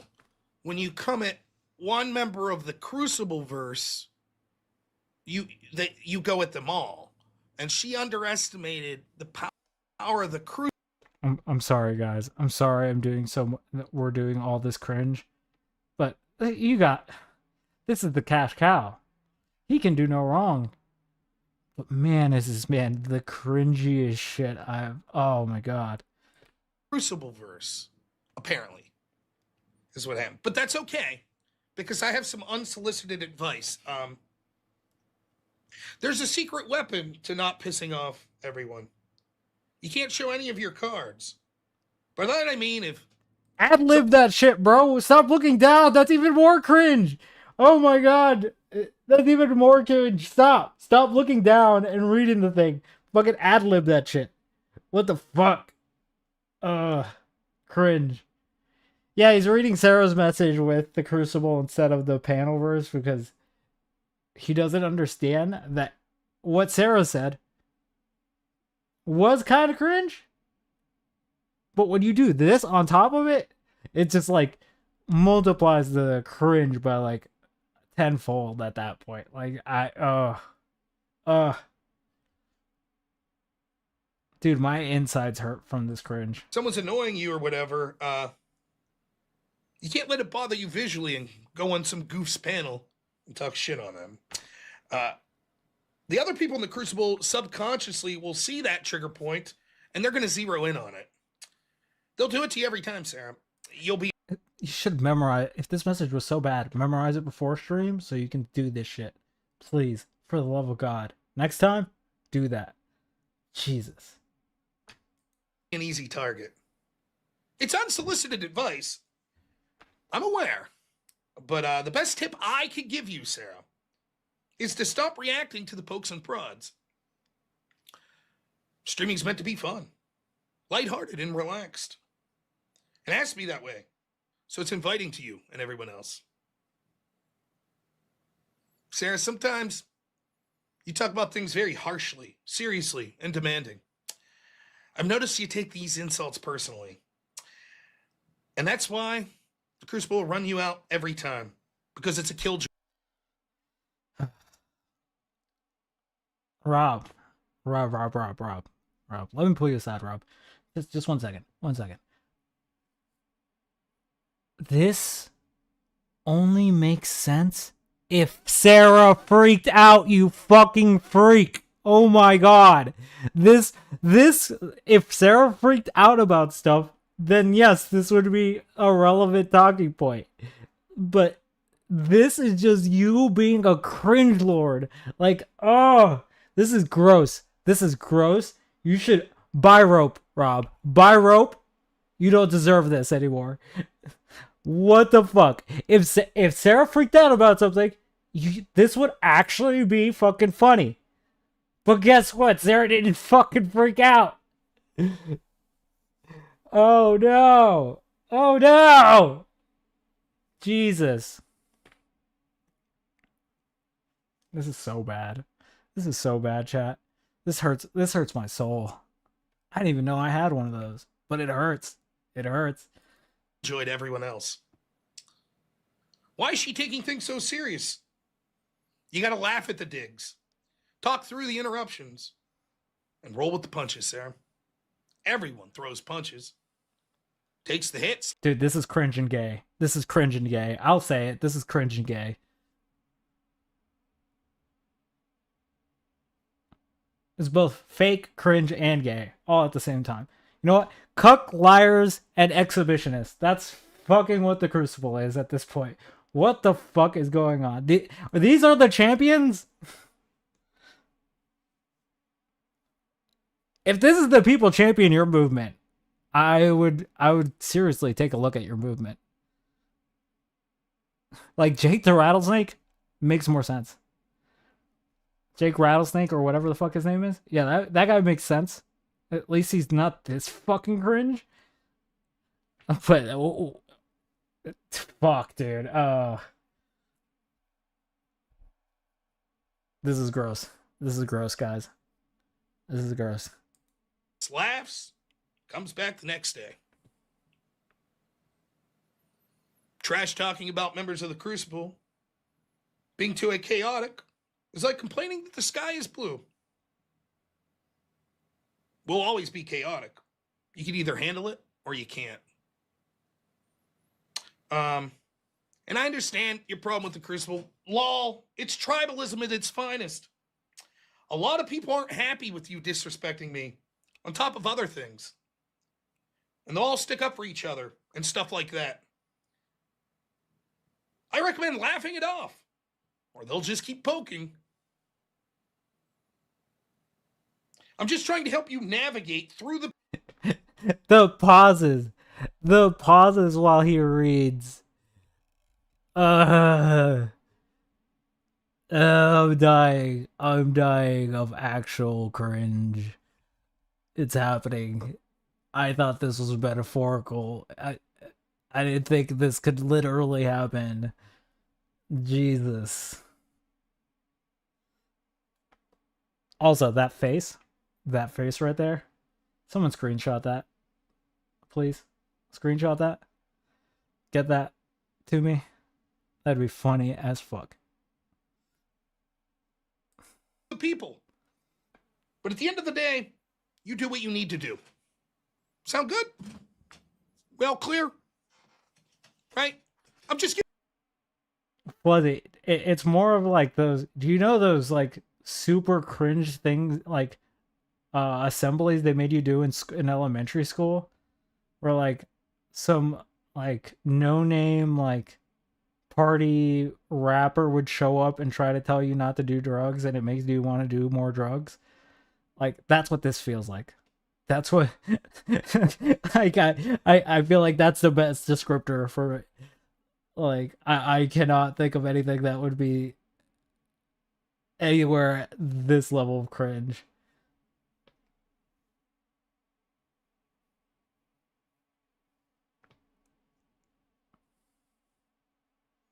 Yeah, no, he does. He thinks he is God's green gift to the earth, and Andrew seems to agree with him. I honestly think just it's an upsell tactic to fucking get us to like.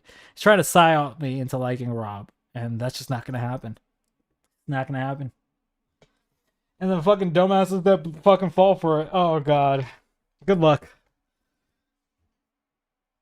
Because if this is your champion, Jesus. Listen, the only way I'm making this man my champion is if I have like a fucking world eating competition that I need to go to. Then I'll make this man my champion. Every day of the week, Rob Nor would be my pick. But up until that point, fuck no. Absolutely not. Get this man away from me. giving some unsolicited advice. That's all. Worked out well. All right, let's go to the next one. If Andrew called me tomorrow and said, look, here's the deal, Rob. Oh my god. Oh my god.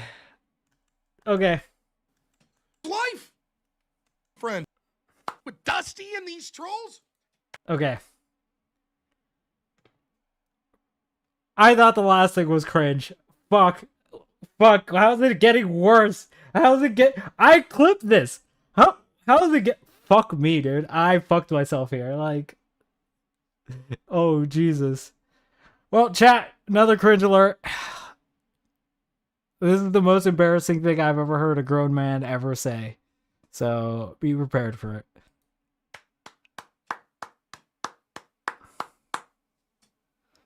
Now, hey, maybe her and Dusty are good fucking friends. And she's like, I'm being loyal to my friends. Such is life. I suppose that's the way it goes.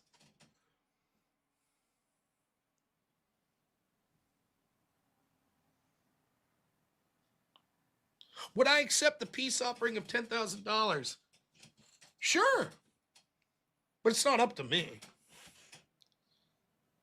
If Andrew called me tomorrow and said, look, here's the deal, Rob. I spoke too soon. We really need Sarah. We can go on stream tonight and say, look, we've hashed it out. Andrew would never do that. Andrew would never do that. I'm going to need you to work with Sarah. I'd say, okay.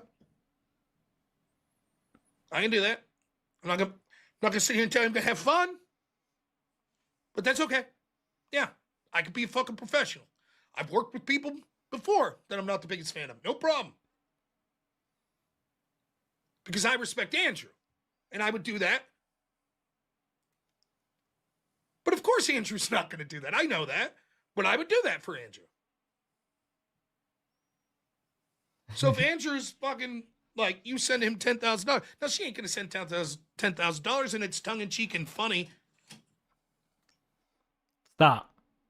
Don't pretend that it's tongue-in-cheek and funny.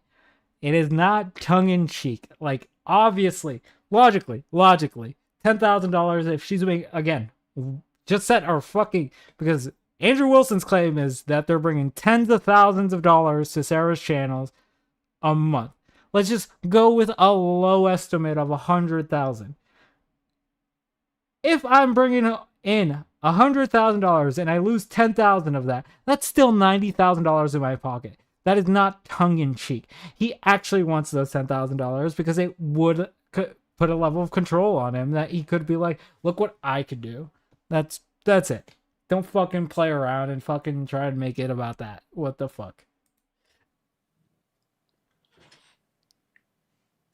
If there was no connection to Andrew whatsoever, this is what it would have been like for me and Sarah. I'd have talked shit today, and that would have been it. And I'd have never dealt with Sarah again. And if I bumped into her at some event, I'd be like, how's it going? And walked away. Maybe had an awkward moment. Did you ever have that happen? Right? You're trying to be a bigger man, like someone 10 years ago you fucking disliked, and then you bump into them and you find yourself like standing next to each other at the cash register, and it's like, this is awkward. No, I've had that. You owe an obligation. I'll take that bet. I'll take that bet. What do I have to? What do you reasonably think that I would apologize for? I've showed it. I'll take that bet right now. You put the $100 up and we'll put it in a fucking, how long? What's the period of time that you want to go over?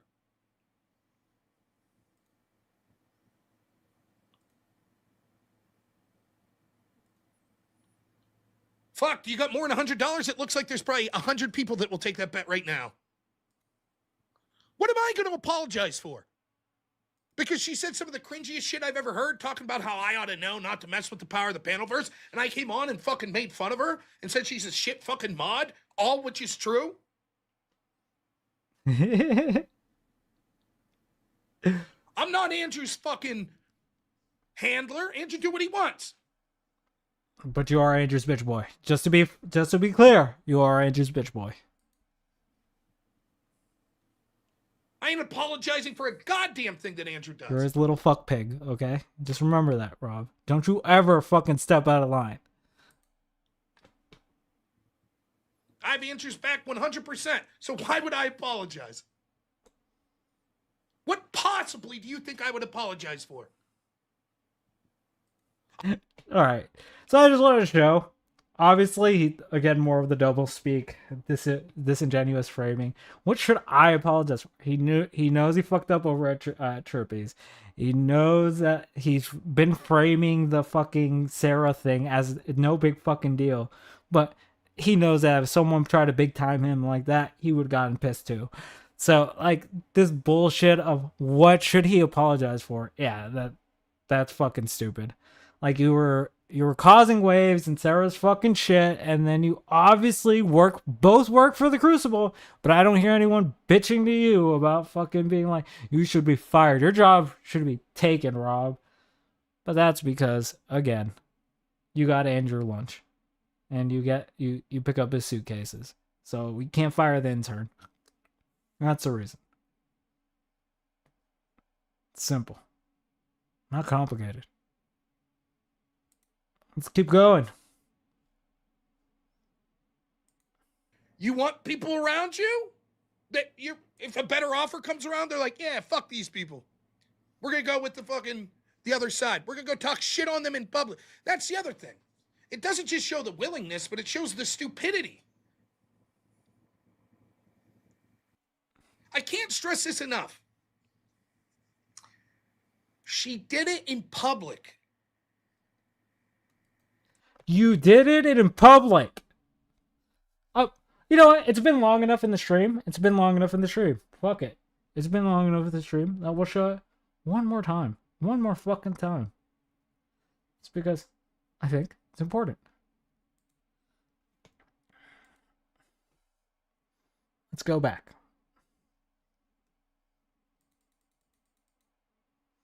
Fucking discussion, and you attacked me for it. You attacked me. I'm sorry for letting you down, EOD. For fuck's sake. Then. Okay? Here's the Did thing. it in public. All of you refuse to accept the idea that there is any such thing as left-wing violence. This shit That's not at all true. That's not at all true. infuriates me. Hold on. That's not at all true. There's plenty of left-wing violence, and I do denounce it. Like, you got to get that thing out of your head because that's just not. Where is this? Where is it? I looked up this story, Mudcrab, of supposedly a right-winger ran down two people in a vehicle over Charlie Kirk. Has anyone on the panel heard of this story? I've never heard of this. No. Clay? You should. Clay, have you heard of this story? I don't believe you know really that want one answer to any of your questions. All right, hey, Sarah, I'm out then. If the only two people here that are going to fucking talk doesn't want to respond to me, then fuck it, I'm out. You can hang out with those two. So it's me or them. I don't give a fuck. I'm sad. Well, to be fair, Rob. You did it in public. Why the fuck would you do it in public? Jesus, dude. Like the little fucking self-awareness that these fucking locals have. You expect better from people that should be a lot smarter. They should be. But they're just not. They never are. Cal's gonna go moo every single time, and you should expect it, but Jesus. Do you guys want to watch it again? We can watch it again.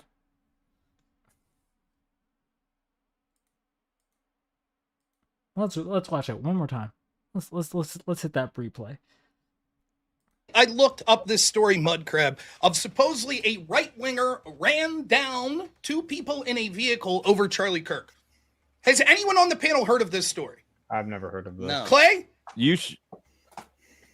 Clay, have you heard of this story? I don't believe you know really that want one answer to any of your questions.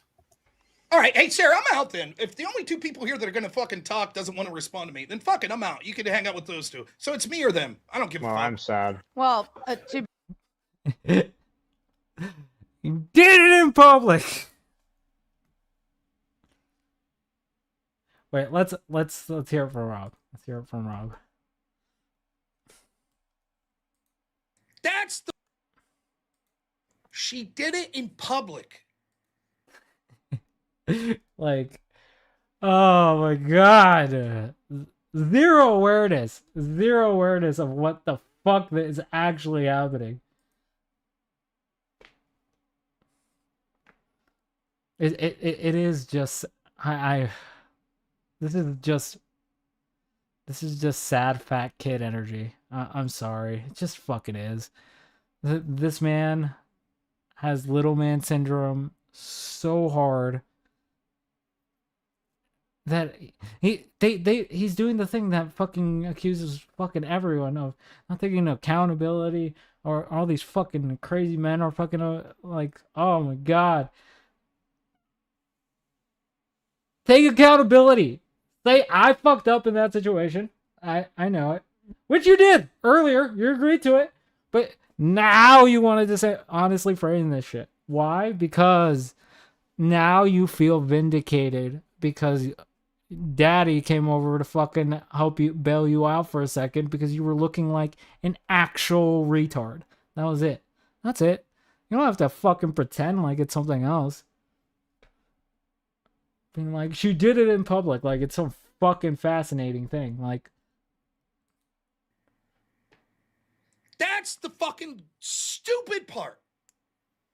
Last time she, just giving you some unsolicited advice in private. What was the result of that? Nothing. I thought about it for 24 hours, said, I don't think I'm going to do the open panels anymore. God bless Sarah. Wish her channel the best. I'll still do moderated debates, like the regular debates. because you fucked up in that situation, Rob. That's why the DM was sent. You don't. What the fuck? Can he not connect it? Can he not connect the two things? She would send that DM because she's not trying to rock the boat and tell you to fuck the fuck right off. Because any reasonable person would have told you to fuck the fuck right off. Can he not fucking understand that? That is probably the most lighthearted way of being like, hey, you kind of fucked me over in that situation. Please don't do that again. Fuck. And this is the master debater. More like fucking masturbator, dude. Cuck, liar, than an exhibitionist, dude. Shit, we should add extortionists into this fucking list. Oh my god. This is so fucking stupid. But not the open panel. That was the result. If she says shit in public, what am I supposed to do? Just be like, oh, maybe she's right. All right. Game on, motherfucker. I guess I just went to war with the panelverse. Fucking idiot. You're a fucking cuck boy. Thank you so much, man. $50 says, I don't know if they sent me bad. Do you love them? Well, they can still hear you. Andrew, thank you. No, that's what it comes down to. Incoming employee, carpenter. And he watches. All right, chat. We're going to get to what I consider another funny part. Because no grown man should say what he's about to say. Okay? No grown person, to be 100% honest, should say what he's about to say. Well, we'll get into it. Is that employee still $20? You don't think that business owner's like, you know what? People make a bad decision. We're gonna overlook it. That guy's gonna fuck you in the future. He don't take that. Owner of that business doesn't take pleasure in saying, I gotta let you That go. analogy doesn't even work. What else can you do?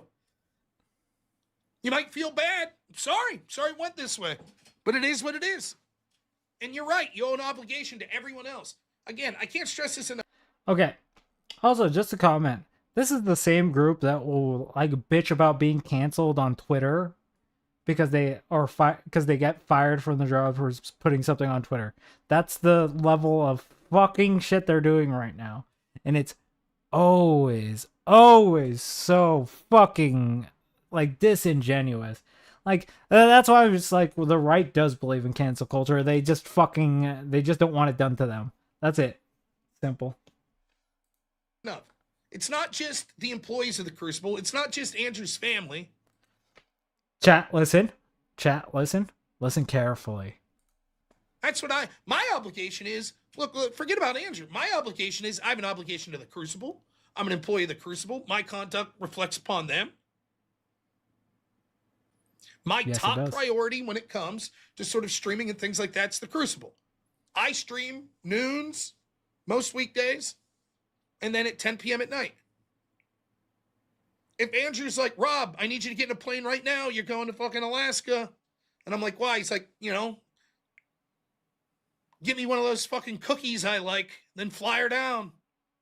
Guess what my ass is doing? Getting on a fucking plane, skipping my show, and getting that fucking cookie. That's my job. This man literally said that out loud. He said that on a live stream. This shit is recorded. This man, no shame. You should never, ever fucking say this out loud. What the if Andrew Wilson asks you to get him a cookie from fucking Alaska, you're flying out to get it for him. You little cuck boy. That's what I'm saying. You're Andrew's little fuck pig. That's all you fucking are. You fucking intern. Shut the fuck up. You are not this big, prominent debater if that's what you are willing to put yourself through. You fucking fucktard. If I can't believe you fucking said that. Like, I literally, that shit, the first time I watched it, mind broken, because I never thought a grown-ass man would ever say anything like this. Like, I don't think there is a fucking human being that would fucking be like, yeah, my boss fucking told me to go get a fucking cookie from Alaska, so I'm doing it. It's like, he was so proud of it too. That's a fucking crazy part. This is sick. This is actually sick behavior. Fuck me, dude. Never say this again, Rob. Never say this out loud. What the actual fuck? And that's why I pointed out the other Andrew one, because I knew this shit was back here. Because, dude, what the fuck? I will fly to Alaska to get Andrew Wilson his fucking cookie. You said that shit heartedly. What the fuck? Oh my god. Cuck, liars, and exhibitionists, guys. Cuck, liars, and exhibitionists. Oh, the poster should get bigger just from that. Like, honestly, I should fucking make this poster a little bit bigger. Every time he does something that fits into these three things, we're gonna make the poster a little bit bigger, because what the actual fuck, dude? Oh. Dude, I know people who wouldn't even fucking go down fucking town to get a fucking cookie for their significant other.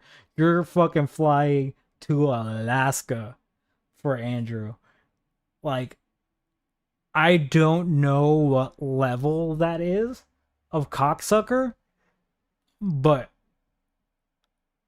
dude, like, I don't know. He must sprinkle fucking crack on it for you to fucking love it that much, because god damn, I have never seen someone suck a man's dick this fucking hard and ride it all home. Like, what the fuck? Oh,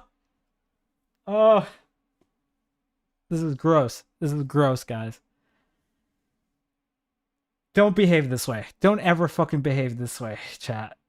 If you find yourself acting this way, seek help. Like, actually seek help, because, and this is speaking, because we're at the end of this stream. This is speaking to a larger picture that I've been painting tonight. Because they tell us their story, right? Rob knows that he's not entertaining.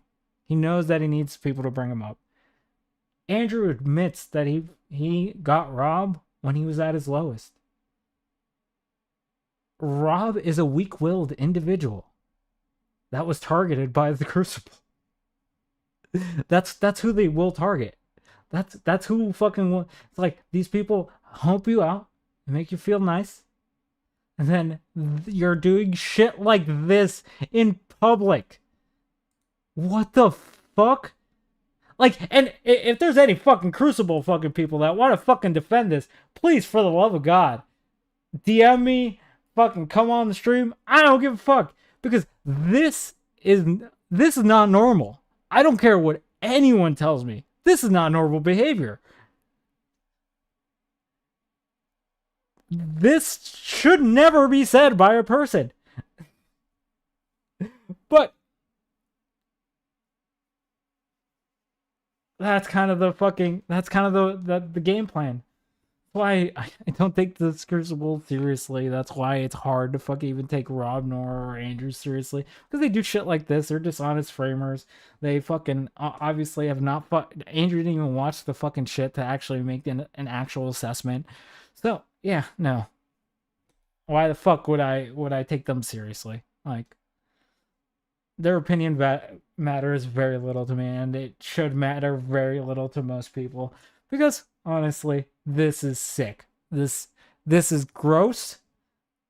This is bitch made. Like, we can call Rob Nor a baby all day, but that by far is his worst offense. That, what he said right there, worst offense. God damn. I'm actually just like, what the fuck is wrong with people nowadays? All right, I'm done ranting about this, because god damn, that was gross.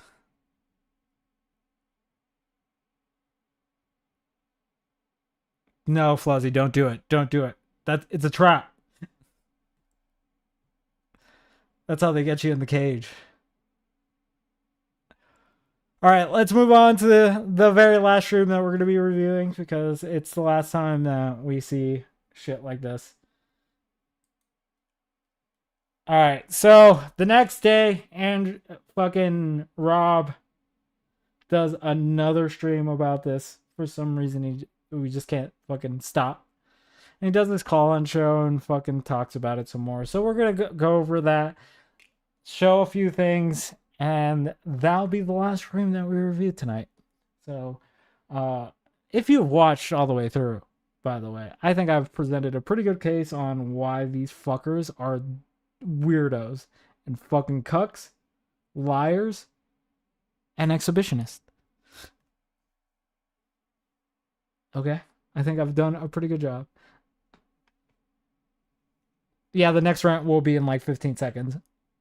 But it'll be about, I don't think anything will hit me as visceral as hearing a grown man say that shit. That shit was gross. What the take is. When I debated RTP, she got pissed off because RTP prior to that debate had been talking about my wife and shit. Then it came up again in the debate. I've said this a billion times. What happened? I even asked my audience, was like, do you think this is out of line? Because I was like, maybe. I don't know. I don't think. But he, basically was like, All right, Dave, if you want to defend him, you know where to go. You know where to go.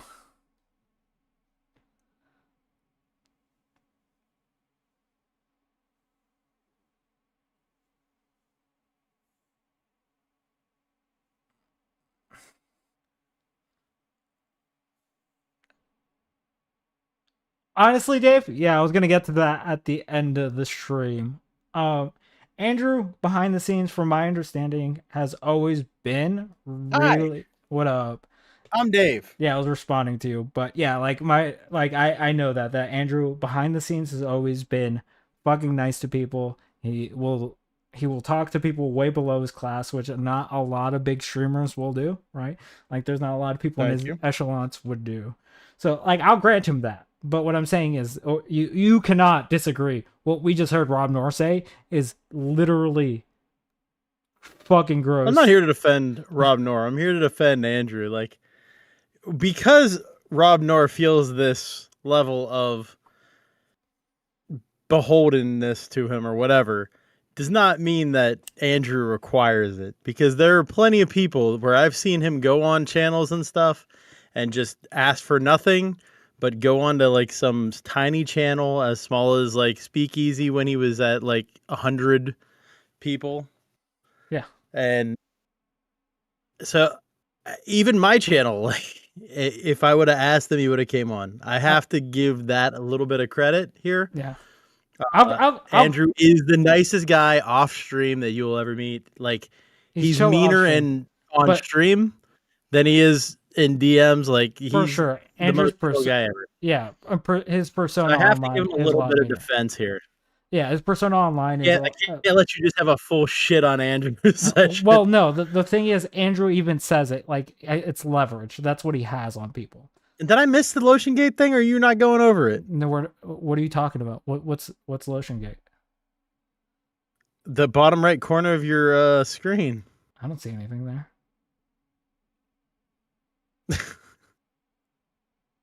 What are you talking about? I have the Crucible poster up, but that's it. Look right below it, buddy. I don't know. I just see us here. You know. Okay. My name over here. All right. Anyway, you have fun. I'm gonna fade back in the background. Somebody had to defend a little bit. Yeah. No. I've granted Andrew those kinds of wins, but the thing is also he very much publicly said it's about leverage. And I'm just like, fuck, dude. Like, anything that you want to grant the dude, but he fucks over. Like, so, I wanted to grant him, like, he didn't directly send people over, but he fucking implied it very much through what we've seen. I still don't think it was a implication of that.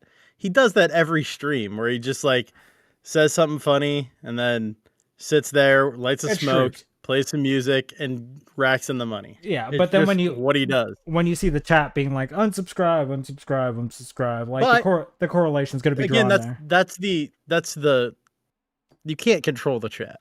Yeah, for sure. But it's like every big streamer has always said, you can try to address something in chat, you can't control it.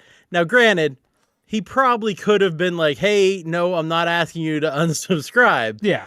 By him letting it go, yes, kind of. He's like, I don't care if you unsubscribe. Yeah, that's what I'm saying. That would have earned a level of respect with me. It's more of that than him saying, yeah, I just don't think, I think he's saying with that, I don't care if you unsubscribe the or whole not, reason you're but doing I'm not going to tell you to, and I'm not going to tell you not to. Well, yeah, the whole point of the stream is like, I'm going to shit on Sarah, right? So obviously you're trying to send a message that I don't fuck with Sarah. So, like, and since you're a Crucible and you all follow me, you probably should, like, I know you guys won't fuck with Sarah now, right? Like, that's kind of the hard implication there. But that's why I'm just like, there are instances where, yes, I fucking could make that, but there is no explicit thing. That's what I would grant Andrew, that there is no explicit thing there. And again, I would want to grant the fucking, that he's fucking cool to pay smaller channels. He even said that it's about leverage. Like, if you're not fucking like following his fucking thing, then he can tell you to fuck right the fuck off. And again, his prerogative to do, but it's not a sense anybody has the right to do that. Like, yeah, but it's not a sense of altruism that he's doing it, right? I never claimed he was being altruistic. Yeah, or I'm saying it's not like a sense of just. Well, I mean, there are times when he is altruistic, but in this, no, he's definitely looking for a little bit of revenge. Yeah. Although I still fail to see how the offense was that big. You know, I don't care about, like, I don't feel like everybody has an obligation to defend other people whatsoever. Yeah, for sure. I feel the same way. Like, if someone's fucking with you on stream and I'm watching, the only way I'm coming up is if they say something that brings me into it or something like that, because I trust that you're strong enough to defend yourself in this type of situation. If they do say something, I feel like they should have felt about Rob. He's I'll even grant the number one Andrew debater this. in the world, you know? Yeah, I'll even grant Andrew this. If it would have been something so egregious, I would go up for my friend, right? Like, it has to be like they're saying some foul shit about my friend and my friend isn't around, so I'm gonna fucking show up for them, right? Then I'll show up. I can understand that. But this was like a laugh and the same shit that she said to him in DMs, so it's not like she's being snaky or in any way. Like, it's the same fucking shit. So, like, I can't fucking be like, yeah, you're not blowing this out of fucking proportion.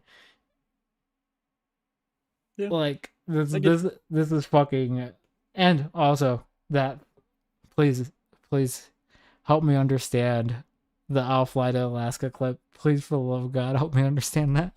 I just can't. No, I think that's unhinged and kind of crazy, but I I get what he's trying to say with it, but he went a little far. Fucking, I would fly to Alaska to get Andrew. Just be like, I'm Wilson happy to a go out cookie." of my way for a friend.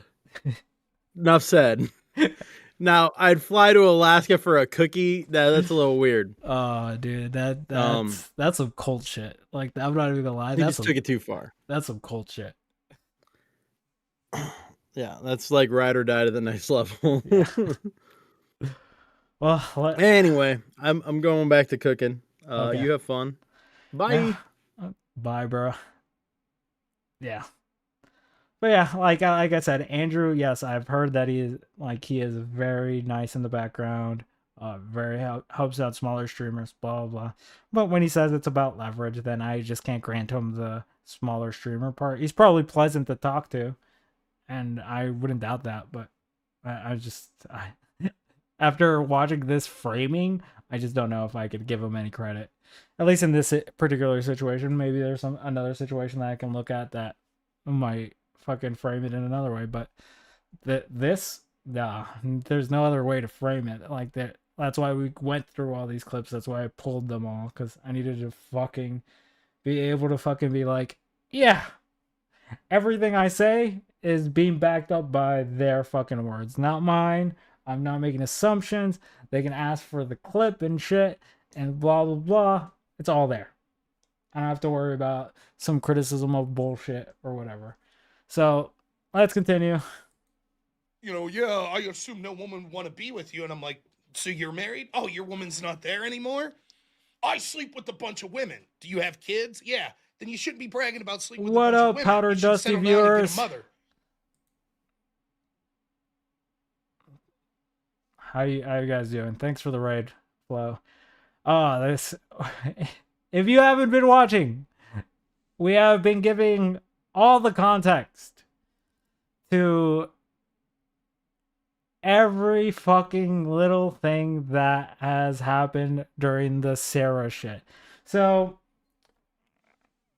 basic recap of what the stream has been is basically showing that Sarah didn't really do anything egregious because I clipped every moment Sarah talked during Flow stream. I've shown that Andrew and Rob have been dishonestly framing this in a way that would make Sarah look bad, because that's the only way they can fucking get their point across, because obviously this is an indefensible stance. So we are on the last stream that we are going to be watching for the night. But up until this point, yeah, read the poster on the side. They have been cuck, liars, and exhibitionists. That's what the Crucible has been. It's been a rough night, dude. It's been a rough night. All the yelling and talking and all that shit. It is not easy. It has not been an easy night. And I think the cringe is also killing me a bit. What up? What's going on with your voice? Again, it's all the talking. I don't think I talked. Okay. I don't think I've talked for 5 hours straight before. So typically no. I'm only here because you got raided. Base. Listen. Base. Like, you're honest about it, and I appreciate that. Yeah. So are you gonna talk about Lotion Gate at all or no? What's Lotion Gate? Lotion Gate is real. I mean, if I knew about it, I'd probably say it's real, but I don't know. I haven't heard anything about Lotion Gate. I don't know. Last thing I'm gonna say, Hornet. Lotion Gate is real. But by the way, shout out to Crab and Neve stream that's coming up. They're going to be talking about Lotion Gate, and I'm going to learn a lot about Lotion Gate. I want to know what it is. Hopefully someday I'll learn. But tonight we're doing this, so we're going to get back to it, chat. By the way, if you want to chat, to all the raiders, if you want to chat, just subscribe and the timer is set to 0 so you can just jump in and chat whenever. I just said it that way so that if people start trying to fuck around and just come in with multiple accounts, that's why. So don't worry about that. How's that out of line? And then she says that I need to apologize to him. And like I said, that's her right. I just said, she said, I'm afraid I'm going to lose debaters because of this. And I was like, Now you're forced to, Neve. okay, then I guess you have, because I won't come back. But I'm not fucking apologizing. I didn't do anything wrong. And I think she's been pissy with me ever since then. We'll bring Vinny up real quick here. Sorry, Vinny, I think your internet popped out or something. All right, so again, just continuing to frame the conversation in the way where it's just like, it's about RTP. And I'm just like, yeah, that's the first initial thing. But we obviously know that those DMs were from the George Floyd fucking debate. It's not, didn't take me a long time to figure out when you said fucking October 8th where to fucking find the information that I needed. It's not. Oh yeah, be sure to hit the like button and the sub button. Or the dislike button if you don't like what the fuck I'm saying. Either way, fuck you. Let's go on to our next clip. Great. Vengeful Truth for $5. I sorry you had to go through all the BS. Myself and fellow Crucibilies are behind you 100%. Well, thank you. Listen, first off, it's not that much BS. It's not. In the grand scheme of things, I can't stress this enough. Fuck Sarah. Fuck Dusty. Fuck Coder. And yet still, I don't think any of this means that, like, you have to understand, this is stupid, petty internet drama bullshit. I don't like some shit that was going on being interrupted and shit like that. I don't like someone. Now it's small, petty, whatever. Not too long ago, not a couple streams ago. That's not what I'm saying. So what the fuck? Like, oh my god, the dishonest framing from these fucking people. It's sick. It's sick, I tell you. All right, cuck, liars, and exhibitionists. Okay, I said I would fucking make it bigger every time they fucking say something like this. So we're gonna keep doing it, and we'll see how fucking big we get by the fucking end of the night. Pause. Trolling and shit like that, whatever. It's not a fucking big deal. It's really not in that scheme of things, right?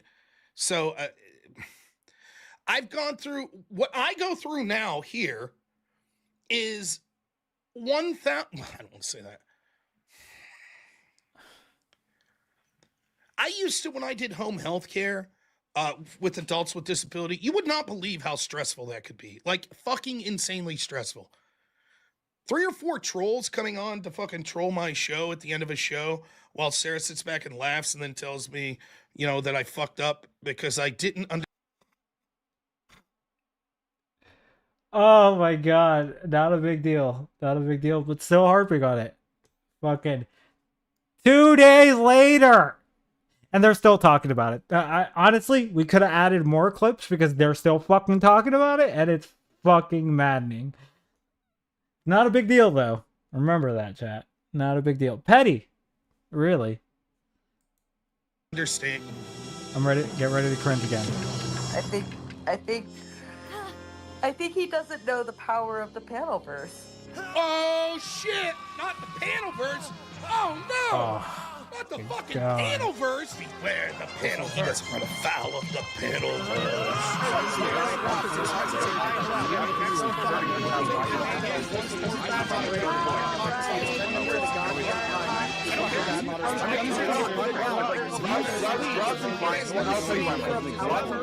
Who could know the great Sarah Tomato?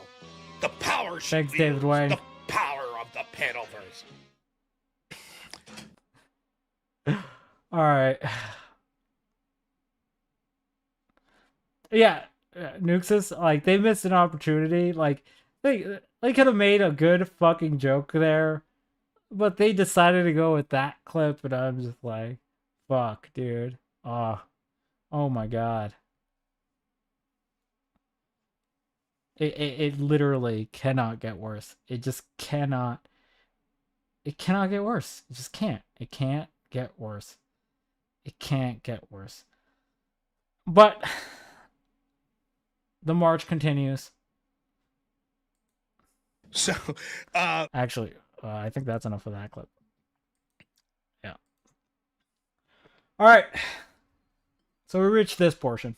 And I thought this portion was important, not because of the person that's up there, but because this kind of shows what I've been talking about the whole fucking night, that people's perspective on this shit has been so out of whack that I just truly don't understand. If you're going to comment on something, the bare minimum you should do is look at the situation. Even like take a quick glance and maybe try and come to a nuanced like answer and not jump to the gun on any of the situation, because obviously, as we've shown tonight, the situation is not a big deal. The situation is overblown. Andrew fucking didn't even watch the thing because he didn't even know like who the moderator was. Which was a fucking Rob correction, not a my correction. So like at this point, if you're gonna be going on a panel and talking about it, please, for the love of God, watch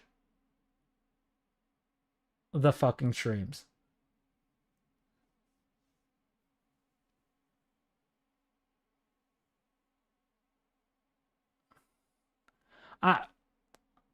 Listen, I've had no bad interactions with Connor. He might do that. I don't fucking know. But this isn't about Connor. This is about fucking Rob.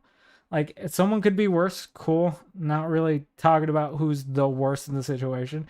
I think I don't think I've ever heard Connor say that he would fly to Alaska for someone, but to get them a cookie, to be specific. But hey, if that's the bar, then good luck.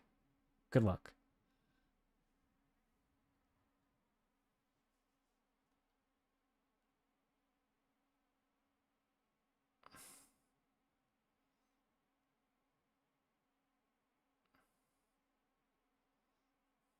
Yeah, I haven't seen it, so I'm not gonna make a comment on it. If I'm shown it, I'll look for it, and then maybe we'll go over Connor. But Connor hasn't done anything that's been as public as this situation, and there's so many people covering it. That's also why I wanted to go over it, because again, I feel like everyone has been using a weird framing system for this without like actually going through and doing their due diligence of actually seeing what the fuck the situation is like. But we'll see. Not 100% today because I was waffling about calling in. I'm torn about this topic that you're talking about, but I do need to say my piece, so I will do so. As somebody who has personally run afoul of both the Panelverse and Sarah Tomato, I feel in a unique position to comment on what you have experienced. So Sarah and I had a discussion, a one-on-one discussion around duplicitousness, around saying one thing and doing another, about advising people not to take things. Just want to see, so you can see that like the framing has already happened, right? Like, don't come to a conclusion before you watch everything. Sit down, shut the fuck up for a second, and watch the shit, and then come to the conclusion that you want to come to, which will usually be somewhere in the middle. Usually that's how you end up. But when you do this kind of shit, it is beyond telling that you're just trying to fucking take the W from a situation that you felt like you got an L in. That's what this feels like. Personally, and then taking things personally yourself. And after this discussion took place, Sarah has taken the time to pay her own money to ban me off of channel, or ban me out of chats as well as off of panels. Now, this is the game over there, right? And I understand that. But what bugs me is, what was the expectation?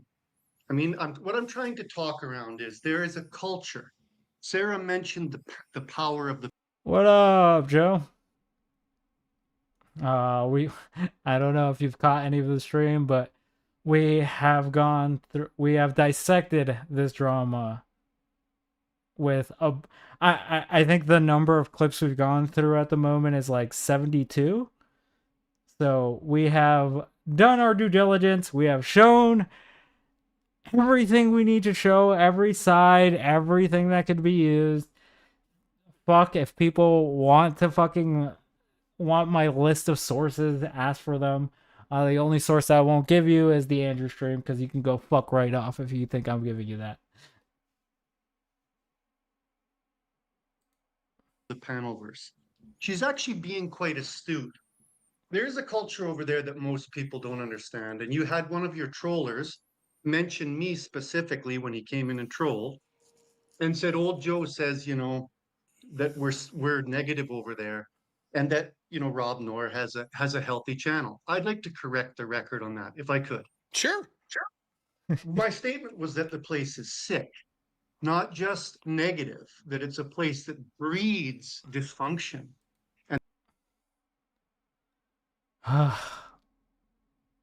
This is why, again, all these people that have been jumping onto this serious talk chat, serious talk. Let me get my serious voice on.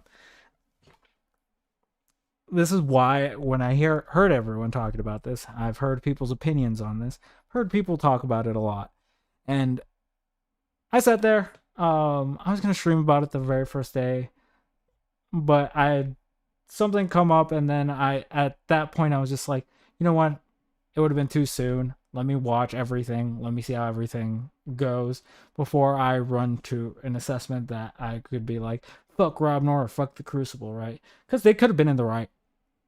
There's always the possibility that the other side might be in the right and you just might be wrong. So you always have to sit down, look at these things objectively, and try not to come to a conclusion before you fucking actually know what's going on. Because that's how you end up in these situations. That's how we ended up with a lot of this fucking drama that happens in every space. Not just this space, but every space. Because people just jump to conclusions, jump to an assumption, like that's why when I hear people saying that that Andrew Wilson explicitly sent people, I no, that didn't happen. When I hear people saying that Sarah explicitly told the trolls, that didn't happen either. Like there's a level that you should be able to fucking read into before actually fucking getting to your point, and not fucking just being like, I hate these fucking people, so I'm gonna fucking go as hard as possible. Because that's not productive. And that, like, it's funny to me because old Joe is like, I honestly was gonna skip over old Joe because I actually don't give a shit about old Joe, but I think he presents a fucking point that I've been trying to point out throughout this, that people will dishonestly frame things to try and get their way, right? He's like, the panel versus sick, blah, blah, blah. That's all this has ever been. And hey, I kind of get it, but honestly, at the end of the day, like, you can't fucking sit. The problem is when you try and sit on your high horse about it. Like, if you just want to be like, it's funny, blah, blah, blah, I don't think that's necessarily an issue. But when you try to high road people, at least the bare minimum you should be doing is looking into the situation. But I'll let Ojo keep talking. And that the bullying that happens over there is not healthy. I've been saying this for weeks now, and I think this is what Sarah was referring to when she said you can't. Also, still in serious voice, old Joe, buy some rope, okay? You know what to do with it. Buy some rope. Can't mess with people here. What she's actually saying is that there's a few people that you can't mess with, or you will be trolled relentlessly, even if what you say is the truth. I'll give you an example.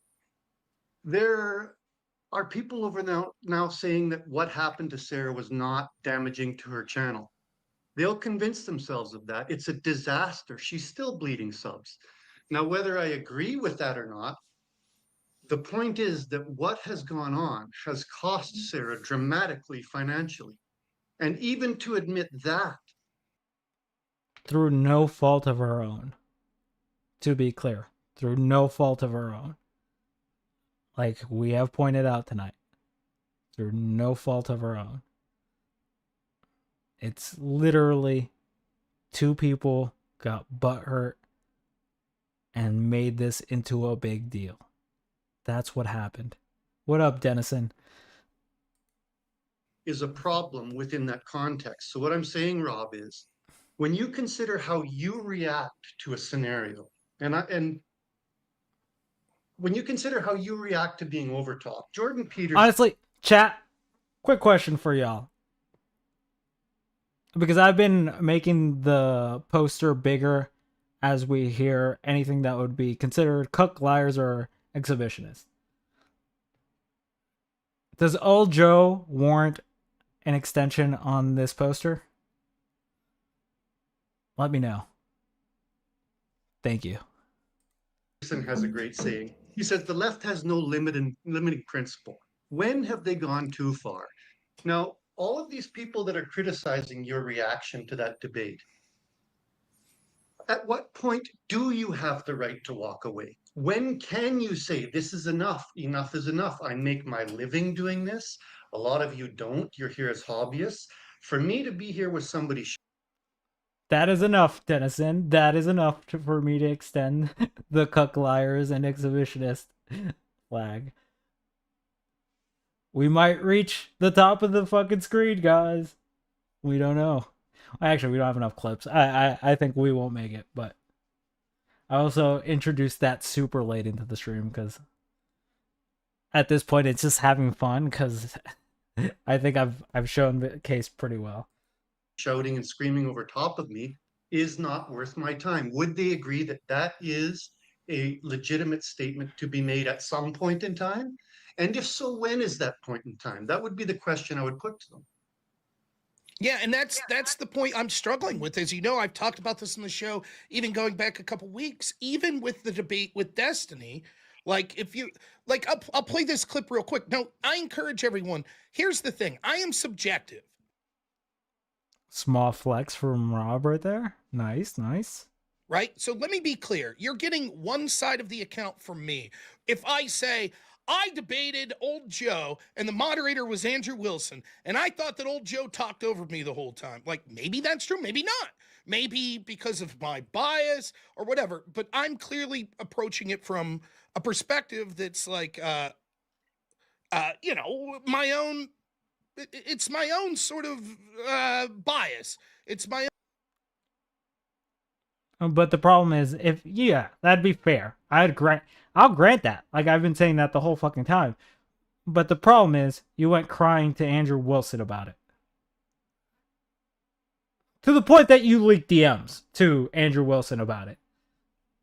So, like, yeah, you can say this is your perspective, but you took your perspective and took it to someone else. And we're trying to push it out to the general public. And people are fucking taking that and riding with it. So, like, take some accountability there. My own subjective interpretation of what's going on. Let me see. I have this video here. I have somewhere. So hearing him breathe is actually Flo, you have if you're watching, you have fucked me up forever. Every time I hear Rob Noor fucking breathe, it is mind shattering. So my man Black Elk, who is the best in the business. You're looking. Well, are you putting it up now or? Yeah. So like draw a simple painting because I can't draw for shit. So you might, if you're like a coder, you might see, or an editor, you might see what people do and go, yeah, that's okay. But for me, it's like magic. I'm like, wow, how does he do this shit? So I'll just play this real quick for you. And this was a debate I had. Okay, you have your audience right now feeding you shit. I'm an army of is this blood. don't care, don't care, don't care, don't care, don't care, don't care. How are you research? All of it should have been treated Russian. They wouldn't have to believe. Just play that clip. But in my opinion, in that debate, I constantly got yelled over. And as I said, I've talked to Destiny before in a non-debate framework, and he had told me, you let me talk over you too much. And so it's been a frustration of mine for a while that I think that I'm a pretty good debater. And yes, Yeah, but you wouldn't pull this on Destiny. You wouldn't be like, I'm not talking, or I'm leaving. You wouldn't do that shit with Destiny. Because guess what? You're a little fucking clout shark like the fucking rest of the fucking everyone on the internet, dude. You're exactly the same. Stop fucking trying to be like, this is just a principled thing. I fucking... Oh, dude, the framing that we have used all night. What up, Vivid? Yeah, the framing that they've been doing all night has fucking... It is brutal to watch because they'll twist themselves in knots to justify this.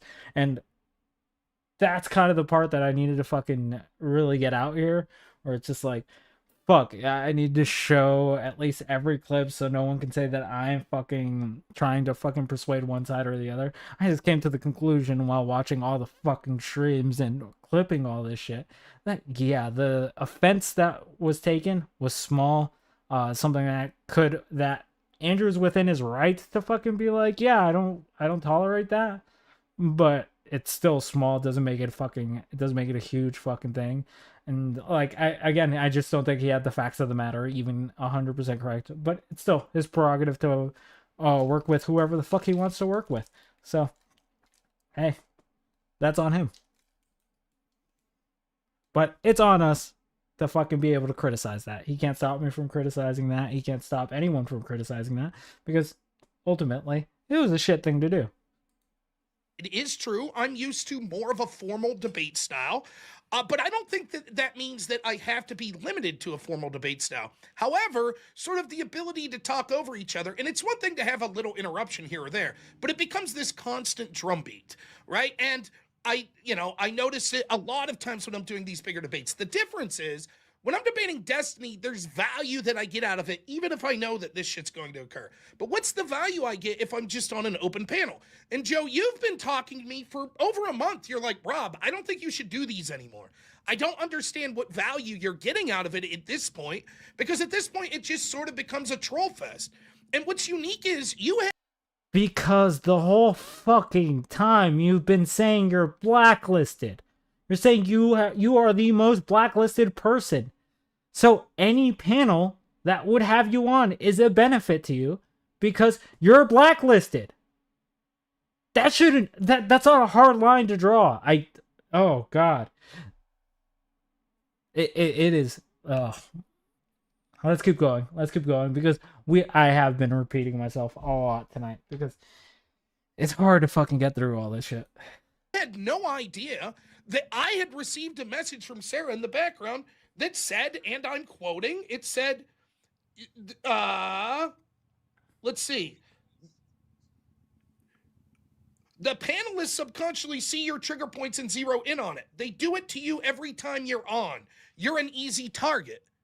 So like when you're telling me this and I'm in my head like, why the fuck do I even do these anymore? What am I getting out of it? Sarah, who's watching it happen, is like, but it's your fault. It's your fault. No.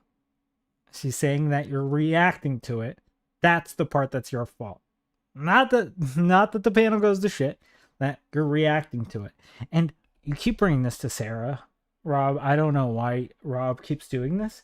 But fuck, dude. This is all over the trippy shit. Like, because you acted like a bitch boy. That's it. Like, we can narrow the scope as much as we want. You can try and blame Sarah for all your fucking problems. Sarah's the reason why you're fat. Sarah's the reason why you have breathing problems. But guess the fuck what? None of that is true. You're just trying to fucking sell me something. That just it isn't objectively true. It is not. We've watched everything tonight, gone through it, fucking almost to... Oh, some people would say almost to a level that is unnecessary, but hey, when I jump into something, I'm pretty thorough. So But at that, like that, just it's just so fucking stupid. The framing aspects that these people need to do. Rob, they're targeting you. And I know that it's a clique over there, and that's okay. They can have their little clique, that's fine. But as you say, at some point, don't I have the right to say, you know what, I'm done with this? And so when for this guy Toasted, who's a fan of the show, who's probably not a fan anymore because I had a little exchange with him on Discord, but he's a fan of the show and says, will you do this debate against Dusty and Ryan? Sure. If it's a debate, because that wasn't billed as open panel. And so when I'm like, here we go again, the same shit, the spurging out, the interruptions. And when I said, I'm going to be quiet. Again, as we've shown that clip multiple times throughout the night. Last time the reason Sarah messaged him that was not because of interruptions. It was not because of that. It was because Rob Noor decided, hey, it's either me or them. That's what it was. They didn't answer your question, so you decided to become a little bitch boy. That's it. So stop trying to frame it as something as like, it's the interrupting that's thing. No, you're angry that people don't see you as Andrew Wilson. And I apologize, Rob. I apologize. But when you say stupid shit like, I will fly to Alaska to get Andrew Wilson a cookie, no one's going to have respect for you. Zero. Zip. Nada. That's the harsh reality of all this. You're just not respectable. And that's the reason why you were a pretty good target for the Crucible. Andrew even said it. You were going through a hard time. Easy pickup. Would do it again. 10 out of 10. And then, again, he has to sell his asset as the big dog. Like, that's the whole fucking thing. That's all Andrew did. Try and sell you off to us and be like, he is the biggest thing that has ever happened to the Crucible. And even in moments where he was saying that, he had to catch himself because he knew that that would mean that you were bigger than him. So he had to caveat that and be like, I'm better at him than this, though. That's it. This is some sick shit. Sick individuals. Until you stop interrupting, and Ryan made his little fucking, whoa, good, that means I get to talk more. In my head, I was like, all right, motherfucker. Because I don't know what to do about it anymore. And so I said, fine, I'll be quiet the rest of the panel. That was it. I'll let this go for a little bit longer before I with rant. what you're saying, and I'll make a couple points. And I want to get this in before we either get sidetracked or I'm not able to say it. It's important for me to say that I read in the comments that somebody kind of suggested that Dusty would have done this and enjoyed benefiting from the drama it created. That's not my belief. I don't believe that about the man. I don't think that's true. What I think Dusty does is react in the moment. A scenario has occurred now, and I don't think, and he can speak for himself, but I don't think he's taking joy or pleasure in the fact that this has cost, an associate of his. I don't agree with his position on Sarah. I don't think so. When you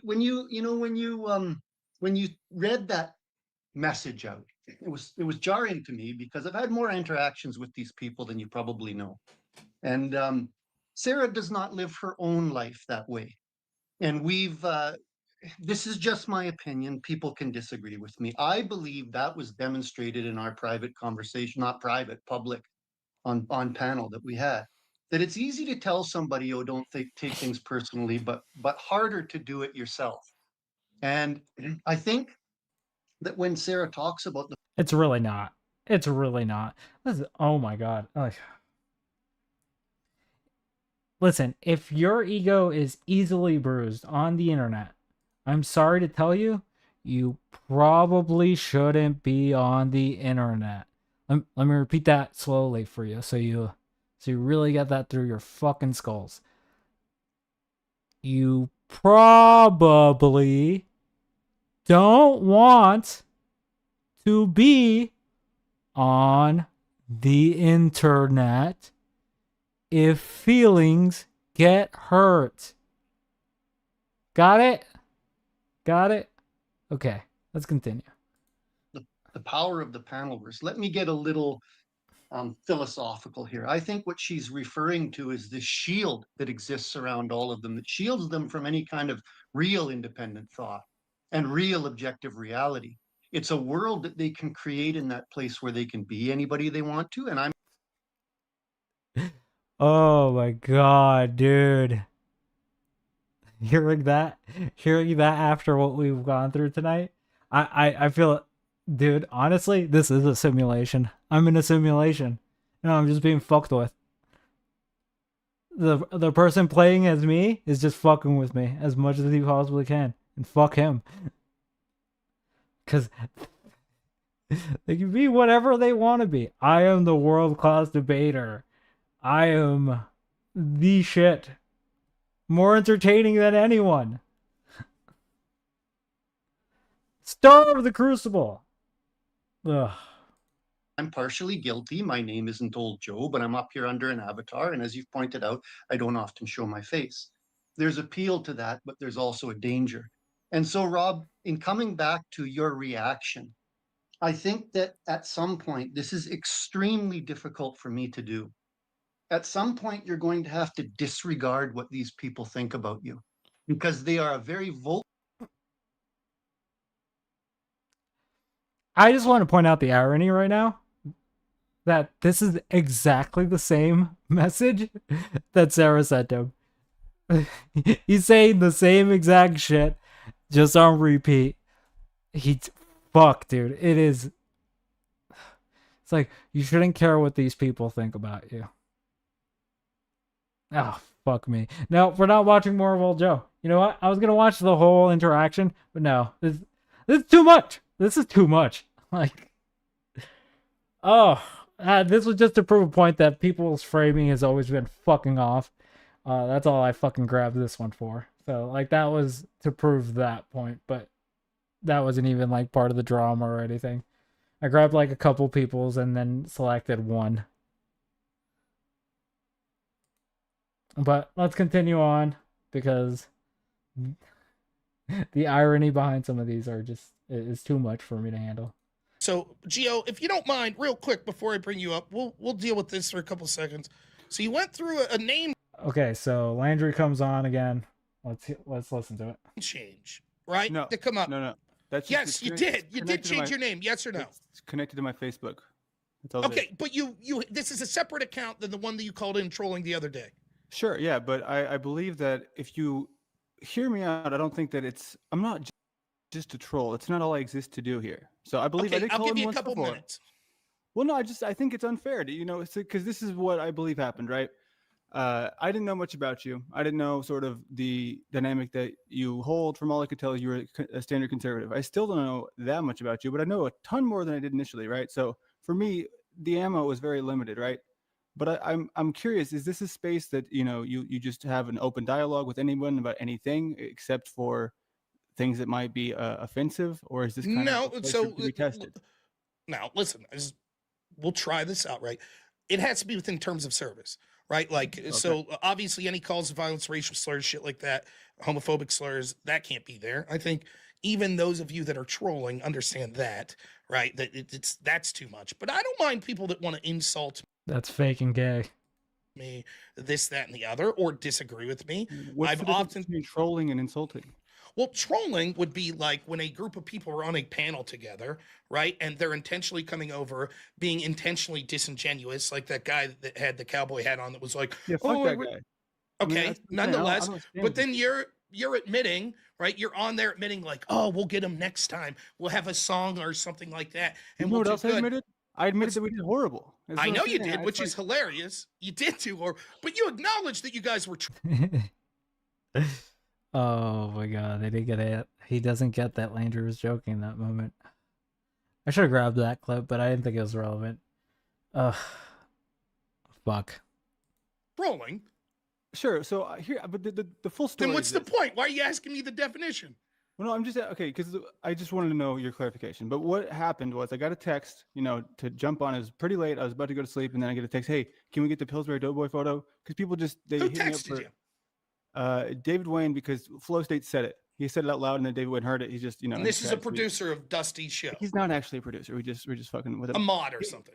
Yeah, he's just a guy in Kentucky. But so he sends me the message, and then I go up there, and then everyone's jumping on, and then he's like, "Yeah, he's live right now." So I was like, okay, I'll jump on. Not to like do something on behalf of Flow State, but when I got over there, I realized that there's so many people just doing that I was like, there's no way I'm going to be able to look as though I'm not doing that. And even when I attempted to, when I said, hey, what's up with this whole No Kings thing? We're going to go there tomorrow. You just ignored it because you were just in the fight or flight mode. So I don't think I actually had a fair chance. I mean, I don't think that my position there's unreasonable when you're coming in with like a background as trolls are coming in one after another, and you're clearly coming from the same community, and your background is a picture of me as the Pillsbury Doughboy. I don't think that, and then you'd be like, oh, actually, I was just here for a civil conversation on a different topic. Well, no, I mean, the truth is kind of in the middle, right? To where I think that there's a lot of people in this space that aren't as interesting to talk to as others. So I find it, I can't force something. If I don't know much about you, I can't really make it happen. And that was what I was trying to do. And that was obviously. Okay, well, so how about this? For the sake of tonight, I'll give you one there's a bunch of people calling, right? If you want to call in some other day, that's fine. But you have one central point that you would like to make real quick, because I promised another guy I would bring him up next. And then you can call in tomorrow when I do my call-in show if you like. Okay. I mean, you can put me backstage. I just wanted to clear up that there's value in sort of realizing that just because someone might troll, it's not all that they are, especially with me. You're going to see in a year, Modern Men Lost Again is going to be the next Destiny, except I'm not a leftist, right? I'm not a left winger. I'm also not a right winger. So the next Destiny. Oh, he just couldn't help himself. But hey, at this point, it's just like Rob's kind of brought a lot of this on himself at this point. So let things be, I guess. All right, next up. People that vehemently disagree with me, but the unique combination of, I hate when people just fucking blatantly lie about it. Ironic.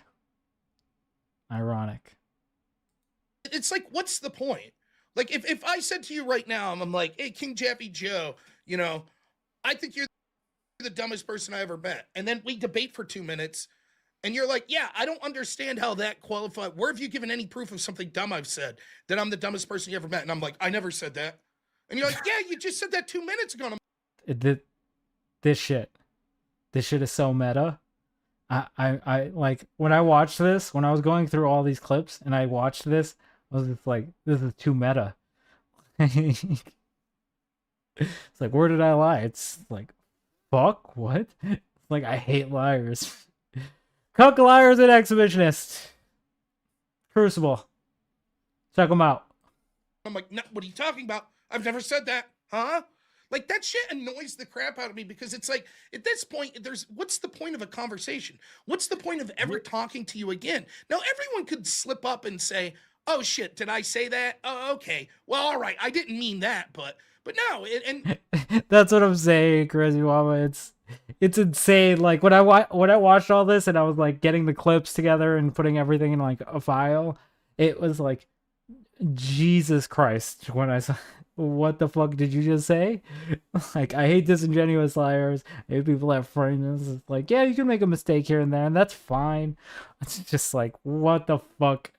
Like, the framing aspects that he's been doing, the fucking blatant fucking disregarding of certain information to fucking try and get his fucking point across as much as possible, because he knows that he fucked up on that Sarah panel. I think everyone here knows that. I don't think anyone would dispute that that is an asshole thing to do on someone's panel, because no matter how the other person deals with it, they kind of are in a ship situation. So, yeah. No. This shit, too much. And that's why I wanted to show it, because that shit is just, ugh. But we are almost near the end, guys. Almost near the end. We have like 3-4 more clips. But my interpretation, this is how I was interpreting it. Look, here's the deal.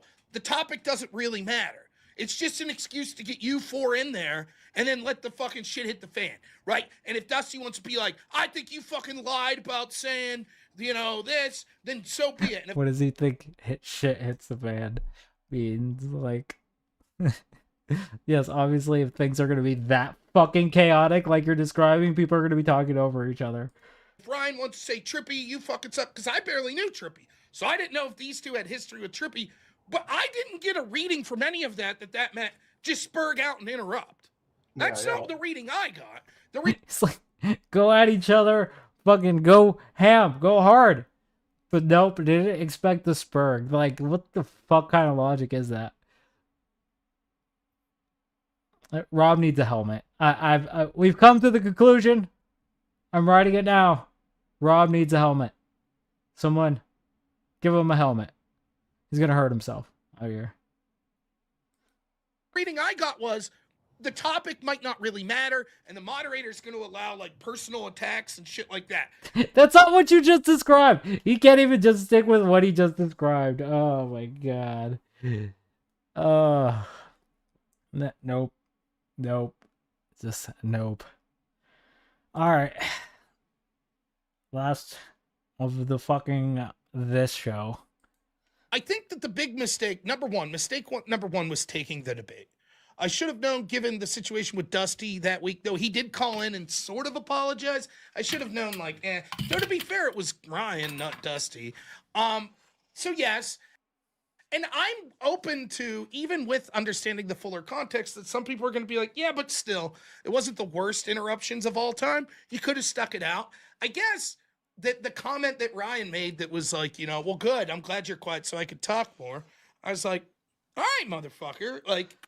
By the way, we watched that clip earlier, just to fucking be clear. Rob Nor's like, I'm the only person that has read the Insurrection Act, and both fucking Dusty and fucking Ryan both say, no, we read it.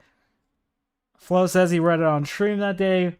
Coder says he's read it for 3 days. So stop bitching and moaning. Like, oh my god, this is childish. This is actually childish.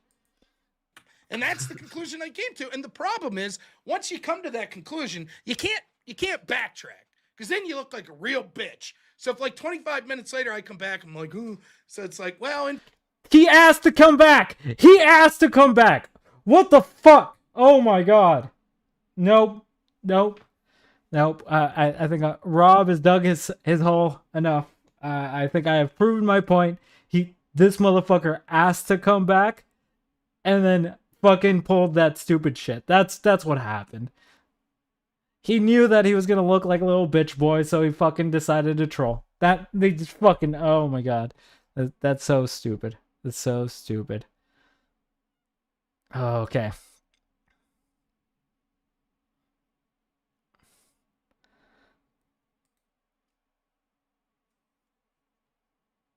Alright, guys.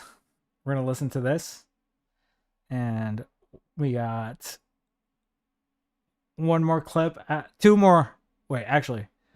We have 1, 2, 3, 4. We have 4 more clips. Sorry, I got those wrong before. 4 more clips. it is what it is. And you're right. You owe an obligation to everyone else. Again, I can't stress this enough. It's not just the employees of the Crucible. It's not just Andrew's family. That's what my obligation is. Look, forget about Andrew. My obligation is I have an obligation to the Crucible. I'm an employee of the Crucible. My conduct reflects upon them. My top priority when it comes to sort of streaming and things like that's the Crucible. I stream noons, most weekdays, and then at 10 p.m. at night. If Andrew's like, Rob, I need you to get in a plane right now. You're going to fucking Alaska. And I'm like, why? He's like, get me one of those fucking cookies I like, then fly her down. Guess what my ass is doing? Getting on a fucking plane, skipping my show, and getting that fucking cookie. That's my job.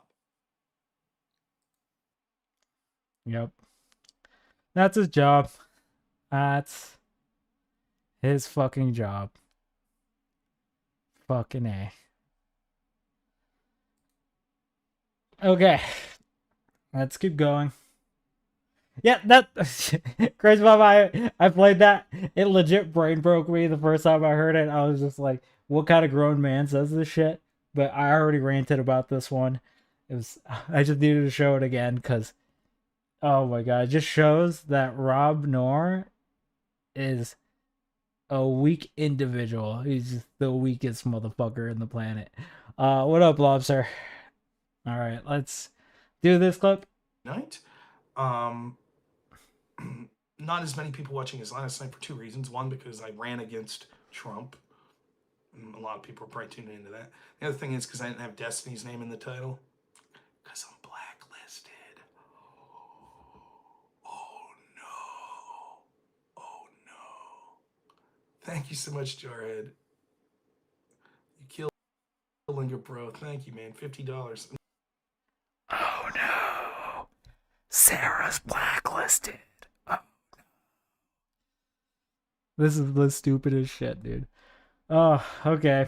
Let me get this next clip loaded up because this one I have to actually fucking go download. Where's my folders? There it is.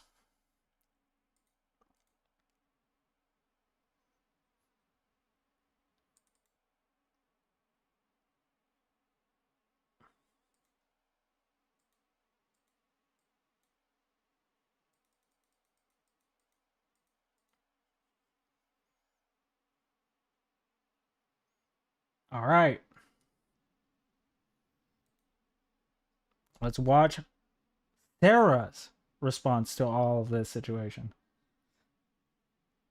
This happened on the 20K stream. This happened on the same Sunday, so. If you're here for the drama, I'll get you in and out very quickly. Now, it says we're celebrating our 20K. Yay. Hey, you know what? We hit 20K. You can't deny that. It may have dropped True. over the last 24 hours, which is perfectly fine. You know why? Because we'll just build it right back up. A lot of you seem to deny the fact that I have once seen the bottom. I've once started somewhere. I've once been all the way down at the very, very, very, very bottom. And I've climbed my way out several times, and that's okay. All right? So here is for you drama people so that you can get your moment and then you can leave. All right? I'm going to say all of this really nice and slow for you so that you make sure you comprehend every word I'm saying to you. All right?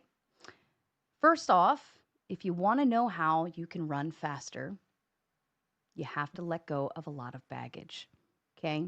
A lot of things will bring you backwards. That is drama, sitting around yip yapping, getting mad at people, so on and so forth.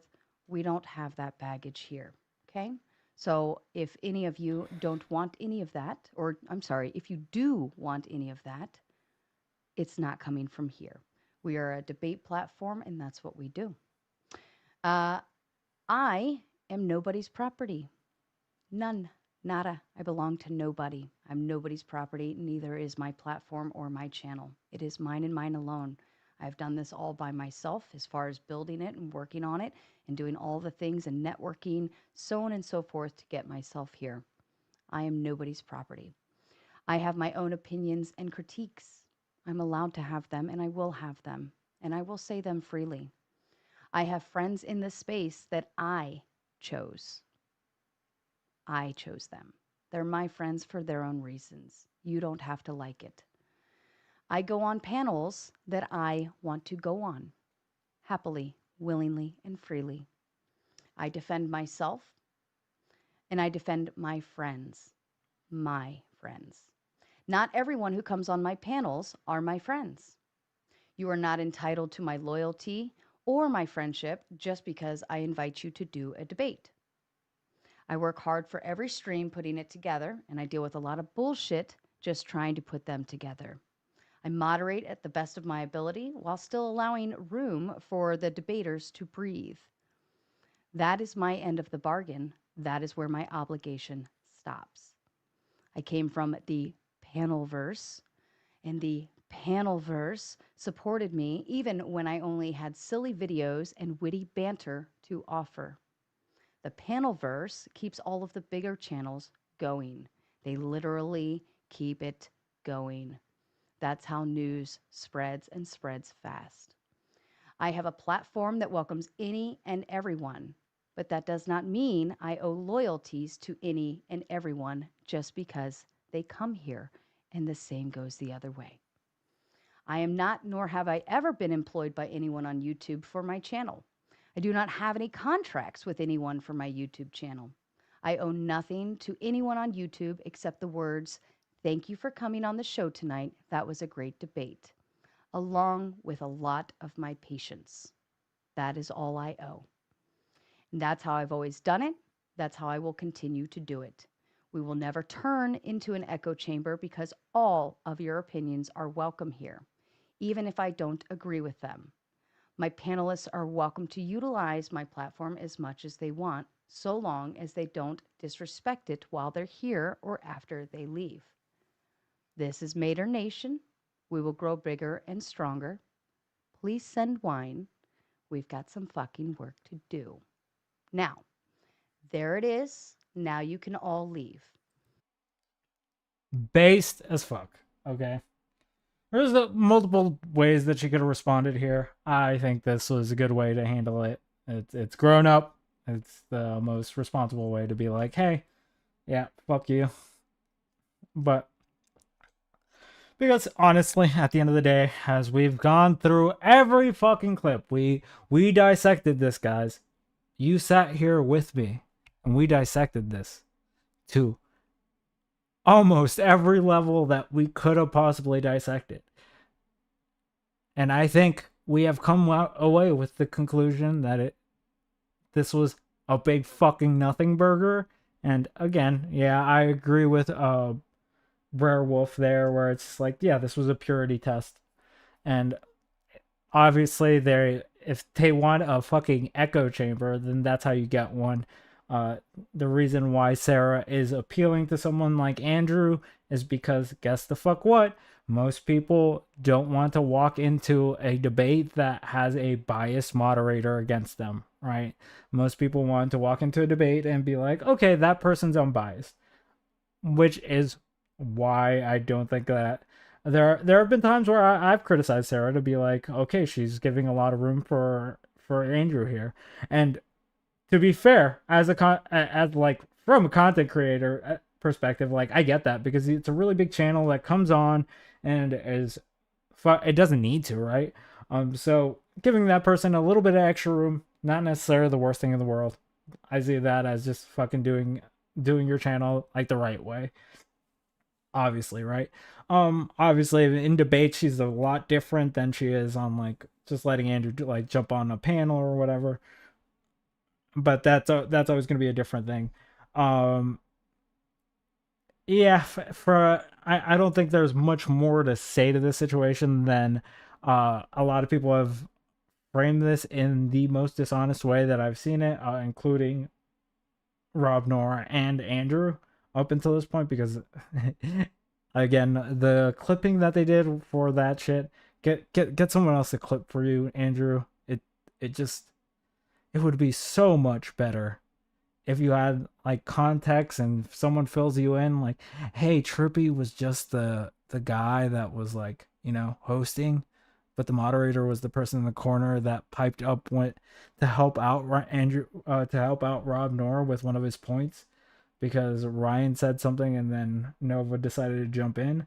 So yeah, if you're gonna fucking look into these situations, if you're gonna fucking come out and fucking make a big fucking fiasco out of this, do the fucking bare minimum, guy. Like, but also to all the fucking people that are reviewing it, it's like it has been frustrating to watch. Let me load up the last and final clip, and then we shall get going, chat, because this was a long one. This was a long one.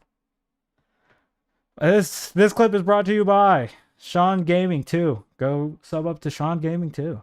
Okay.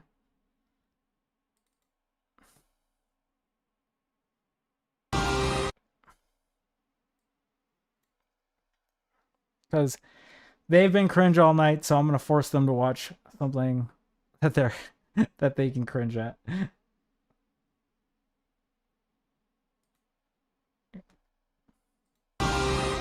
You thought you could defeat the most powerful being on Earth. Squeeze him, Jafar. Squeeze him like a... Without the G-Boy, you're nothing. So cringe. So cringe. Ugh. All right, guys.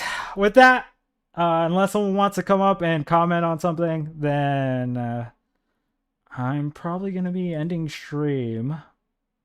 But thank you guys for sticking through. Remember, hit that like button, subscribe, join the Discord. Link is in the description.